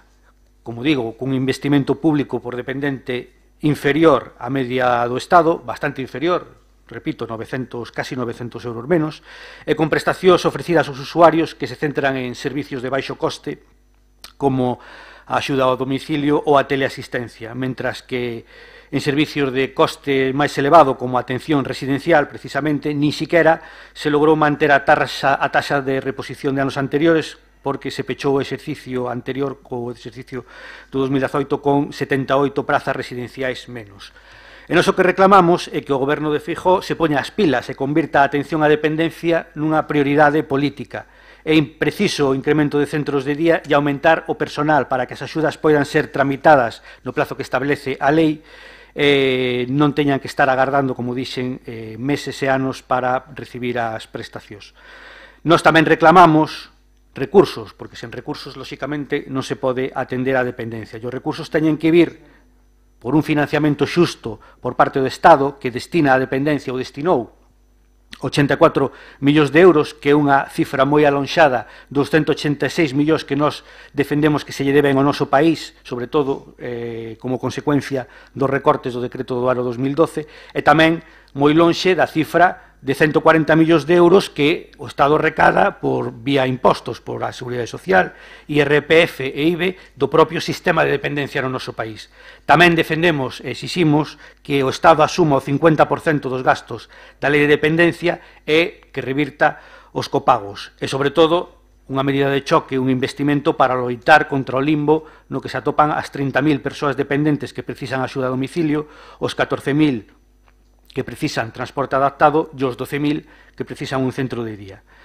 Indo xa concretamente á moción, a prestación que demandan, dentro do noso punto de vista, é claramente unha residencia. Discrepamos aí da valoración que fai Democracia Orensana. Unha persona que necesita ser atendida de noite, dificilmente, na maioría dos casos, vai poder valerse por si mesma de día. E, por tanto, insisto, que o que precisa é claramente estar nunha residencia. As casas do maior, igual que as casas niño, é un modelo tamén no que non acreditamos. Son prazas privadas mantidas con fondos públicos e persoas particulares con algún escaso curso de formación, tampouco é personal especializado. Non se crea unha rede pública cando as persoas deixan de dar a prestación porque non lle compensa ou que non lle interesa ou atopou outras alternativas, hai que volver a empezar de cero e queda sin ninguna infraestructura nen rede. Remato, o que ten que facer a Xunta é crear un sistema público, investir máis, construir as residencias precisas, construir os centros de día suficientes, etc. etc. Nós, desde logo, en vista de todo isto, e tal como está plantexada a moción, non podemos votar a favor. Tenemos que, neste caso, optar por o posicionamento en contra. Nada máis. Moitas gracias. Grupo Socialista. Gracias, presidente. Nos últimos anos, e máis na nosa provincia, estamos ante un incremento da poboación de maior de 65 anos. Todos os análisis apuntan a que o progresivo envellecemento da poboación vai ir acompañado dun incremento do número de persoas que, por algún grado de dependencia, por razóns de enfermidade e outras causas, de discapacidade ou limitacións. En Ourense nos atopamos cunha taxa de envellecemento máis elevada de toda España e faise que sexa imprescindible a revisión do sistema tradicional de atención a persoas dependentes, ao fin de asegurarlles unha prestación e cuidados adecuados. Como xa se falou aquí, a aprobación da Lei 39/2006 do 14 de setembro de promoción autónoma persoal e atención a persoas en situación de dependencia. Esta lei créase con un novo dereito do ámbito estatal para atender as necesidades daquelas persoas que necesitan apoio para o desenvolvemento das actividades esenciais da vida cotidiaria e conseguir unha maior autonomía persoal. Este sistema para a autonomía e atención á dependencia foi creado con colaboración de todas as administracións públicas, como un conxunto de servicios, prestacións económicas e axudas. As comunidades autónomas asumen un relevante participación no seu cumprimento. Así ben, isto no papel, porque en Galicia a realidade coa que nos atopamos é ben distinta. Atopámonos ante a falta de recursos públicos e a perda de calidade dos mesmos. E o feito máis grave, que xa se dixo aquí, é que dende a Xunta de Galicia se aposta por alimentar o sector privado nas atencións a persoas dependentes. E tamén, o que me parece triste, que desta Diputación, como se fixo antes, que se aproba nunha modificación de crédito, a aportación de diñeiro ao sector privado para a atención de persoas dependentes. Dende hai 9 anos que está o señor Feijóo na Xunta, se puxeron en marcha 0 residencias de xestión pública. De feito, disminuíron un 7% ese número de prazas, mentre se incrementaban un 9% as privadas sostidas con fondos públicos. Algo máis grave, temos en conta que as residencias, e vamos a falar na nosa provincia como a de Carballiño, hai unha residencia pública na de que só se concesionou un 40%, é dicir, un 60% da capacidade dese centro estáse desaproveitando. Ademais, o tempo de tramitación para obter as plazas, hai fixado legalmente ese tempo, 6 meses, 180 días. Sitúase actualmente máis do dobre, 453 días. E despois, pódese pasar 3 anos sin o servicio. Iso todos e todas os que temos responsabilidade municipais e que estamos co tema, sabemos do que estamos a falar. Un verdadeiro calvario para as persoas que non teñen toda a vida para esperar. Para as familias que se atopan desesperadas, moitas persoas morren antes de obter unha praza. Temos unha lista de espera ao ano de entre 1.500 persoas a 2.000 persoas. Podería seguir cunha lista analizando de como está o servizo de dependencia, o tempo de espera para a valoración, ou hai que sumarlle o tempo de espera que hai que sumarlle para o recoñecemento do nivel de dependencia, o tempo de espera para que o usuario ou usuaria teña o servizo recoñecido. A moción que presenta hoxe do meu corazón en Sana solicita un estudio para a implantación e posta en funcionamento de centros de noches. Un estudio. Señores, son necesarios servicios públicos para a atención aos nosos maiores de maneira urxente. Porque se está a facer parches, que así, como veñen as eleccións para os nosos concellos, lle damos unhas oriñas máis de dependencia. Que se unha pequena axuda aos usuarios para sufragar as prazas en residencias privadas. Axuda que, por certo, é claramente insuficiente. Que se casas do maior, que vou a recordar, teñen 5 prazas cada unha.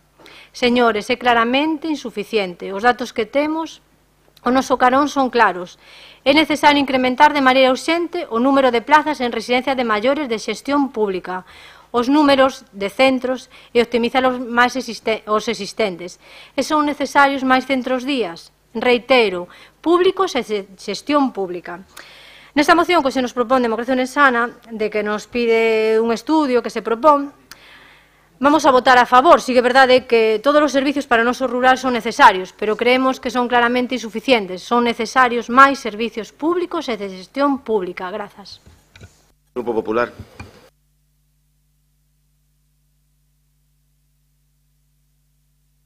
Señor presidente, vamos a ver se eu son capaz de ser breve. En todo caso, señor Ojea, benvido a ese club das mocións de instar, eso que dice o señor Pérez Jácome, que son trapalladas e que non valen para nada, pois nada, ben visto, nótase que estamos en pre-campaña.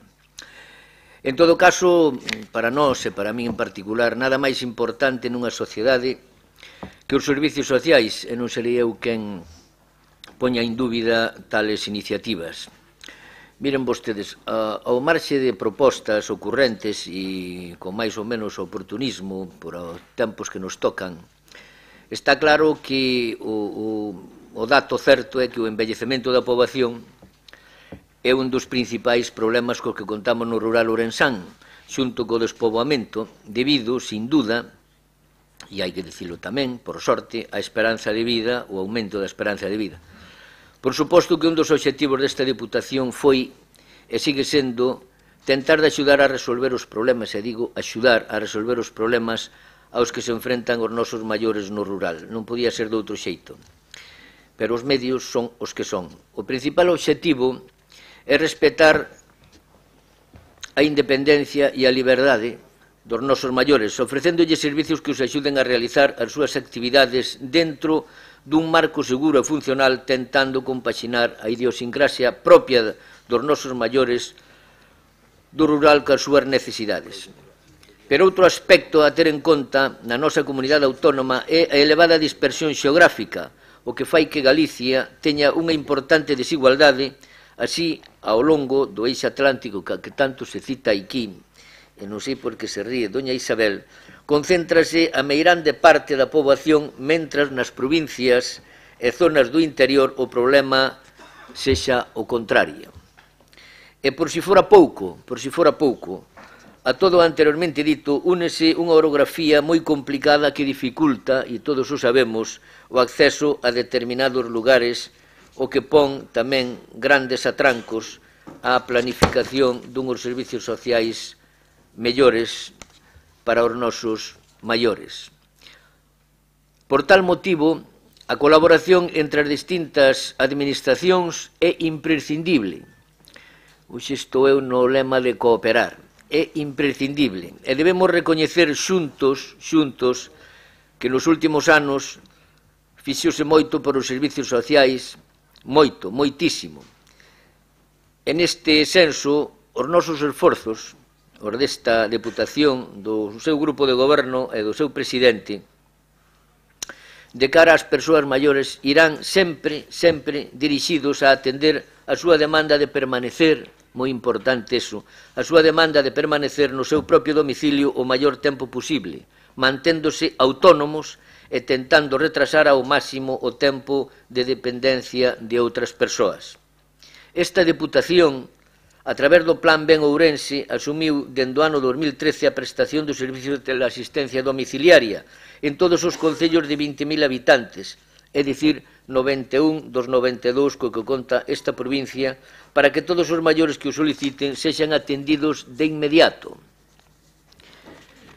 Tamén, dende a Deputación, subvenciónase a todos os concellos da provincia de Ourense con menos de 20.000 habitantes que presten servicio de axuda no fogar ao que poden concurrir persoas en réxime de libre concurrencia e modificación da que falamos pouco, pero se falou anteriormente, considerando tamén usuarios as persoas que teñen recoñecido o estatuto de persoas dependentes en determinados supostos. E xa por último, quixera engadir que a meirande parte das residencias de maiores existentes nos concellos desta provincia ofertan xa a posibilidade de estadías nocturnas ás persoas dependentes. En resumen, e no ánimo de ser breve, os esforzos das distintas administracións nos últimos anos na mellora dos servicios sociais son evidentes, hai que recoñecelo, pero aínda queda moito que facer, claro que sí. Os recursos son os que son. En todo caso, asegúrolles que este grupo de goberno e o seu presidente seguirán decididamente por apostar na mellora das condicións de vida dos nosos maiores para conseguir máis servicios e de mellor calidade. E, señor Ojea, anunciolle que votaremos en contra da súa proposta porque nós entendemos que non sería viable un servicio de atención nocturna equiparable ás casas do maior. Se os usuarios destas casas necesitan de atención nocturna, xa precisaríamos de persoal especializado e unhas instalacións con maior dotación da que se exixe nas casas do maior. Seamos serios. Non temos a seguridade que no caso de maiores autónomos, unha parte significativa deles quixera pernoctar fora dos seus fogares. E un que ten experiencia de escoitalos, debo dicilo con total claridade. Sen necesidades de apoios especiais, nadie quere marcharse das súas casas. E un simple exemplo. Concello de Avión, implantouse este servicio no ano 2011. Ata o día da data, ningún usuario. Moitas gracias. Segunda quenda de intervencións, Democracia Ourensana. Te dá a palabra. Bueno, eu penso que os que fixeron a lei sabían do asunto. E no artículo 15 fálase do catálogo de servicios. E aquí fálase de servicios diferenciados. Fálase, por un lado, de servicios de prevención de situacións de dependencia e de promoción de autonomía personal, que é o servicio de teleasistencia e o servicio de axuda a domicilio, dos que falou o señor Plácido. De atención de necesidades do hogar e cuidados personales. Despois, no segundo apartado deste artículo 15, fala de servicios de centro de día e de noche. É diferencia, centro de día para maiores, centro de día para menores de 65 anos, centro de día de atención especializada e centro de noite. Cando os expertos fan estas diferenciacións, será porque saben que se dan diferentes circunstancias, diferentes situacións, diferentes necesidades, e que necesitan de diferentes tipo de personal ou o que sea. Entón, non me vale, e despois xa falan do servicio de atención residencial, que son as residencias de personas maiores en situación de dependencia e centro de atención a personas en situación de dependencia en razón dos distintos tipos de discapacidade. Vale.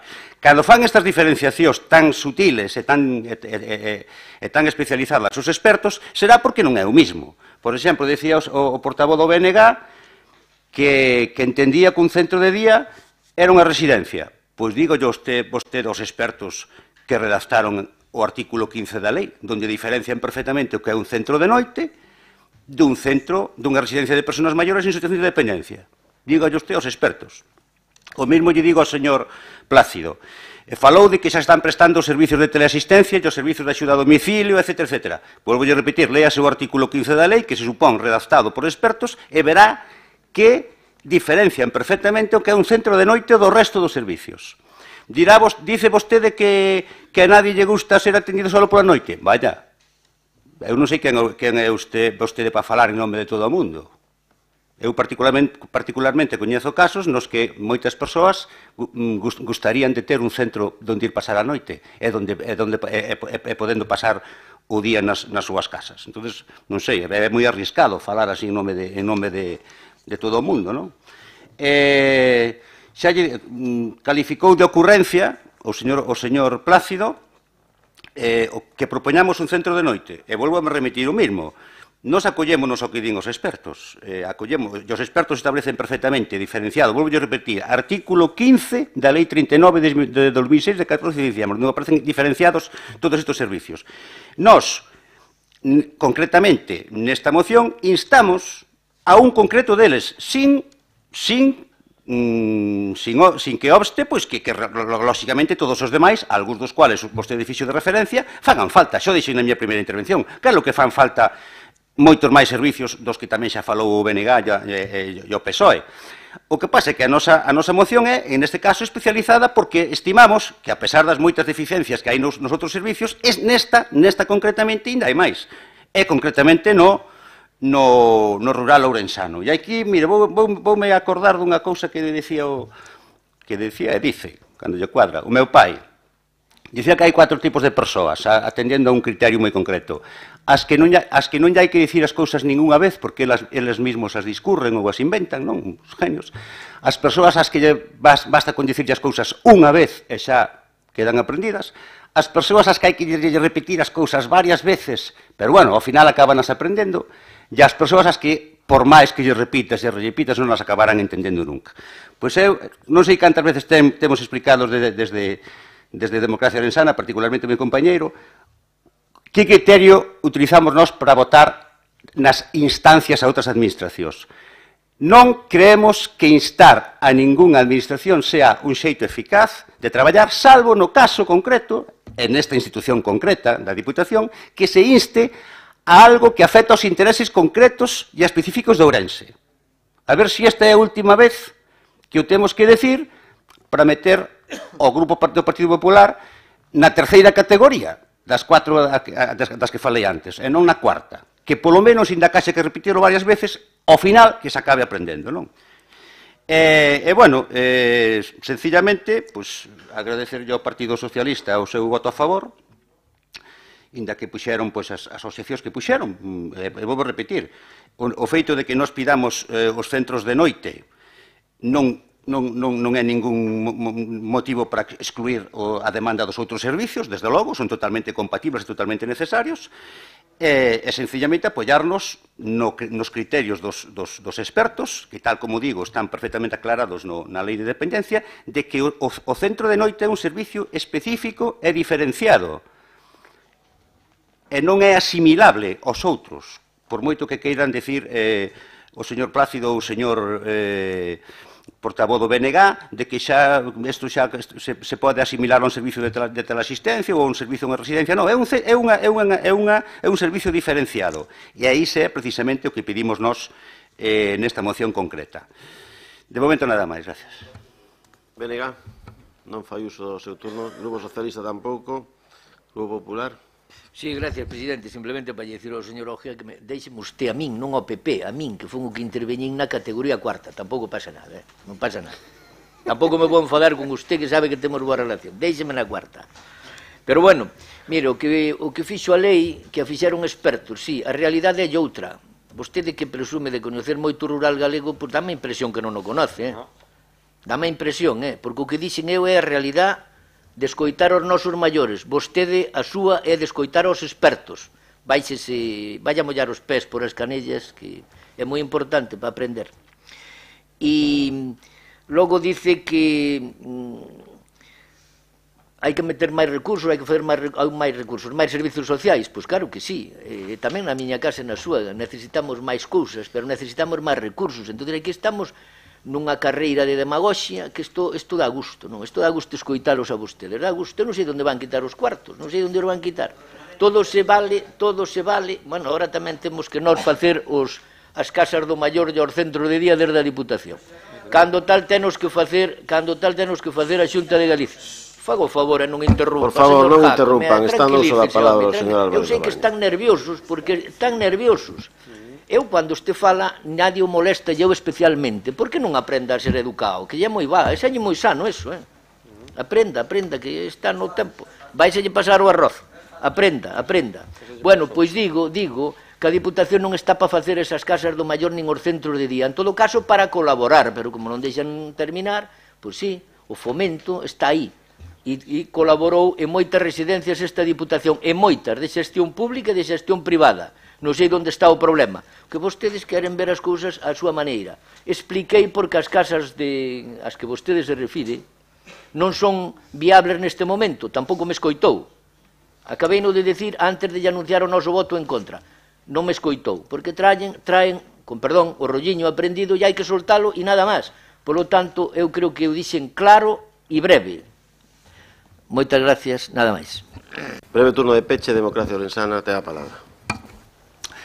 Bueno, señor Plácido, terá que reconocer comigo que os expertos sempre son expertos, pero no meu caso concreto tamén xa dixen que, inda que, oye, o feito de coñecer un solo exemplo non demostra, pero un contraexemplo refuta, non? Acórdese desa lei da lógica. Os exemplos non demostran, pero os contraexemplos refutan. Entón, eu podo dicir que, efectivamente, conozco bastantes casos de persoas que demandarían, e, de feito, o feito de que traigamos aquí esta moción non é fruto dunha elucubración en unha noche de verano, non? É o fruto da demanda de persoas que se dirixen a nós e que piden isto. Entonces, claro que hai demanda. O mellor non hai en Muíños. Usted, me imagino que tampouco pode falar en nome de toda a provincia de Ourense co mismo grado de rigor e de coñecemento de causa que fala do Concello de Muíños. Eu non digo que o mellor no Concello de Muíños non exista demanda desta clase de servicios, pero ten que pensar que pode existir noutras. E no noso caso, constanos. E, ademais, xa digo, cando os expertos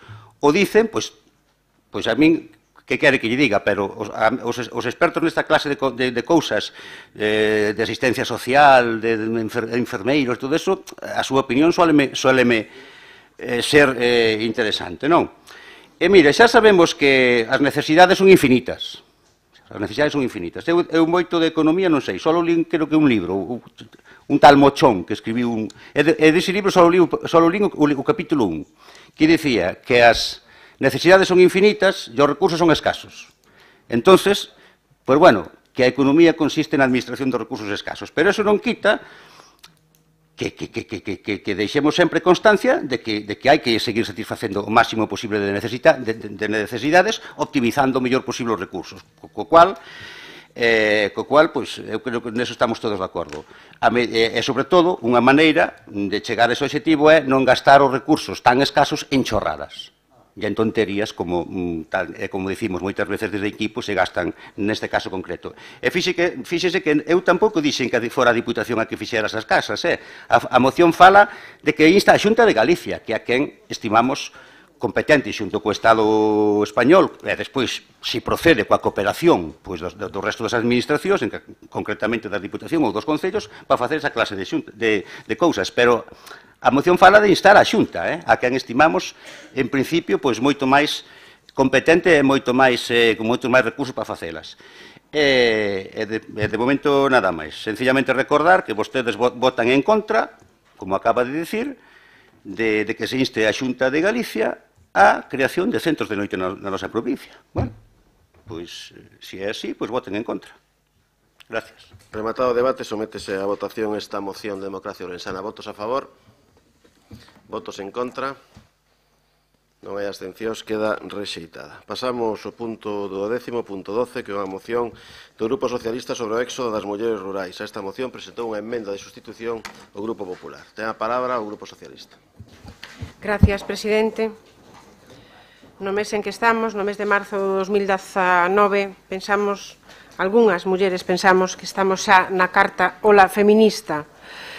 Exposición de motivos. A situación demográfica da provincia e a ausencia dunha estrategia que afonde en todas as causas e achegue todas as posibles solucións levounos o Grupo Socialista a formular anteriormente unha proposta de acción planificada de loita contra o despoboamento e o avellentamento, cuestión que foi rexeitada polo grupo gobernante sen razón algunha.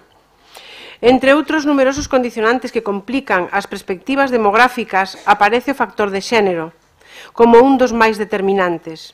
A pesar de que as mulleres aínda son máis numerosas no mundo rural, representando perto dun 52% da poboación, as franxas de idade son pouco optimistas ao respecto das oportunidades que ofrecen os concellos rurais para un relevo xeracional que garanta a presencia do sexo feminino.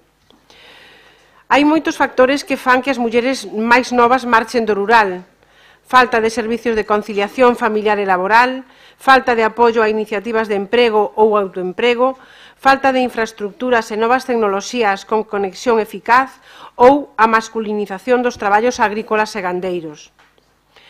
Os teitos de cristal no mundo rural son, si cabe, aínda máis difíciles de rachar que noutros lugares. A falta de alternativas laborais para as mulleres e que as laboras que sempre aportaron nos traballos agrícolas e gandeiros nunca estuveron valoradas están en moitos casos relacionados co éxodo rural de moitas mulleres.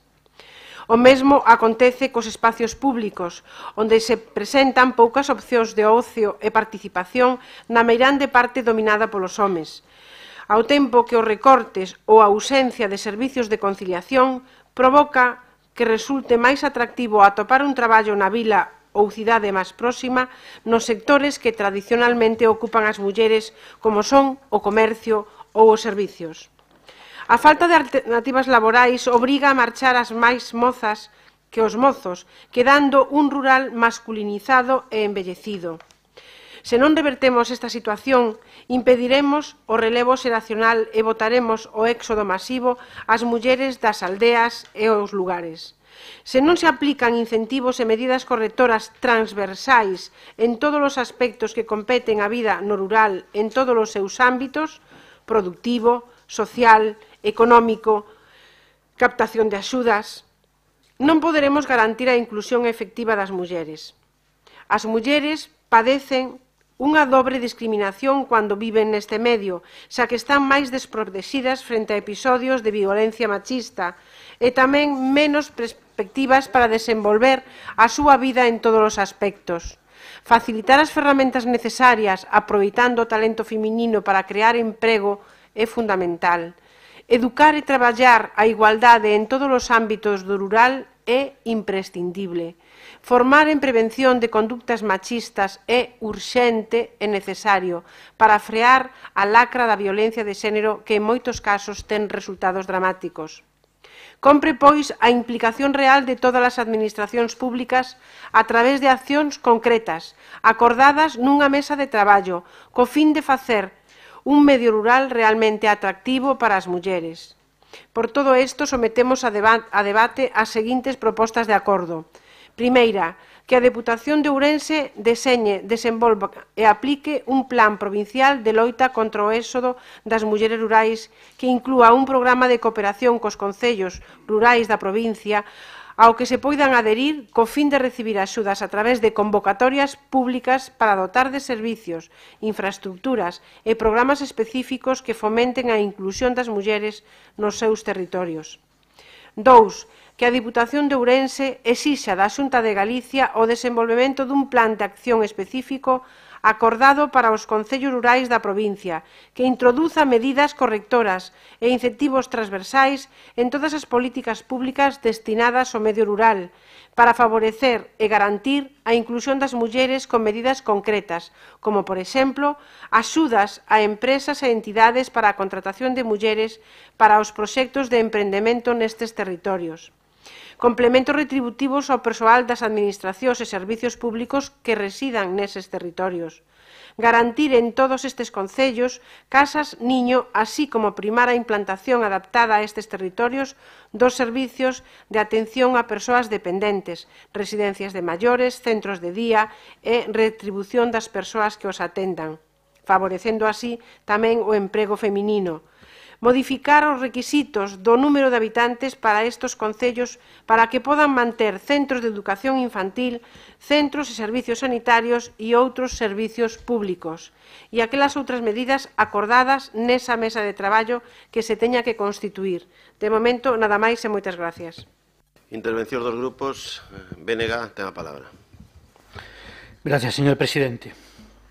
É crucial abordar dende unha perspectiva de xénero todas as políticas de oportunidades e progreso do medio rural, porque se defendemos a igualdade, defendemos que as mulleres do rural teñan os mesmos dereitos que as mulleres das zonas urbanas, así como acceso aos diferentes servizos públicos para a atención das súas necesidades e das súas familias, impulsando e promovendo a conciliación da vida laboral e persoal. Desde as institucións hai que traballar para que desaparezca a triple, nos falamos de triple discriminación non doble, que viven as mulleres rurais, o exercer unha actividade económica sometida a grandes incertidumbres, nun entorno moi masculinizado e nun medio con pouco apoio social que axude nas tarefas familiares.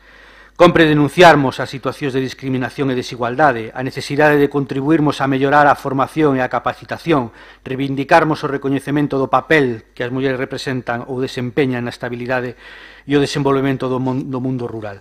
A Lei 35/2011, por exemplo, de titularidade compartida de explotacións agrarias, que entrou en vigor en xaneiro de 2012, aí os obxectivos do Goberno central eran fomentar a igualdade de homes e mulleres e mellorar a calidade de vida no rural, axudar ao asentamento de población e profesionalizar a actividade agraria feminina, incrementando a súa participación nas organizacións e visibilizando o seu traballo.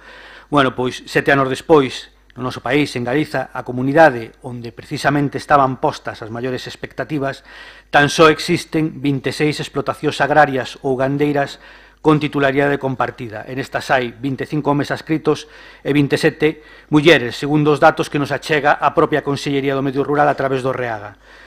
Estamos falando dun censo de máis de 6.000 explotacións no 2019 e en calquera das formas de titularidade e este empoderamento da labrega e gandeira, pois, a vista dos números non está a resultar como se agardaba. Desde a Federación de Asociacións de Mulleres Rurais de Galicia denunciaban ou denuncian que detrás deste fracaso está a desidia das administracións, o que está a provocar a invisibilización do traballo de miles de mulleres e establece eses teitos de cristal aos que se refería a portavoz do Grupo Socialista que son imposibles de superar. Este tema, precisamente, xa foi levado por todos os grupos da oposición ao Parlamento, no que se instaban a Xunta a levar a cabo unha campaña de difusión da lei. Durante o debate, o propio Partido Popular recoñeceu que a aplicación foi un fracaso, mas, aínda así, non aceptaron as iniciativas dos distintos grupos e votaron en contra. Tamén temos que ser críticos co funcionamento de distintos programas de inserción sociolaboral das mulleres no medio rural, nomeadamente os denominados Aurora e Clara, destinados a incrementar a empregabilidade e a participación social das mulleres en situación de risco e de exclusión social e laboral. A desigualdade propágase por toda a cadena, desde as empresas ata as organizacións, pasando por as administracións. No sector agropecuario, por exemplo, a fronte de cuyas cooperativas só hai un 3,5% de mulleres nos consellos reitores, mentras que a base social representa aproximadamente o 25%. Nós sempre defendemos, seguimos defendendo e insistiremos en que as institucións, entre elas a Diputación, ten que implementar medidas que favorezcan o emprego feminino na contratación de obras, con medidas que favorezcan a creación de emprego fixo e introducindo cláusulas sociais que beneficien ás empresas que incorporen unha maior porcentaxe de mulleres na súa plantilla ou que posúan medidas de conciliación e plans de formación. Nós vamos a votar a favor da iniciativa que nos presenta o Grupo Socialista. Nada máis. Moitas gracias. Democracia Orensana. Hola. Es un poco parecida a la otra moción a la que trajeron antes el bloque para el tema de repoblar el rural gallego, y en este caso hace relación en concreto al tema de las mujeres, ¿no? La problemática concreta que tienen las mujeres. Y estando de acuerdo obviamente en el fondo, discrepamos algo en algunos métodos. Entonces es un poco lo que contamos antes de la falancia de la danza de la lluvia, es decir, estamos a favor del fondo, pero no de los métodos concretos que pide aquí como prioritarios, ¿no? Entonces, en este sentido nos vamos a tener igual que en la otra moción, pero por supuesto estamos de acuerdo en lo que realmente se pide. Lo que en nuestra moción anterior estamos exponiendo un problema, obviamente, y pedíamos ya un tema muy concreto, muy concreto. En este caso de aquí, pues a veces se divaga, se piden, y en otros posiblemente no estamos de acuerdo, por eso no podemos votar a favor y nos tenemos que abstener, a pesar de que elogiamos obviamente la demanda que es totalmente justa que se pide. Grupo Popular. Gracias, señor presidente. Moi bo día a todos. Señora Lama, fala vostede na exposición de motivos de que a provincia carece de estrategia. É evidente, e aquí se falou en diferentes puntos da orde do día deste pleno, que esta provincia ten unha estrategia clara así se presentou no programa de mandato que no seu día fixo público o noso presidente provincial e que no día de mañá fará público o que vai a ser a estrategia desta provincia para o próximo mandato. Tamén quedou claro que nin o leron, xa tampouco lle vou a recomendar a estas alturas da legislatura que o lea e que o estudie, pero si lle recomendo que lea e que estudie o que se vai a presentar mañá. No programa actual, no Ourense 15-19, aparecen unhas programas de axuda que se están desenvolvendo a través desta Deputación Provincial, como son o programa Conciliou de Políticas para a Demografía e a Igualdade e o programa Empregou de Axudas á Contratación de Traballadores. Mire, señora Lama, neste ano que rematou, no ano 2018, 1.274 familias da nosa provincia foron beneficiarias deste programa da Diputación, o programa Chegou. Falan tamén, na exposición de motivos, da falta de servicios de conciliación familiar e laboral. Isto é evidente que é unha competencia da Xunta de Galicia e así o están traballando neste momento dende a Consellería de Política Social e o compromiso é que en todos os concellos rurais onde non existe nin centro de día nin escola infantil teñan centro de maior, casa do maior e casa niño. Voulle dar uns datos, porque os datos sempre son significativos e se poden contrastar. Das 61 casa niño que están na comunidade autónoma, 32 están na nosa provincia, na provincia de Ourense. Estamos falando de concellos como Amoeiro, Baños de Molgas, Calvos de Randín, Carballeda de Avia, Castrelo de Miño, Celle, Cortegada, Entrimo, Agudiña, Leiro, Lobios, Manzaneda, Maside, Monterrei, Piñor, Porqueira e A Veiga. Tamén estamos falando que hai casa niño en Beade, en Baltar, en Beariz, nos Blancos, en Castrelo do Val, aí o pode corroborar o seu alcalde, en Cualedro, en Laza, en Monterrei e o Irixo. En este momento presentaron os seus proxectos para conseguir casa niño San Amaro, Sarreaus, Petín, Taboadela, Trasmiras e Vilar de Bos. A isto hai que engadirlle a rede autonómica de escolas infantís que ou ben depende da Axencia Galega de Servicios Sociais ou depende do que era o Consorcio Galego de Igualdade e Benestar. Por certo, unha destas escolas infantís está no Concello de Oimbra. Contamos tamén na provincia con puntos de atención á infancia de titularidade municipal e para os concellos de menos de 5.000 habitantes, que nun dos puntos do pleno de hoxe aprobamos unha liña de axudas para o mantemento destes puntos de atención á infancia. Con respecto aos servicios de atención aos nosos maiores, son 30 as casas do maior que se van a implementar, que se van a poñer en marcha neste ano e a maioría delas van a ser na nosa provincia. Vanse a implementar en Sarreaus, en Raíz de Veiga, nos Blancos, en Punxín, en Piñor, na Teixeira, en Xunqueira de Ambía, na Veiga, na Agudiña e en Laza. Implementaránse dúas nos concellos de Xunqueira de Espadañedo e en Castrelo de Miño. Pero, ademais disto, na nosa provincia contamos con 25 centros de día. A Rúa, Avión, Barbadás, Celanova, Coles, Nogueira de Ramuín, o Carballiño, o Imbra, Taboadela, Toén, Berín, Vilar de Barrio, Vilar de Santos, Vilar de Bos e Ourense.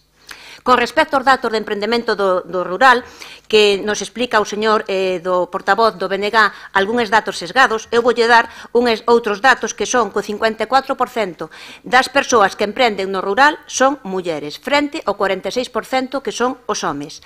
Este dato acada se cabe máis relevancia porque nos ámbitos urbanos son o 30% das mulleres as que emprenden e estamos falando de que no rural son o 54%.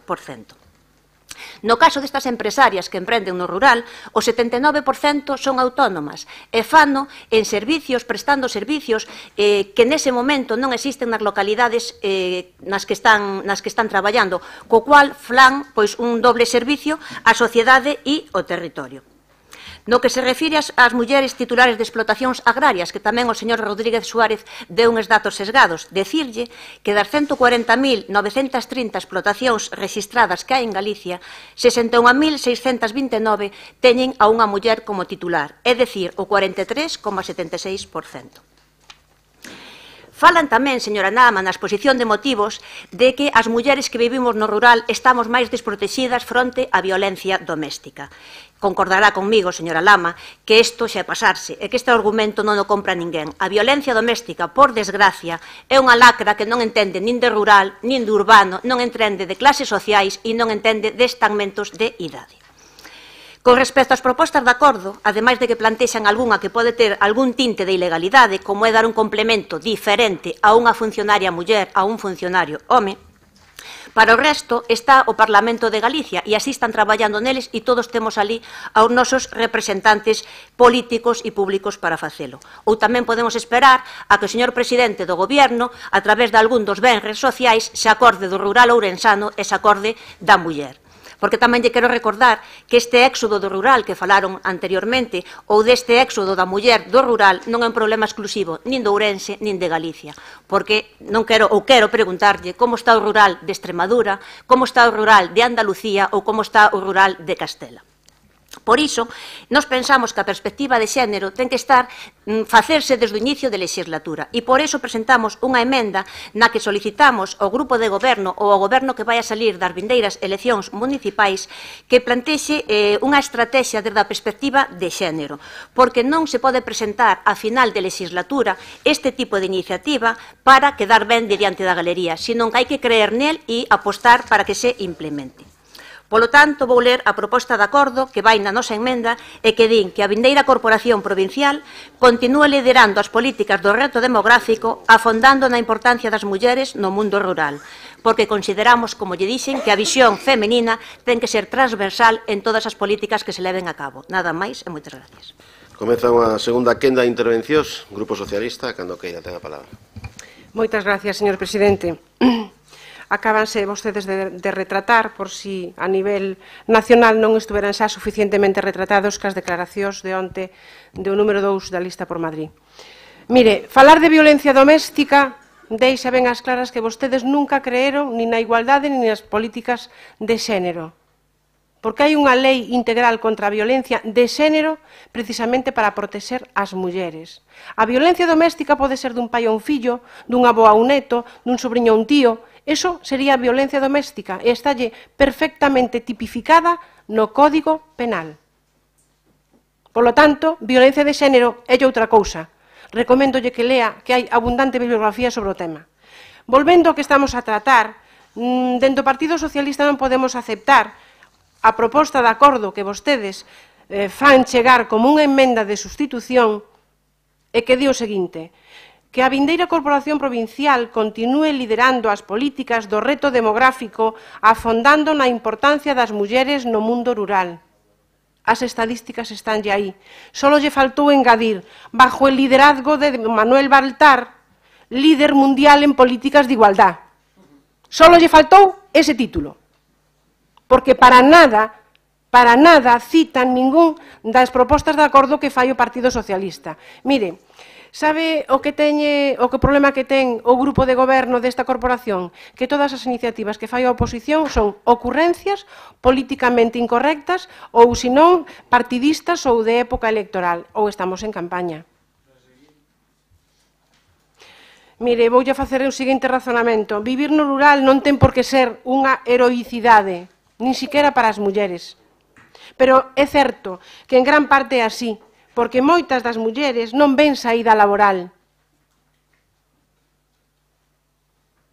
E yo digo eu, que tuven este pasado luns a máis de 41 mulleres desempregadas para optar a un curso de formación que lle dé un certificado de profesionalidade para poder, por exemplo, desenvolver o seu traballo en institucións públicas, atendendo a persoas dependentes.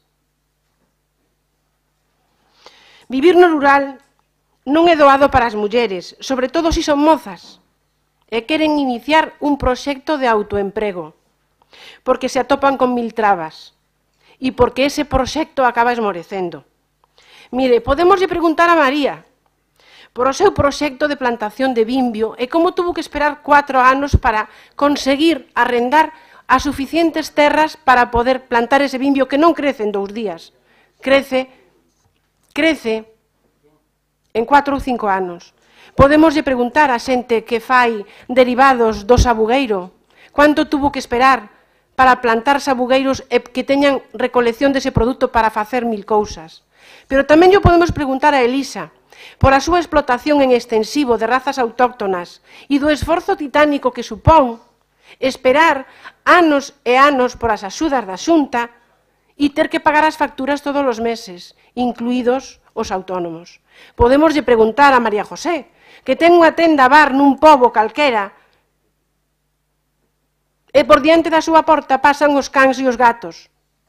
Podémoslle preguntar a Felisa, que xa ten máis de 45 anos e con cargas familiares non ten respiro familiar para deixar nun centro de día o seu pai mentras a súa filla vai a traballar porque é a única que leva un salario para a casa. Podémoslle preguntar a Maripaz, que con máis de 50 anos e os fillos acriados non pode cotizar nin traballar porque ten o seu pai e a súa mai con Alzheimer, un con grado 2 e outro con grado 3 e só dispón de 7 horas de axuda a domicilio. Quere que lle siga, señora Ana Villarino? Esa é a realidade. Esa é a realidade. E vostedes saben ben, porque teñen pois a obriga de gobernar concellos pequenos. E mire, só lle vou a dar un dato. No seu concello, haille 961 homes frente a 805 mulleres. E solo nos anos, nunha pequena, en 5 anos, dende 89 ao 96, as mulleres superaron os homes. Por algo será. Non me extraña que non apoyen estas iniciativas nin outras tampouco, porque a vostedes sempre lle será máis fácil recoller eses votos e seguirse mantendo no poder. Mire, hai que aplicar políticas transversais de igualdade, políticas transversais de xénero, para que as mulleres permanezcan no rural, porque as mulleres somos máis necesarias que nunca. Somos o 50% da poboación, afortunadamente, pero moitas veces non nos teñen en conta. Por iso, a invisibilidade da muller no mundo rural é, si cabe, todavía máis grande e máis fonda que no mundo urbano. Non me extrañan que non apoyen esta moción, porque, como xa dixen na anterior, ni siquiera lles pedimos que poñan cartos, simplemente lle pedimos que fagan plans, que axuden ao rural, pero vostedes, é máis fácil condenar a ese rural a morte. De momento, nada máis e moitas gracias. Benega. Ten a palabra. Non fai uso do seu turno, Democracia Orensana? Sí, yo sí que voy a hacer uso. Yo primero tengo que decir que llevamos ya aquí 5 horas y nadie habló de la corbata de Rosendo. Joder, macho. Que se la regalaron el otro día por su cumpleaños. Muy bonita, Rosendo. Bueno, como ves, yo soy un caballero. Hay un refrán galego que dice: vai falar de merda o que máis cagado está. Y antes aquí yo dije que yo había ido cantidad de veces a Castro Leboreiro y que pasaba por Ponte Barxas, y me dice, non se dice Ponte Barxas, dice non sei que, a verdad que non sei como se dice, se Ponte Barxas, pero que máis dá, non? O nome. Pero xa que sodes tiquismiquis, acaba de decir la diputada del PP, claro, ya ahora acabando la legislatura, pues mira, eso es más grave, porque esto no es una legislatura, es un mandato. Entonces ya puestos a ser tiquismiquis, mira, o que máis vai falar de merda, o que máis cagado está. Bueno, y hablando de eso, me hace gracia porque dice la diputada, de todas maneras, que más da, porque se le entiende perfectamente. Dijo la diputada eso, que a final del mandato se trae esta moción aquí para quedar bien y todo eso. Oye, perdona, pero si tu partido, el Partido Popular, en el Concello de Ourense, quiere aprobar el pensión de forma provisional, cuando no sirve para nada porque la definitiva se va a tirar abajo porque es un pensión con pelotazos, y quiere aprobarlo como sea antes de las elecciones para quedar bien. Incluso quiere llevar ahora a aprobar una ordenanza contra el botellón sin haberlo consensuado con la oposición. Entonces, oye, mira, no voso partido hace exactamente lo mismo. Nosotros en este tema pedimos, lo de la enmienda me parece una broma, ¿no? Lo de la enmienda que ya se citó aquí me parece realmente una broma, de la que trata de hacer el Partido Popular, ¿no? Y que seguramente yo creo que está hecha por José Manuel Baltar, ¿no? Porque la enmienda que quieren hacer, la vamos a repetir, que a vindeira Corporación Provincial continúe liderando as políticas do reto demográfico, o sea, liderando as políticas cuando somos los últimos. O sea, es lo que decía antes de ególatra, o sea, está totalmente ido. Somos los últimos de España y dice liderando as políticas. O sea, es espectacular. ¿A dónde nos está llevando este hombre? ¿A dónde nos está llevando? Y nada más, que sí que le pedimos al Partido Socialista que, como estamos de acuerdo en algunos puntos y otros no, y que preferimos abstenernos, si queréis votar por puntos, pues votaríamos a favor de algunos puntos, vamos, en caso de que deseáis. No, bueno, pues entonces simplemente no admiten la votación por puntos, nos abstenemos y nada más, que conste que estamos de acuerdo con el fondo y con algunos puntos, pero no con todos. Grupo Popular. Gracias, presidente. Vou a ser moi breve e, como habitualmente di o noso portavoz, para non falar de ninguén, vou a falar do meu concello. E digo meu, como dixo antes o meu compañeiro, o señor Doval, porque vivo, porque traballo e porque disfruto nel. Un concello, o do Imbra, que é eminentemente femenino. Voulle dar uns datos. Secretaria interventora municipal, muller. Funcionarias municipais, todas mulleres. As números 1 das candidaturas ás próximas eleccións, mulleres. Médica, muller. Enfermeira, muller. Presidenta da Comunidade de Montes de Mancomún, muller. Directora do Centro de Día, muller. Directora da Escola Infantil, muller. Traballadora social, muller. Xuíza de Paz, muller. Alcaldesa que lle fala, muller. Temos o director do colexio e o cura, que son homes. Nada máis e moitas gracias. Breve turno de peche para o Grupo Socialista. Non quero... Alégrome de que haxa moitas mulleres ao frente de moitas cousas no seu concello. Pode decirme cuántas empresarias mulleres hai? Cantas empresarias mulleres hai no seu concello? Cuántas mulleres son titulares de explotacións? Cuántas mulleres son titulares de negocios? Cuántas mulleres teñen empresas relacionadas con cualquier tipo de actividade? Cuántas emprendedoras hai no seu concello, xa que personifican no seu concello? Porque lle aseguro que o rural está profundamente masculinizado. E o coñezo de primeira man. Moitas gracias. Rematado o debate, entramos na votación. En primeiro lugar, da emenda de sustitución do Grupo Popular. Votos a favor da emenda? Votos en contra? Non hai abstencións. Queda aprobada a emenda e votamos ahora o texto originario da moción do Grupo Socialista. Votos a favor? Votos en contra? Abstencións? Queda rexeitada. Pasamos ao punto 13, 13º na orde do día. Permítame que lle dé a benvida a dona Amalia Bóveda e Valentín García Bóveda, representantes da Fundación Alexandre Bóveda e senlleiros representantes tamén do Partido Galeguista que se achegaron a este salón de plenos para estar presentes na debate e votación deste punto 13, que é unha moción do Grupo Popular de reivindicación institucional do Día de Galicia Mártir. Ten a palabra o Grupo Popular.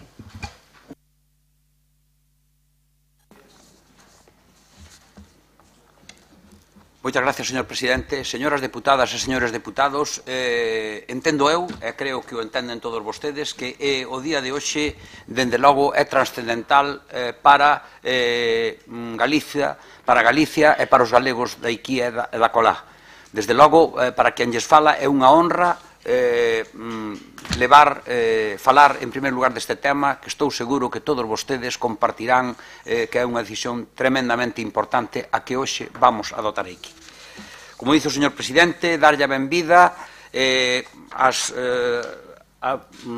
filla de don Alexandre Bóveda, o seu fillo don Valentín, a Chesqui, coordenador xeral do Partido Galeguista, a Luís González Tosar e os irmãos galeguistas que nos honran tamén ca súa presencia. Moitísimas grazas a todos e benvidos a esta casa, a casa de todos os ourensáns, os de aquí e os da colá, a todos os galegos e galegas.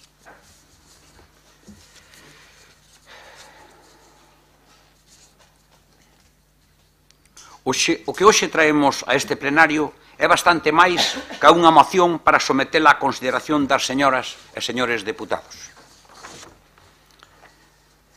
Esta casa, o edificio de goberno, acolle na sala de recepcións as cinzas de Rodolfo Prada, da súa dona, Manuela Fraga, e a obra de Castelao, a derradeira lección do mestre. O pasado día 7 de marzo, abriuse a demandita mostra coa intervención de dona Amalia Bóveda Álvarez, filla de Alexandre Bóveda. A proposta que hoxe traemos a este plenario debemos entendela non só como un homenaxe, senón e sobre todo un recoñecemento á lealdade e fidelidade co compromiso político polo país, exemplarizado en Bóveda, a quen a Deputación no ano 2008 nomeou fillo predilecto da provincia, destacando o seu compromiso coas ideas de progreso e de modernización de Galicia. un pobo con identidade propia e cultura e cunha cultura e lingua de seu. A moción ten como obxecto tamén que o Parlamento galego dé cumprimento a unha proposición non de lei aprobada por unanimidade no ano 2006, na que se demandaba por recoñecemento a Bóveda e a todos os mártires galegos. Por iso que solicitamos deste plenario que o Parlamento galego institúa o 17 de agosto como o Día da Galicia Mártir.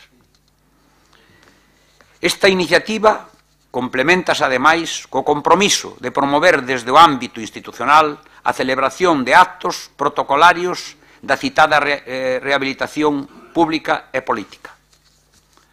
Nada máis na primeira intervención e moitas gracias. Grupos que queran intervir, BNG ten a palabra, cando queira. Moitas gracias, señor presidente. Eu voume a estender un pouco devagar nos nosos argumentos. Tamén, desde logo, aproveitamos para saudar e agradecer a presencia da filla e do neto de Alexandre Bóveda, lóxicamente.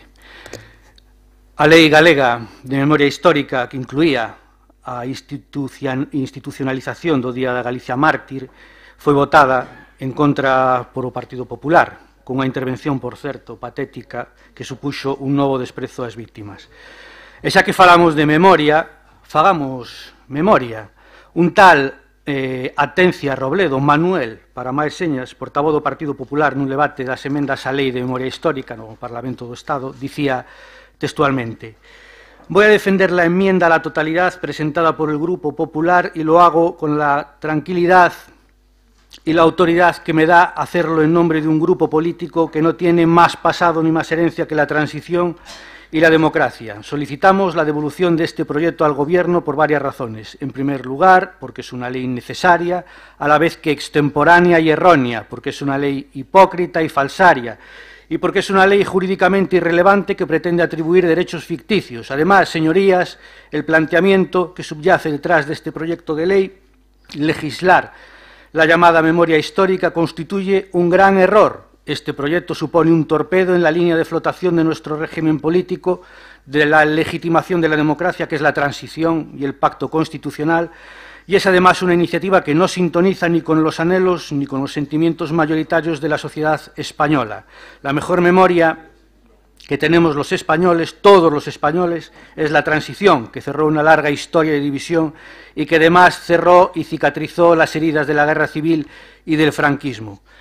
Home, tanto pechou que os familiares aínda están agardando a que se desenterren das cunetas os seus avós, pais, nais, etc., etc. Mire, resulta indecente que queiran en Ourense quedar ben mentras en Galiza e no Estado menosprezan as vítimas e rexeitan políticas públicas de memoria democrática. Isto só ten un nombre: lifting político. No goberno de Rajoy negáronse a aplicar a Lei de Memoria Histórica no 2007. Presumiron de non gastar un euro na lei. Fixou o propio Rajoy. Insultaron as familias dicindo que buscaban os seus cando había subvencións. Rafael Hernando. Ignoraron os informes do Comité da ONU sobre desaparicións forzadas. E agora véñenos con estas vaguas de cocodrilo falando da declaración da ONU. Fai falta valor. O mesmo vale para o goberno de Feijóo, que laminou todos os programas de memoria histórica no período 2005-2009. Proxecto Nomes e Voces, San Simón Illa da Memoria, Consello da Memoria, axudas a entidades. Queren que siga?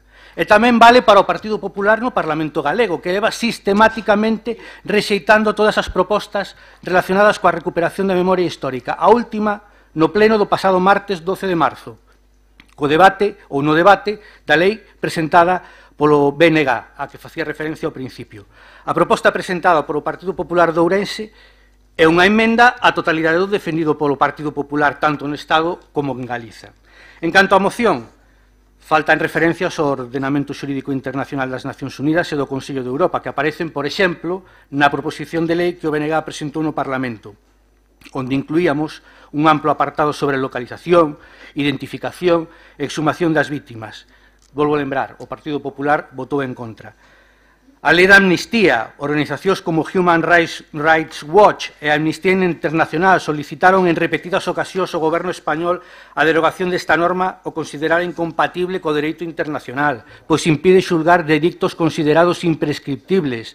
Recentemente, o 10 de febreiro do ano 2012, Navanetsim Pillay, representante da Oficina do Alto Comisionado das Nacións Unidas para os Dereitos Humanos, pediu formalmente a España a derogación desta lei, argumentando que incumplía a normativa internacional sobre dereitos humanos. Tamén é relevante o informe do relator da ONU, Pablo de Greiff, no ano 2014, que fala de eivas no marco xurídico español, da inexistencia dunha política pública de memoria e da necesidade de que esta se asente nos principios de verdade, xustiza, reparación e de garantías de non repetición. Toda a xurisprudencia internacional é contraria á lei da amnistía, a impunidade decretada en 1977. Varias décadas despois, as denuncias interpostas por delitos de lesa humanidade, xenocidio e desaparición forzada cometidos durante a Guerra Civil e a ditadura atópanse co obstáculo infranqueable da lei que impide xulgar delitos pertenecentes a esa época.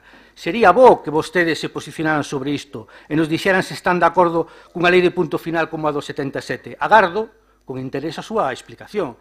En canto aos acordos, habría que suprimir a expresión deron a vida e sustituíla por foron asesinadas. Habería que facer referencia ás persoas que foron encarceladas, torturadas, depuradas, desterradas, multadas, vexadas, rapadas, violadas, por defender e tamén por pensar diferente. Habería ou debería facerse unha referencia explícita ás mulleres que foron vítimas da represión. Habería que facer referencia a quen foi responsable do xenocidio, o fascismo español. O segundo punto da moción do Partido Popular, efectivamente, fai mención expresa a ese acordo do Parlamento Galego, o 07/PN-0165, o Grupo Parlamentario do BNG sobre a conmemoración do Día de Galicia Mártir e a rehabilitación e recoñecemento de Alexandre Bóveda. A votación, teño yo que lembrar, do texto transaccionado, que incluía 5 puntos, que é o seguinte: o Parlamento de Galicia insta ao Goberno a promover diante do Goberno español a rehabilitación xurídica persoal e moral de Alexandre Bóveda e a de todos os asasinados e represaliados por defender a legalidade democrática, as aspiracións de autogoberno de Galicia e a xustiza social, e a iniciar as accións necesarias que permitan a anulación dos consellos de guerra a que foron sometidos. Un segundo punto, promover iniciativas que teñan por obxecto dar a coñecer e divulgar na sociedade galega os valores éticos e políticos encarnados en Alexandre Bóveda e nos demais compatriotas asasinados e represaliados polo franquismo. Terceiro punto, adoptar medidas encamiñadas a reparar económicamente as vítimas galegas de represión franquista. Cuarto, retirar progresivamente dos edificios e centros dependentes da Administración galega as denominacións que fagan referencia a figuras ou feitos relacionados co franquismo. Quinto, o Parlamento de Galicia acorda facer un recoñecemento especial da figura de Alexandre Bóveda, tendo en conta a súa notable participación no impulso e na elaboración do Estatuto de 1936. Bueno, pois a estes 5 puntos, vostedes abstivéronse nos 4 primeiros. Só votaron a favor o número 5, nosotros abstención. Resultado da votación, puntos 1, 2, 3, 4, 37 votos a favor, 0 en contra, 33 abstencións. Punto 5, 70 votos a favor, 0 en contra, 0 abstencións. Teño que lembrarlle, por certo, señor presidente, que vostede daquela era deputado no Parlamento, e abstívose, como acabo de dicir, igual que o seu grupo. No punto 3, habería que suprimir a palabra protocolario, se podíamos seguir e seguir. Miren, non chega con condenar o franquismo, non é suficiente con proclamar, é preciso practicar. Señor presidente, señoras e señores deputados do Partido Popular, teñen que decidir de que lado están, soltar lastre do pasado, salir do armario da historia, un armario que xa fede a naftalina, deixar de actuar como testaferros ideolóxicos e biolóxicos do franquismo, competindo polo espacio da ultradereita. Teñen que optar se están cos mandatos das Nacións Unidas e do Consello de Europa ou co mandato e co legado do franquismo e deixarse de xogos de prestidigitación que o único que pretenden é confundir o público. E a nós, por certo, a nós non nos enganan. Decía Eduardo Galeano, perseguido pola ditadura do seu país, a historia repítese, ou repítese só como penitencia de quen son incapaces de escoitala. Non hai historia muda, por moito que a queimen, por moito que a rompan, por moito que a mintan. A memoria humana négase a calar a boca. O tempo que foi segue latendo, vivo, dentro do tempo que é, aínda que o tempo que é non o queira ou non o saiba. Así que, por moito que a neguen e a mintan, a memoria négase a calar. E é unha memoria valente, teimuda, resistente e rexa, para acabar co franquismo que está enterrado baixo a cruz de Cuelgamuros e tamén co que segue vivo en Meirás, nos títulos mobiliarios e en fundacións que fan apoloxía do xenocidio e glorifican ao dictador para rematar ca vergoña de miles de vítimas do terror franquista que seguen a ser esquecidas en fosas anónimas, agardando que gobernos que se din democráticos impulsen programas públicos para acabar con esta ignominia. E da memoria non se pode facer unha política efectista ou superflua. E, aínda que sexa incómoda, ten que ser unha prioridade, un programa de actuación valente, decidido e audaz, porque sabemos que non se pode construir o futuro dunha sociedade, non se pode erguer un país sobre o esquecemento e sobre a ocultación do pasado, sobre a derrota da humanidade e da democracia. Non se pode erguer nada novo sobre a ruína moral, sobre o ermo ético, sobre o sometemento e sobre o esquecemento.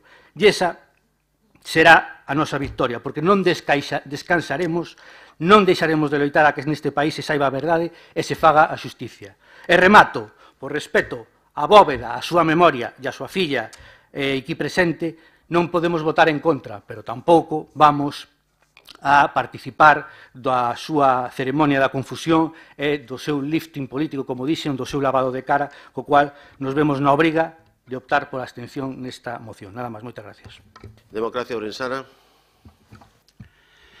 Hola, de novo. Queñes nazcan hoxe ou queñes sexan agora bebés cumplirán 18 anos e podrán votar no ano 36, no 2036. Esperemos que para aquelas o país teña o que se chama un relato único acerca do que pasou entre o 36 e o 39, non? Dicía un gran historiador que un país só supera os seus traumas cando se poñen de acordo acerca do relato, non? Cando se poñen de acordo acerca do que pasou. Guste ou non guste, pero cando todo o mundo cando o país asume un relato. E ese relato, de momento, non está asumido, e sabémolo, non? Esperemos que, cando se cumplan 100 anos, pois se supere ese trauma, pois, co dolor que faga falta, non? Todos sabemos o que pasou especialmente en Galicia, o 18 de xulio do 36, non? Galicia foi a rexión do noroeste, en general, foi quitando o norte. Asumouse o golpe de Estado prácticamente de xeito inmediato. Ás 3 da tarde xa estaba proclamado o bando de guerra aquí na ciudad e o gobernador civil xa estaba detido, aparte de outros cargos. En Galicia non houbo realmente guerra no sentido convencional da palabra, non houbo frente, non? Creo que tamén nos recorda a moción, non? Aquí proclamouse automáticamente o estado de guerra. Despois o frente naceu no sur, máis ou menos, e no noroeste, foi decantándose hacia oeste, hasta que tocaron o mar en Valencia, como saben, e dividiron o frente republicano en dúas partes. No resto de España houbo moitas batallas, houbo moita cousa, pero aquí, desde o primeiro momento que houbo, foi o que algún historiador calificou un estado de ocupación. Como se o país fose ocupado por unha potencia estranxeira, non? O que viviron, por exemplo, os polacos durante a Blitzkrieg, a Guerra Relámpago. De repente un país ocupa outro e vive nun estado de ocupación, como pasou, por exemplo, cos franceses baixo o goberno de Vichy, non? Aquí pasamos automáticamente a vivir baixo un exército de ocupación do propio país. Automáticamente, quen non estaba de acordo con esa ocupación, tuvo que fuxir o que pudo, e o resto de cousas ás que xa se fixeron referencia, que creo que todos sabemos, desgraciadamente, bastante ben, porque todos temos familiares que nos contaron, e tamén algúns tamén limos o que pudemos ler acerca do tema. Ben, hai bastantes cousas nas que coincido co Bloque Nacionalista. En realidad, esta moción parece un xeito de querer quedar ben, non? Por un lado, Por un lado, parece querer asumir un protagonismo que nós non lle reconocemos a esta Diputación. Nós pensamos que o Día de Galicia Mártir, como outros días, como o Día das Letras Galegas ou outros, deberían corresponder á Xunta de Galicia. A Xunta de Galicia debería ser a que proclamase o día este día, non? E non pretender que a Diputación asuma unha responsabilidade, unha competencia que involucra a comunidade autónoma. Non sabemos se é porque o mellor a comunidade autónoma, a través do seu goberno, non quere asumilo de momento, pero, bueno, en principio, parecenos bastante arrogante que a Diputación pretenda, dentro dun ámbito das competencias que non ten, proclamar un día que lle corresponde á comunidade autónoma. Nese sentido, como vostedes saben, non sempre temos dudas. Pero, bueno, mire, o segundo punto, ao que tamén xa fixo referencia o BNG, parecenos ben, porque a nós parecenos ben que se cumpla o que se aproba nos parlamentos. Eso é a esencia da democracia. Por exemplo, temos insistido repetidamente no Concello de Ourense a que se cumplan os acordos plenarios, pero non, cando os acordos plenarios foron aprobados sin a colaboración do Partido Popular, eses non se cumplen. E aquí, pois mira, curiosamente, acaba tamén de lembralo o portavoz do BNG, agora preténdese que se cumpla o acordado no Parlamento, que xa digo, nós estamos perfectamente de acordo con isto, nós queremos nas institucións. Nós, inda que as formas do meu compañeiro a veces son moi criticadas, nós non somos antisistema. Creemos nas institucións, nas normas, nas leis. Entonces, creemos no Parlamento de Galicia, cando unha cousa se aproba, pois debe cumplirse, na medida do posible. Claro, a veces hai causas de forza maior que impiden, pero polo menos que se vexa a vontade.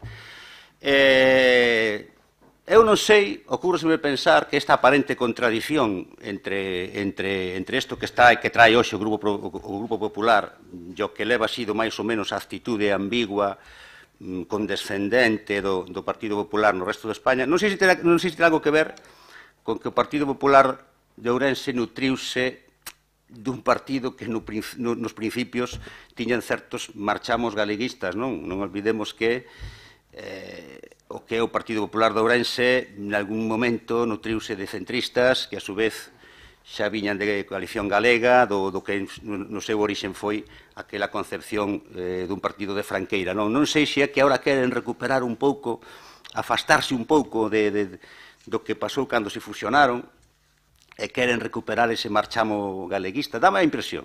Ou, non sei se hai outras causas. En todo caso, a nós parecenos moi ben que se cumpla, que se dé cumprimento a ese, máis que nada polo noso espírito democrático. Despois, fala de promover institucionalmente a celebración de actos protocolarios de devandita rehabilitación. Sí, estamos de acordo. O que pasa é que a nós gustaríanos que, vamos, sin desmerecer para nada todo o que dice a moción e todos os honores e todas as cousas que se dicen das persoas que están aquí, Bóveda, desde logo, e os outros, gustaríanos que, unha vez que estamos na Diputación de Ourense, en especial, sin desmerecer todo eso, pois se falase entre estes actos protocolarios que se prevén facer, se lle rendixe homenaxe a persoeiros ourensáns, da cidade ou da provincia. Vénseme á cabeza, por exemplo, o caso de Benigno Álvarez, veterinario de Maceda, por poñer un caso concreto que é unha figura que estimo particularmente, que debería ser, xa saben que foi un dos maquis. Antes, nunha moción anterior, falábamos do habitual de Montederramo, falábase das moitas cousas que poderían ser usadas para poñelo en valor. Unha delas podería ser precisamente que toda esa serra foi refuxio dos que chamaban os guerrilleiros, os maquis. Entre eles, este señor Benigno Álvarez, que, como saben, apareceu morto de morte natural, nunha cuneta de Bixueses, aunque logo pasou un paisaniño por ali e lle pegou un tiro de morto por intentar cobrar a recompensa. Non lle saliu ben o caso, todo o contrario, saliulle mal, porque o castigaron por pretender ese fraude. Bueno, nós inda que temos as mesmas dudas do BNG, e o meu compañeiro sabe que tuvemos esas dudas, tiñamos unha certa duda se absteñernos ou votar a favor. Finalmente vamos a votar a favor Inda que xa digo, o primeiro punto parecenos unha arrogancia de que a Diputación pretenda asumir unha competencia que debería ter a Xunta de Galicia e incluso, se me apuran, o Goberno central, xa no caso concreto de Galicia por motivos moi especiales, porque, como digo, foi un punto onde se viviu a represión máis salvaxe, non houve defensa, non foi como en Madrid, que puderonse polo menos defender baixo as órdenes de Miaja unha temporada, por exemplo. O segundo punto parecenos moi ben, entre outras cousas polo que dicimos de que nós queremos que se cumplan o que se aproban nos parlamentos, que para iso están.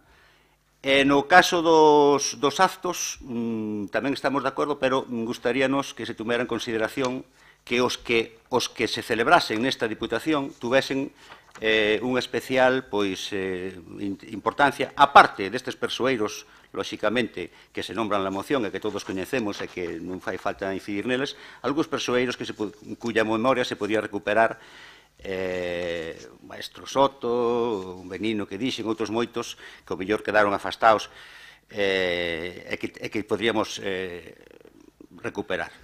Darlles un dato, aos que lle gusta a historia, este señor do que falei antes, Benino Álvarez, pasou unhas noites nunha palleira da miña familia e por eso, bueno, acordéme agora deso.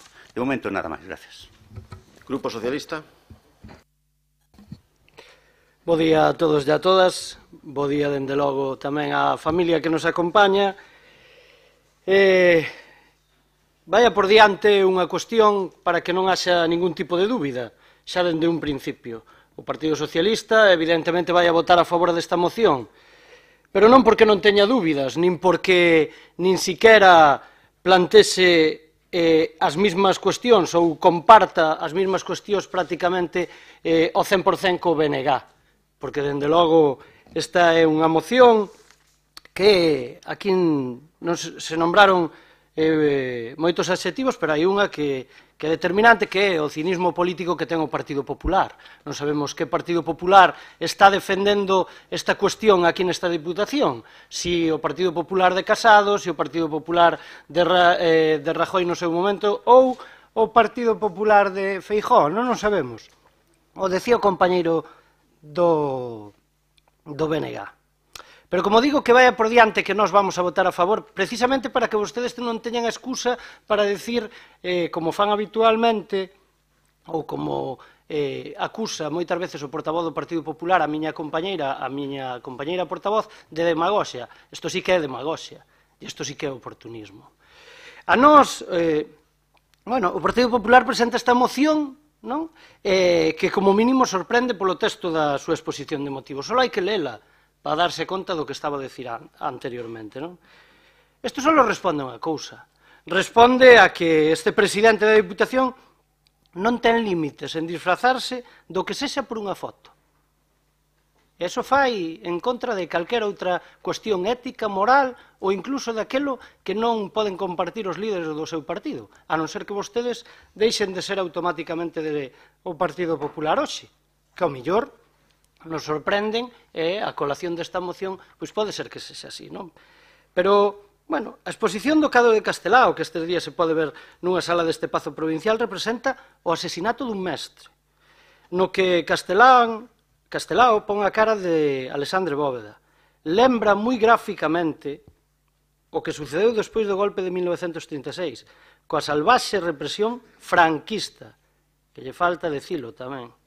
Foron moitos os mestres, agricultores, obreros, comerciantes, médicos, sanitarios, que sufriron morte, que tampouco se dixo, que sufriron cárcere, que sufriron exilio, que sufriron incautación de bens, represións de todo tipo. Compartimos a exposición de motivos, como non. Foi o Grupo Socialista quen reclamou no 2002 de Alexandre Bóveda como ourensán asesinado no 36 fose honrado e recuperado o seu legado. Eso permitiu que fose nomeado fillo predilecto desta provincia. Os términos nos que Baltar presenta esta moción, que nos sentimos como propios, volvo a decilo, e que asina o portavoz, o señor Plácido Álvarez, mostra o grado de cinismo que que caracteriza ao señor que preside esta institución. Nos sentimos como os propios os términos en que se redacta expresións como sublevación militar contra o Estado constitucional da Segunda República, brutal represión, asasinatos, paseados en suicio, sedición militar. Compartimos a necesidade de facer memoria do que pasou, facerlle xusticia aos que injustamente foron asesinados, sufriron cárcere, tiveron que escapar a outros países e non poder ver a súa terra e a súa familia, das familias como esta que padeceron a represión e foron marxinadas, perderon os seus traballos, lle foron roubados os seus bens e patrimonio, xo dixen antes. Pero temos que exixilo sempre e en todas partes. A memoria histórica non vai por barrios, nin vai por oportunidade política. Antes se falaba aquí de oportunidade política, e se falaba e se nos acusaba os grupos da oposición de ter oportunidade política e de aproveitar as mocións para facer oportunidade política. O decía a alcaldesa, creo, de Oimbra. Home, máis oportunidade política que isto, que veña Dios e que o vexa. Pero o PP trae aquí unha moción que pretende facer xusticia e lembrar aos perseguidos por unha dictadura cruel. Nos parece ben. Pero ao mesmo tempo, fai unhas semanas, protexía e sigue protexendo a quen honra o dictador, quen promovía estes asesinatos, ese dictador, aínda que lles coste dicilo. Faltaron as honras ás vítimas, negáronse a retirar o nome da rúa principal. Eu son coñecedor do que ali acontece, son deputado por aquela comarca. Falo da rúa principal do Caudillo, en Beade. E ríenlle vostedes as gracias cada vez que salen nunha fotografía facendo o ridículo ou espantándonos a todos ou as persoas que ahora queren vostedes honrar. Pois o primeiro que teñen que facer é que ese señor non pertenezca ao seu partido, por poñerlle un exemplo. O propio portavoz do Partido Popular decía textualmente que o noso partido se metera nun berenjenal co de desenterrar mortos. Aquí, nesta casa, os coitei eu, e si me sublevei eu, se se pode entender así. Si, e se me mandou calar, os recordo. Eso foi no mes de decembro, e foi nesta casa, na mesma que quere honrar a memoria dunha persona que foi asesinada.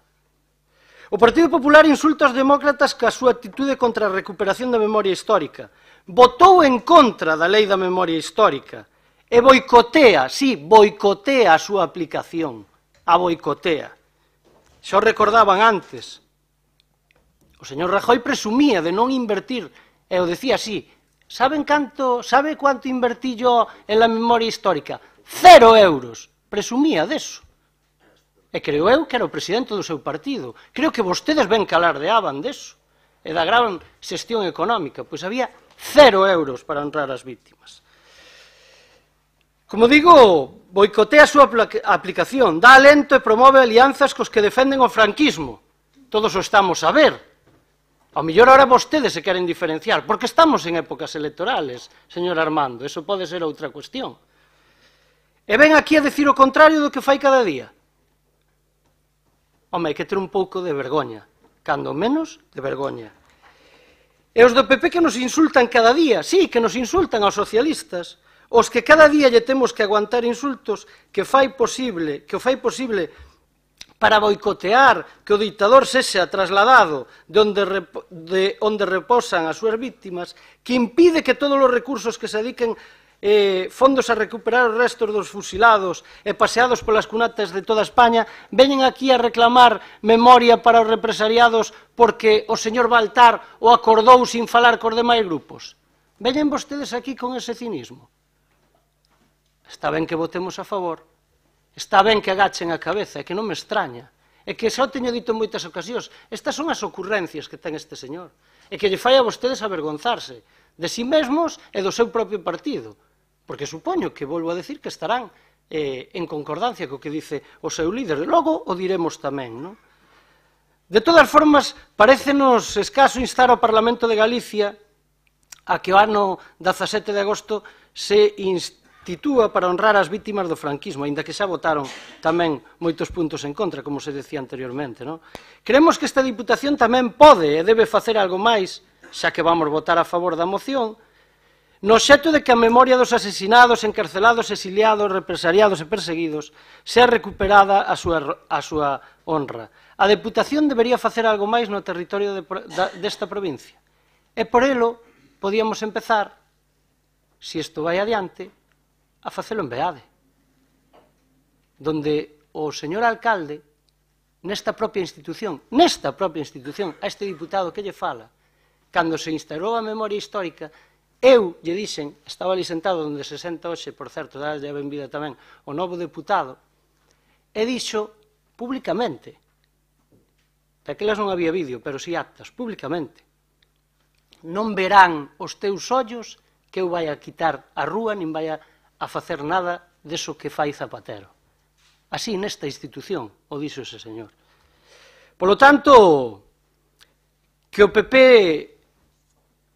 non presente como candidato a este señor, que non utiliza a institución que é de todos para facer cuestións demagóxicas e que, dende logo, cando se traen unhas cuestións deste tipo, que o teño dito noutras ocasións, aínda que sean demagóxicas, aínda que sean dun cinismo e un oportunismo político sin precedentes, cando menos, aínda que sexa así, por non facerlle un feo á familia e ás persoas que están aquí presentes e que nós defendemos, sí que defendemos o que é a exposición de motivos e o que leva a que eso se intente levar adiante, sí que cando menos tiña que ser unha declaración institucional, cando menos, volvo a decir, por vergonza allea.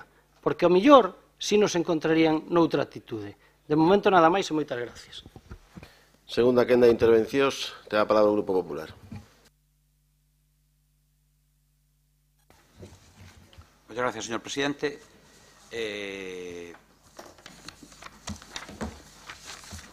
Eu só lles quero decir que nós estamos aquí, representamos o Partido Popular de Ourense. Vostedes, o Partido Popular de Ourense. E os que estamos aquí nesta institución, fomos quienes trouxemos aquí esta iniciativa e vamos a defendela. E vamos a facer todo, absolutamente todo, o que nela propoñemos. Con independencia das súas interpretacións de uns e doutros, daqueles que interpretan, alá ustedes interpreten o que queiran.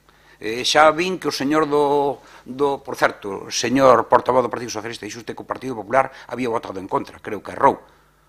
Ben, pero bueno, é igual. Non, dixo usted no Parlamento de Galicia. Ben, é igual, dame igual. Vostede volve a facer o mesmo que di que fixo o Partido Popular no Parlamento, que xa estuvo. Solamente aprobou unha das propostas, salvo que eu me houbera errado. Entón, por lo tanto, hombre, faga o favor, pedímoslle que non faga vostede, xa que o criticou, non faga vostede o mesmo. Entende? Ou é que tamén tal? Entende? Mire, eu primeiro quero agradecer en nome de este grupo, sinceramente, e as interpretacións que vostedes fan, se as próximas eleccións están próximas, se é un non sei que, se é un non sei cuánto, citando a presidentes do goberno, a quienes votaron ali, eu desde logo, nós ali non estábamos.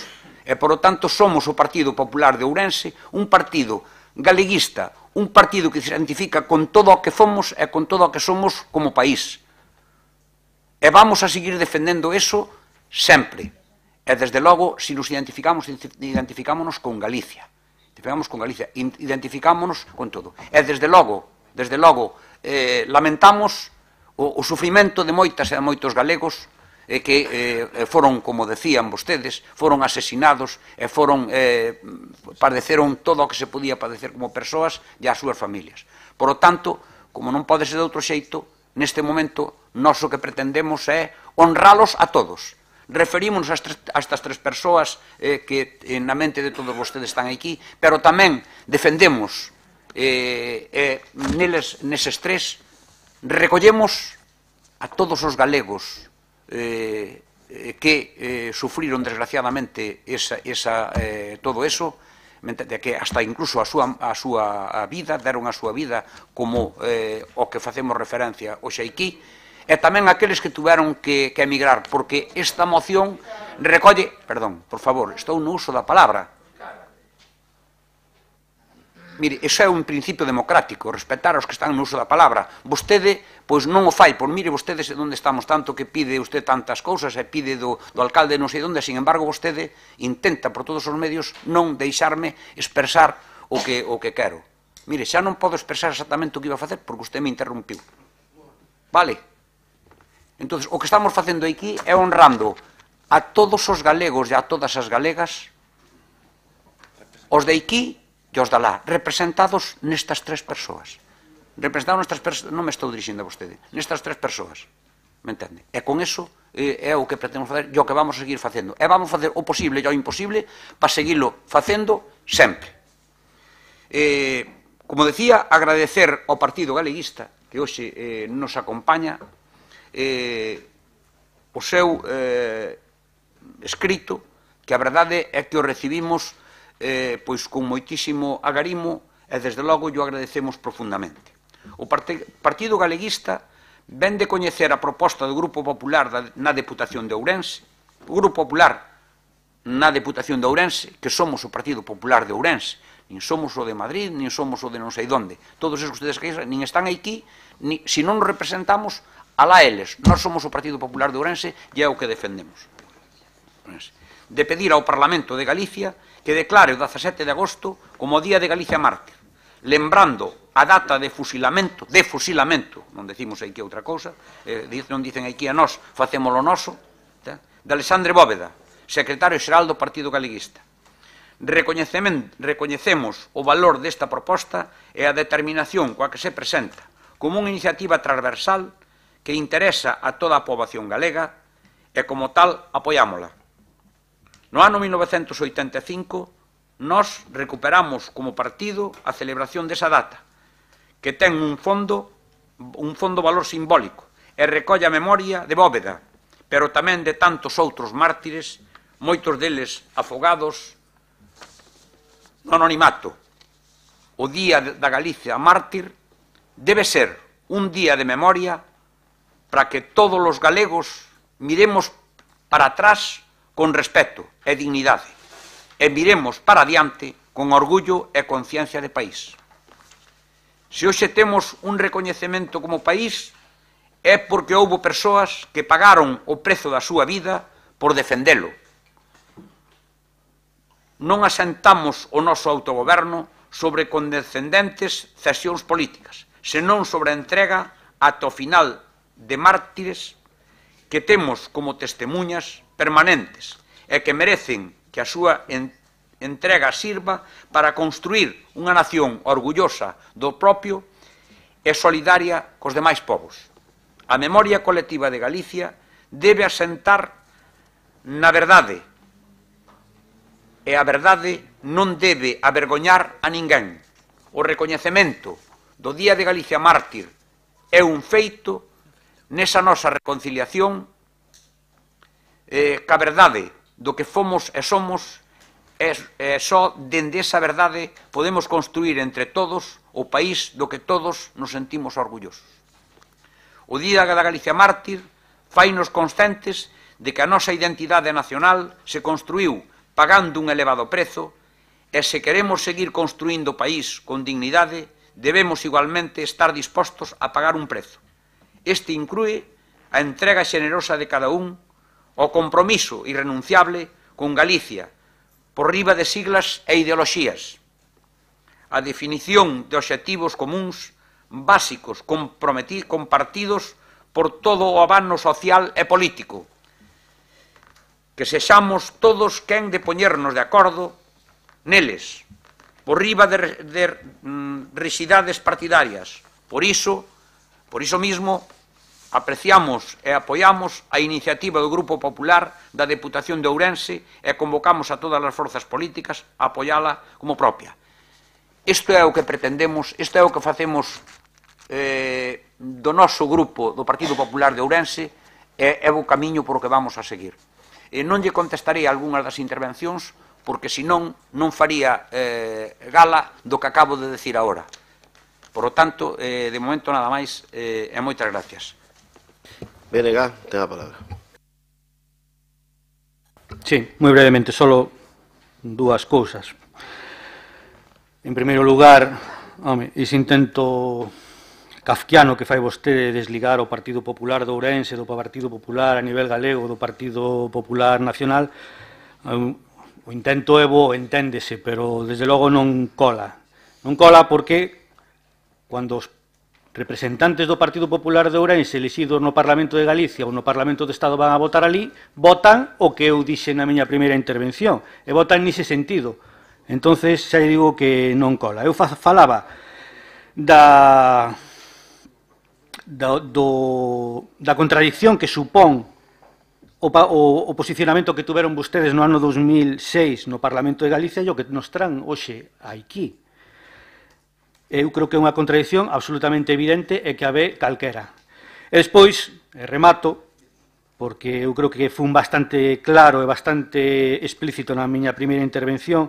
Desde logo, o BNG non ten absolutamente nada que demostrar a respecto desta materia, ao respecto do compromiso ca recuperación da memoria histórica e da recuperación da nosa historia como país e das figuras de Bóveda e de outros mártires que foron asasinados pola dictadura franquista, como xa outros portavoces tamén expuxeron. Entón, como non temos absolutamente nada que demostrar, porque eu, desde que teño uso de razón política e estou nunha sede do BNG, teñolle dous retratos detrás de min cada vez que fago unha intervención ou falo ou temos unha reunión. Un é o de Castelao e outro é o de Bóveda. Entonces, como lle digo, non temos absolutamente nada que demostrar do noso compromiso a respecto desto, e a proba tamén máis que evidente é que outro día vostedes votaron en contra unha lei de recuperación da memoria histórica que nos presentamos no Parlamento de Galiza e que no artigo 24, por exemplo, sendo en concreto, falando do que nos trae aquí hoxe, nos pedíamos declarar o 17 de agosto data do asasinato de Alexandre Bóveda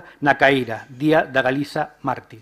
Entón, como non temos nada que demostrar, e como xa dixen na primeira intervención, non podemos participar do seu lavado de cara, e, lóxicamente, tampouco podemos votar en contra, porque é algo que, no fondo, reivindicamos tamén nós mesmos, a única opción que nos queda coherente é manternos na abstención. E nada máis. Moitas gracias. Democracia Orensana. Hola de novo.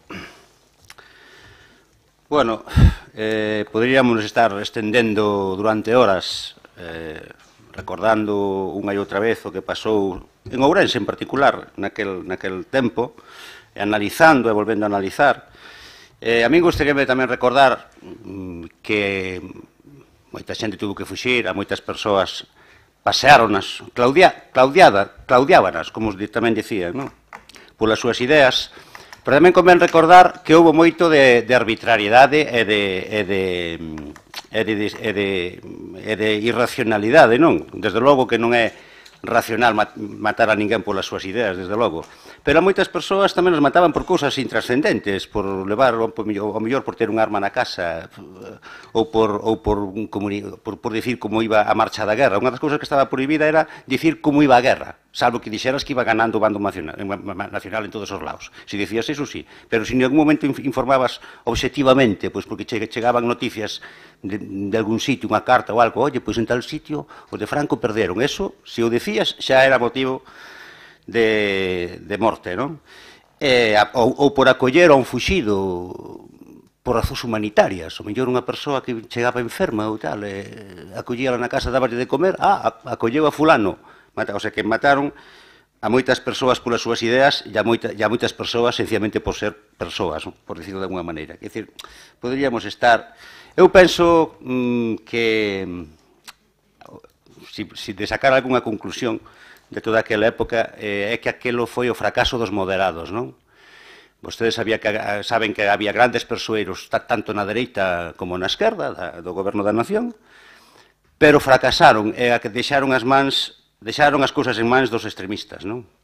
Por un lado, os que vestían camisas azules, e por outro lado, pois, xa saben quenes, os que terminaron tamén collendo as armas, milicianos, etc. Entón, foi o fracaso, de alguna maneira, da democracia, non? Da moderación e do raciocinio, Unos decían no era la inteligencia e outros decían, pois, la república se nos queda corta e queremos la revolución. Bueno, eu penso que teñamos que sacar algunha conclusión de todo eso. Antes alguén dixo aquí que a historia repetíase. Mark Twain dicía, a historia non se repite, pero rima. A historia non se repite, pero rima. Non se sabe se é asonante ou é consonante. Por aquí hai poetas e podeno decir. A mí daba a impresión de que este texto non foi escrito por ningún diputado do Partido Popular, posiblemente fora escrito por algún escritor profesional, presidente de algún club literario, non sei, daba a impresión, ao mellor non. Sencillamente, recordar que vamos a votar a favor, inda que fixemos unha reflexión similar a que fixe o Bloque. Desde logo, eu penso que lle fastidia moito que o Bloque non vote a favor, porque, como dixo o portavoz do Bloque, no Bloque non teñen nada que demostrar o respeto e, de alguna maneira, o voto non favorable do Bloque deslegitima un pouco o que posiblemente vostedes buscaban, non? Bueno, reafírmome que a min daba a impresión de que o mellor é que o Partido Popular de Ourense pretende recuperar aquelas vellas raíces de coalición galega ou dos centristas. Eu creo que incluso algúns diputados que están aquí en algún momento militaron en algunha daquelas formacións.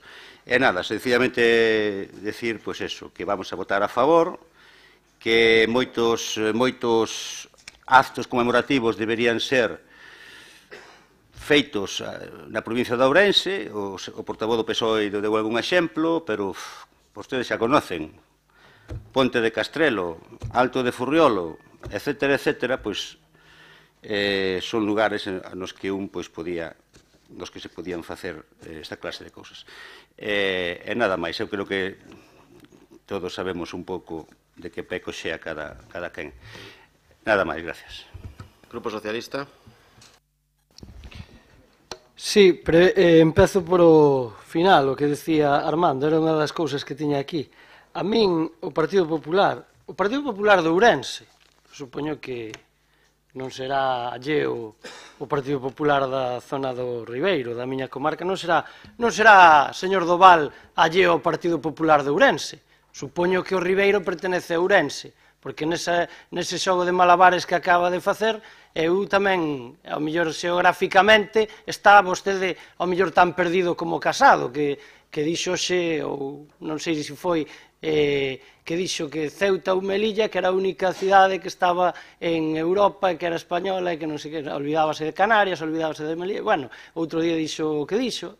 Digo eu, porque tamén estará o Ribeiro, pertenecerá ao Partido Popular de Ourense. E digo isto porque a min, por exemplo, se me acusou como alcalde de non ir a inaugurar ou facer con toda pompa e boato, pois cando se abriu a ponte en Castrelo, por iso decía que falaba do que decía o portavoz de Democracia Ourensana, porque para mí non era un día de celebración, ni moitísimo menos. Eso tiña que ser outra cousa. Tiñase que haber feito unha cuestión de honrar as vítimas que, dende, por exemplo, ali todos sabemos, e a historia se escribe así, o que aconteceu, é como non solamente eran represaliados, sino que eran tirados dende esa ponte.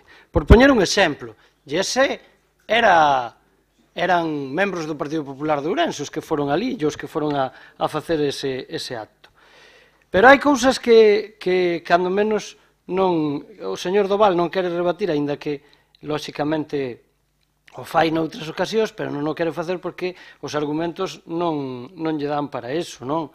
Eu creo que hai cuestións moi sinxelas, e leo textualmente. O seu líder, o seu novo líder a nivel nacional, que supoño que vostedes serán o Partido Popular de Ourense, nadie lle quita legitimidade, pero, dende logo, tamén teñen un presidente, o cal se abrazan, Ainda fai pouco se abrazaba aquel señor, se abrazaba con el fai días, o vimos todos, Ese era co mismo que se abrazaba. Ese mismo, ese señor, dixo textualmente que iba a derogar a lei da memoria histórica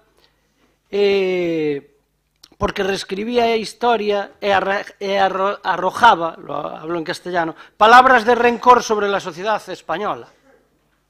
Entón, claro, díganlle vostedes entón que o que acaban de escribir aí e toda a exposición de motivos que compartimos, mándenllo, explíquenllo, que non é arrojar nada contra ninguén, é escribir o que aconteceu e poñelo en palabras de vostedes mesmos.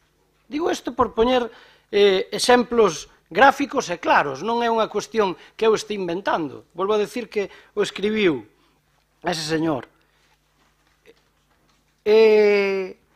Señor Armando, non coincido nunha cousa que vostede dixo.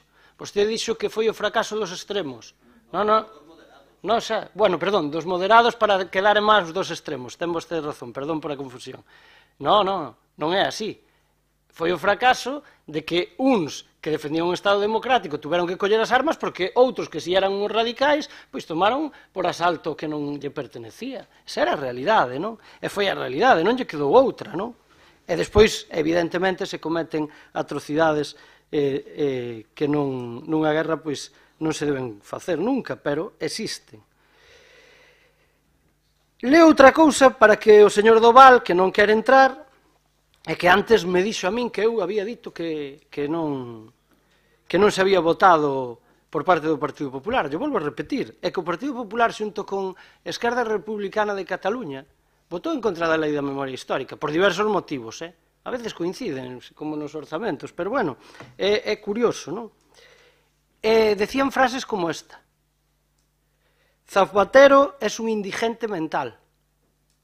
O mesmo partido que vostedes están dicindo que ou non pertenecen ou son un diferente. Non lles oín a vostedes condenar esas palabras. Estábamos aquí, moitos de nós. Estábamos aquí. E os socialistas, tamén o decían, son unhos pro-terroristas. Cando se aprobou esa lei, Digo a vostedes para que se lle caiga a grada de vergonza, porque vostedes ampararon eso. E máis, é que eu volvo a decir, señor Doval, vostedes fai uns meses aquí volveron a decir o mesmo que, por certo, acaban de decir no Parlamento de Andalucía, onde vostedes son goberno gracias a uns señores que dicen que somos buscadores de osos. E ten que quedar moi clarito, porque a mellor a cidadanía non lle tan complexo de entender estas cuestións. Vostedes son os que se amparan nesa xente, non o Partido Socialista. Por tanto, leccións de moral ningunhas. E remato con outra reflexión para o señor presidente que lle transmita a vostede, señor Doval, porque xa sabe que o entendemento entre nós non é moi bo. Pero mire, o Partido Popular de Ourense ten deputados e deputadas no Parlamento Español, verdad? Entendo eu. Ese que vostede dice que é diferente. Pois eses mesmos deputados e deputadas que algúns volven a ir despois de moitos anos nesas listas electorais, votaron en contra da memoria histórica. Entón, que partido de Ourense, do Partido Popular de Ourense pertenecen eses deputados e deputados? O de Manuel Baltar ou o de que vostedes acaban de inventar? É que é moi fácil. É moi fácil de explicar, é moi fácil.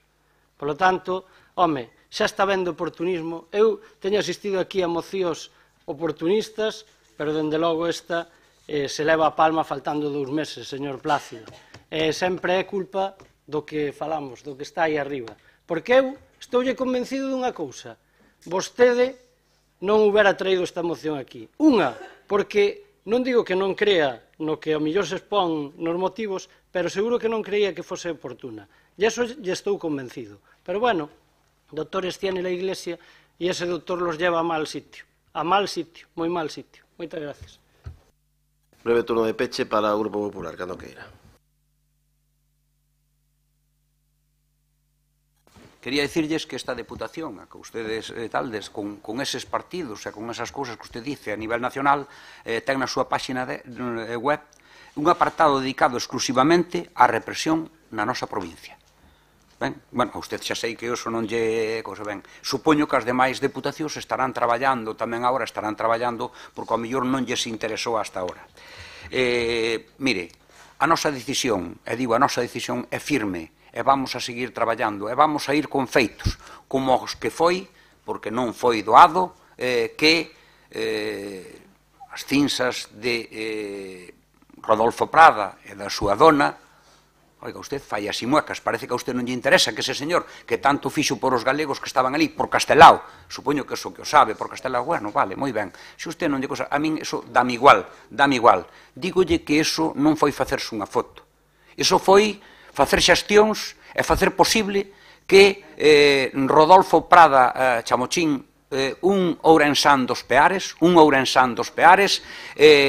reposase para sempre o que el quería, o que el pediu na nosa terra, no seu pobo, ademais nunha Galicia democrática e nunha Galicia cun estatuto de autonomía donde libremente os cidadáns poden votar e poden elexir os seus representantes. Tamén lle podo decir que usted fai referencias. Voulle facer unha referencia solamente a min porque non quero falarlle de cosa. Mire, vamos a ver unha cousa. Solamente lle vou poñer este exemplo. Eu máis de 20 anos, me entende? Baixaba eu solo a sacar o coche, me entende? Tiña pegatinas na persiana do meu garaxe, entende? Usted sabe por qué, verdad? Sencillamente por ser un traballador. Sencillamente por eso. Vostede, os do seu partido, usted non, que iba a estar usted amenazado de morte. Me entende? Que iba usted estar amenazado de morte. Ben, que iba estar amenazado de morte.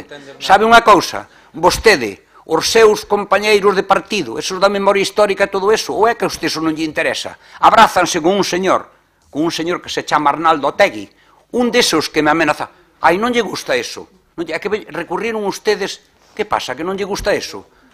Que pasa, que non lles gusta eso? Que non lles gusta eso? Pois mire, esa é a opinión que eu tampouco comparto de que ustedes opinan. Por lo tanto, a min, cando me fala usted dos que van a elegir en Madrid, pois mire, lamento. Eu digo eso, porque usted, en democracia, porque o lamentable é isto, que foi en democracia, cando eu estuve amenazado de morte, moitos anos, me entende? Sencillamente por ser un traballador. Solamente por eso. Un traballador que sempre respetou, como non pode ser de outro xeito, as normas e a todos os demais, e que foi xeneroso con todo. Entonces, xa lle digo, nós vamos a seguir, xa lle digo, somos o Partido Popular da provincia de Ourense, e con feitos e con empeño vamos a seguir traballando porque se recoñeza a todos, absolutamente a todos, os galegos que sufriron por causas que nunca deberon ocurrir. Aí está, é o que levamos feito, e desde logo tamén lle vou dicir unha cousa. Leccións de democracia as xustas. Leccións de democracia as xustas, porque vostedes algúns aquí viñaron a dar aquí leccións de democracia. Mire, a miña familia seguro que sufriu igual como eu pudo sufrir a de vostede, cando foi da guerra. Si, non, a miña sufriu, a súa non o sei. Moito, moito, ben. A miña sufriu, e non nos mataron porque non nos encontraron, me entende? Escapado durante moitos anos. Seguro que a deste señor, e a de moitas persoas que están aquí, algunhas tuveron, desgraciadamente, como a persoa que hoxe facemos referencia, que ese sí que o mataron. Entonces, nese espírito de cosa, olvídense vostedes do oportunismo político. Do oportunismo político, nada. De facer xustiza cos galegos que tanto aportaron a nosa terra, que tanto se esforzaron, que tanto traballaron, e que naceron aquí algúns, como Prada Chamochín, como Bóveda, e algún que non naceu aquí, como Castelao, pero desde logo que tamén merece a pena estar orgullosos de todos eles. Nada máis, agradecer de todas formas, o partido, o señor deputado do Bloque pode votar libremente, faltaría máis, que vote o que queira, o que considera oportuno. Eu a única cousa que si lles podo decir é que a única cousa que fixen, ao mellor sin ter a fotografía detrás, o que fixen foi durante moitos anos traballar por o ben común.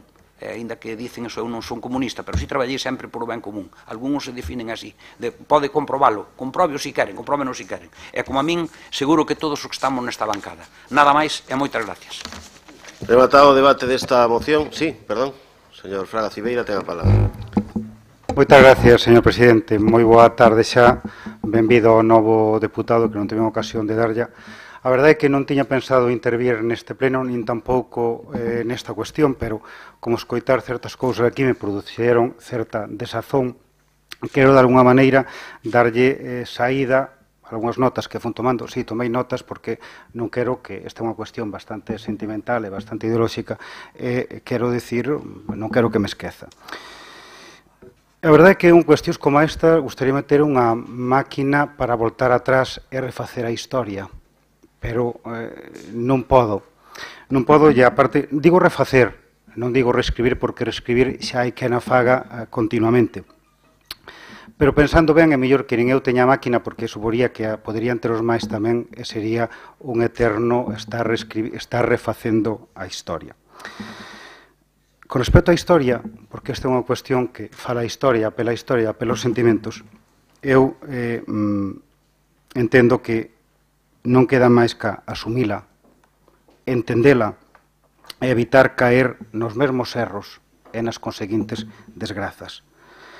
Queda honrar e lembrar a xente digna de ser honrada e da que se extraian exemplos e aprendizaxes e tamén, como non, desagraviar os que foron agraviados, sobre todo nos casos da historia máis recente.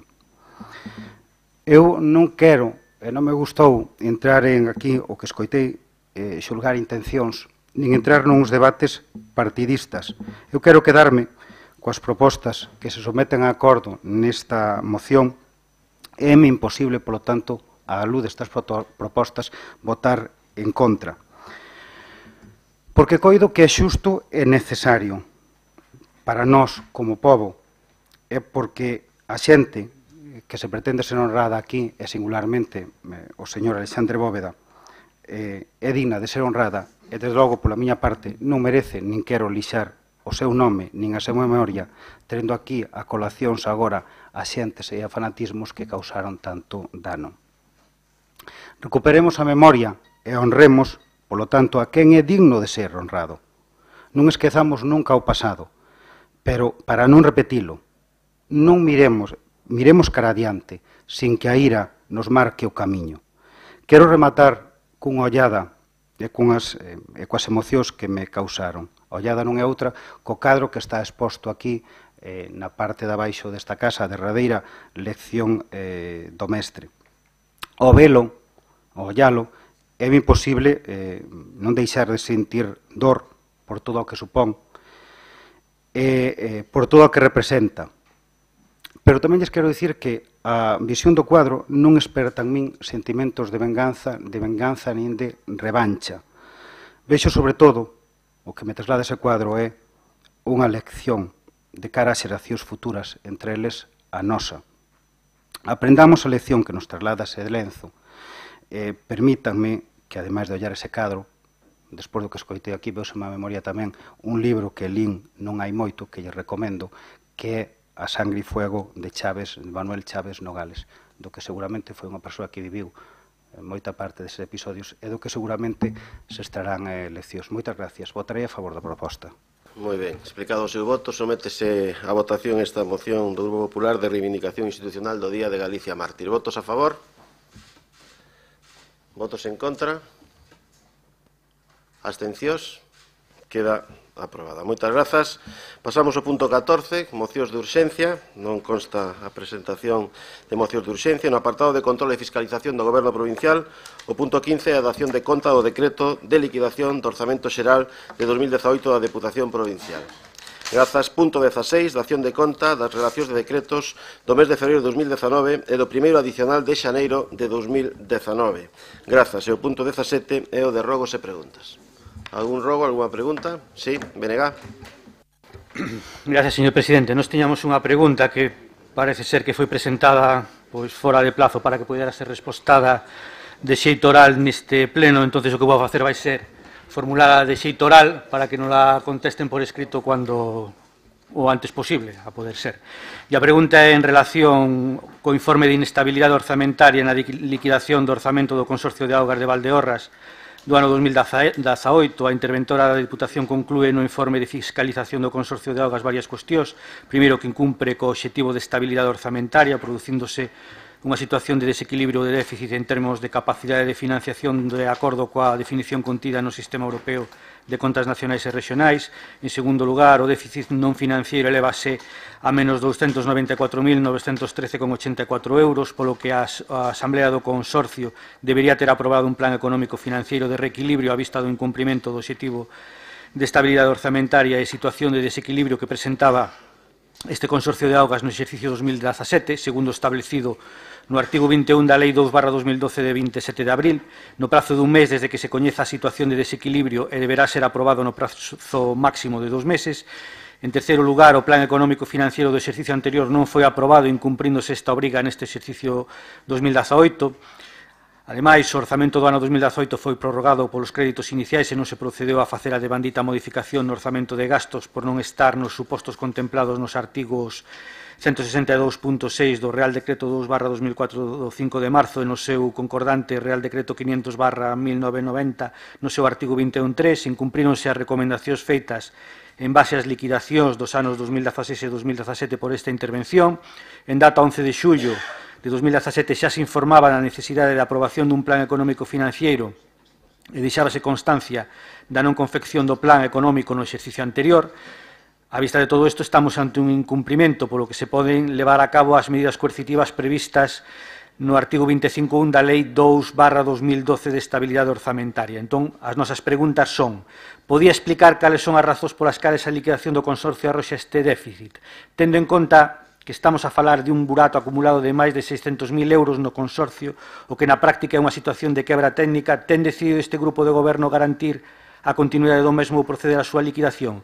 E en caso de optar por a continuidade, vai ser a fórmula escollida para garantir cal vai ser a fórmula escollida para garantir esa viabilidade? Nada máis, moitas gracias. Moi ben, respostarelle por escrito. Algúna cuestión máis? Pois se non hai, levantamos a sesión e moitas grazas pola súa participación.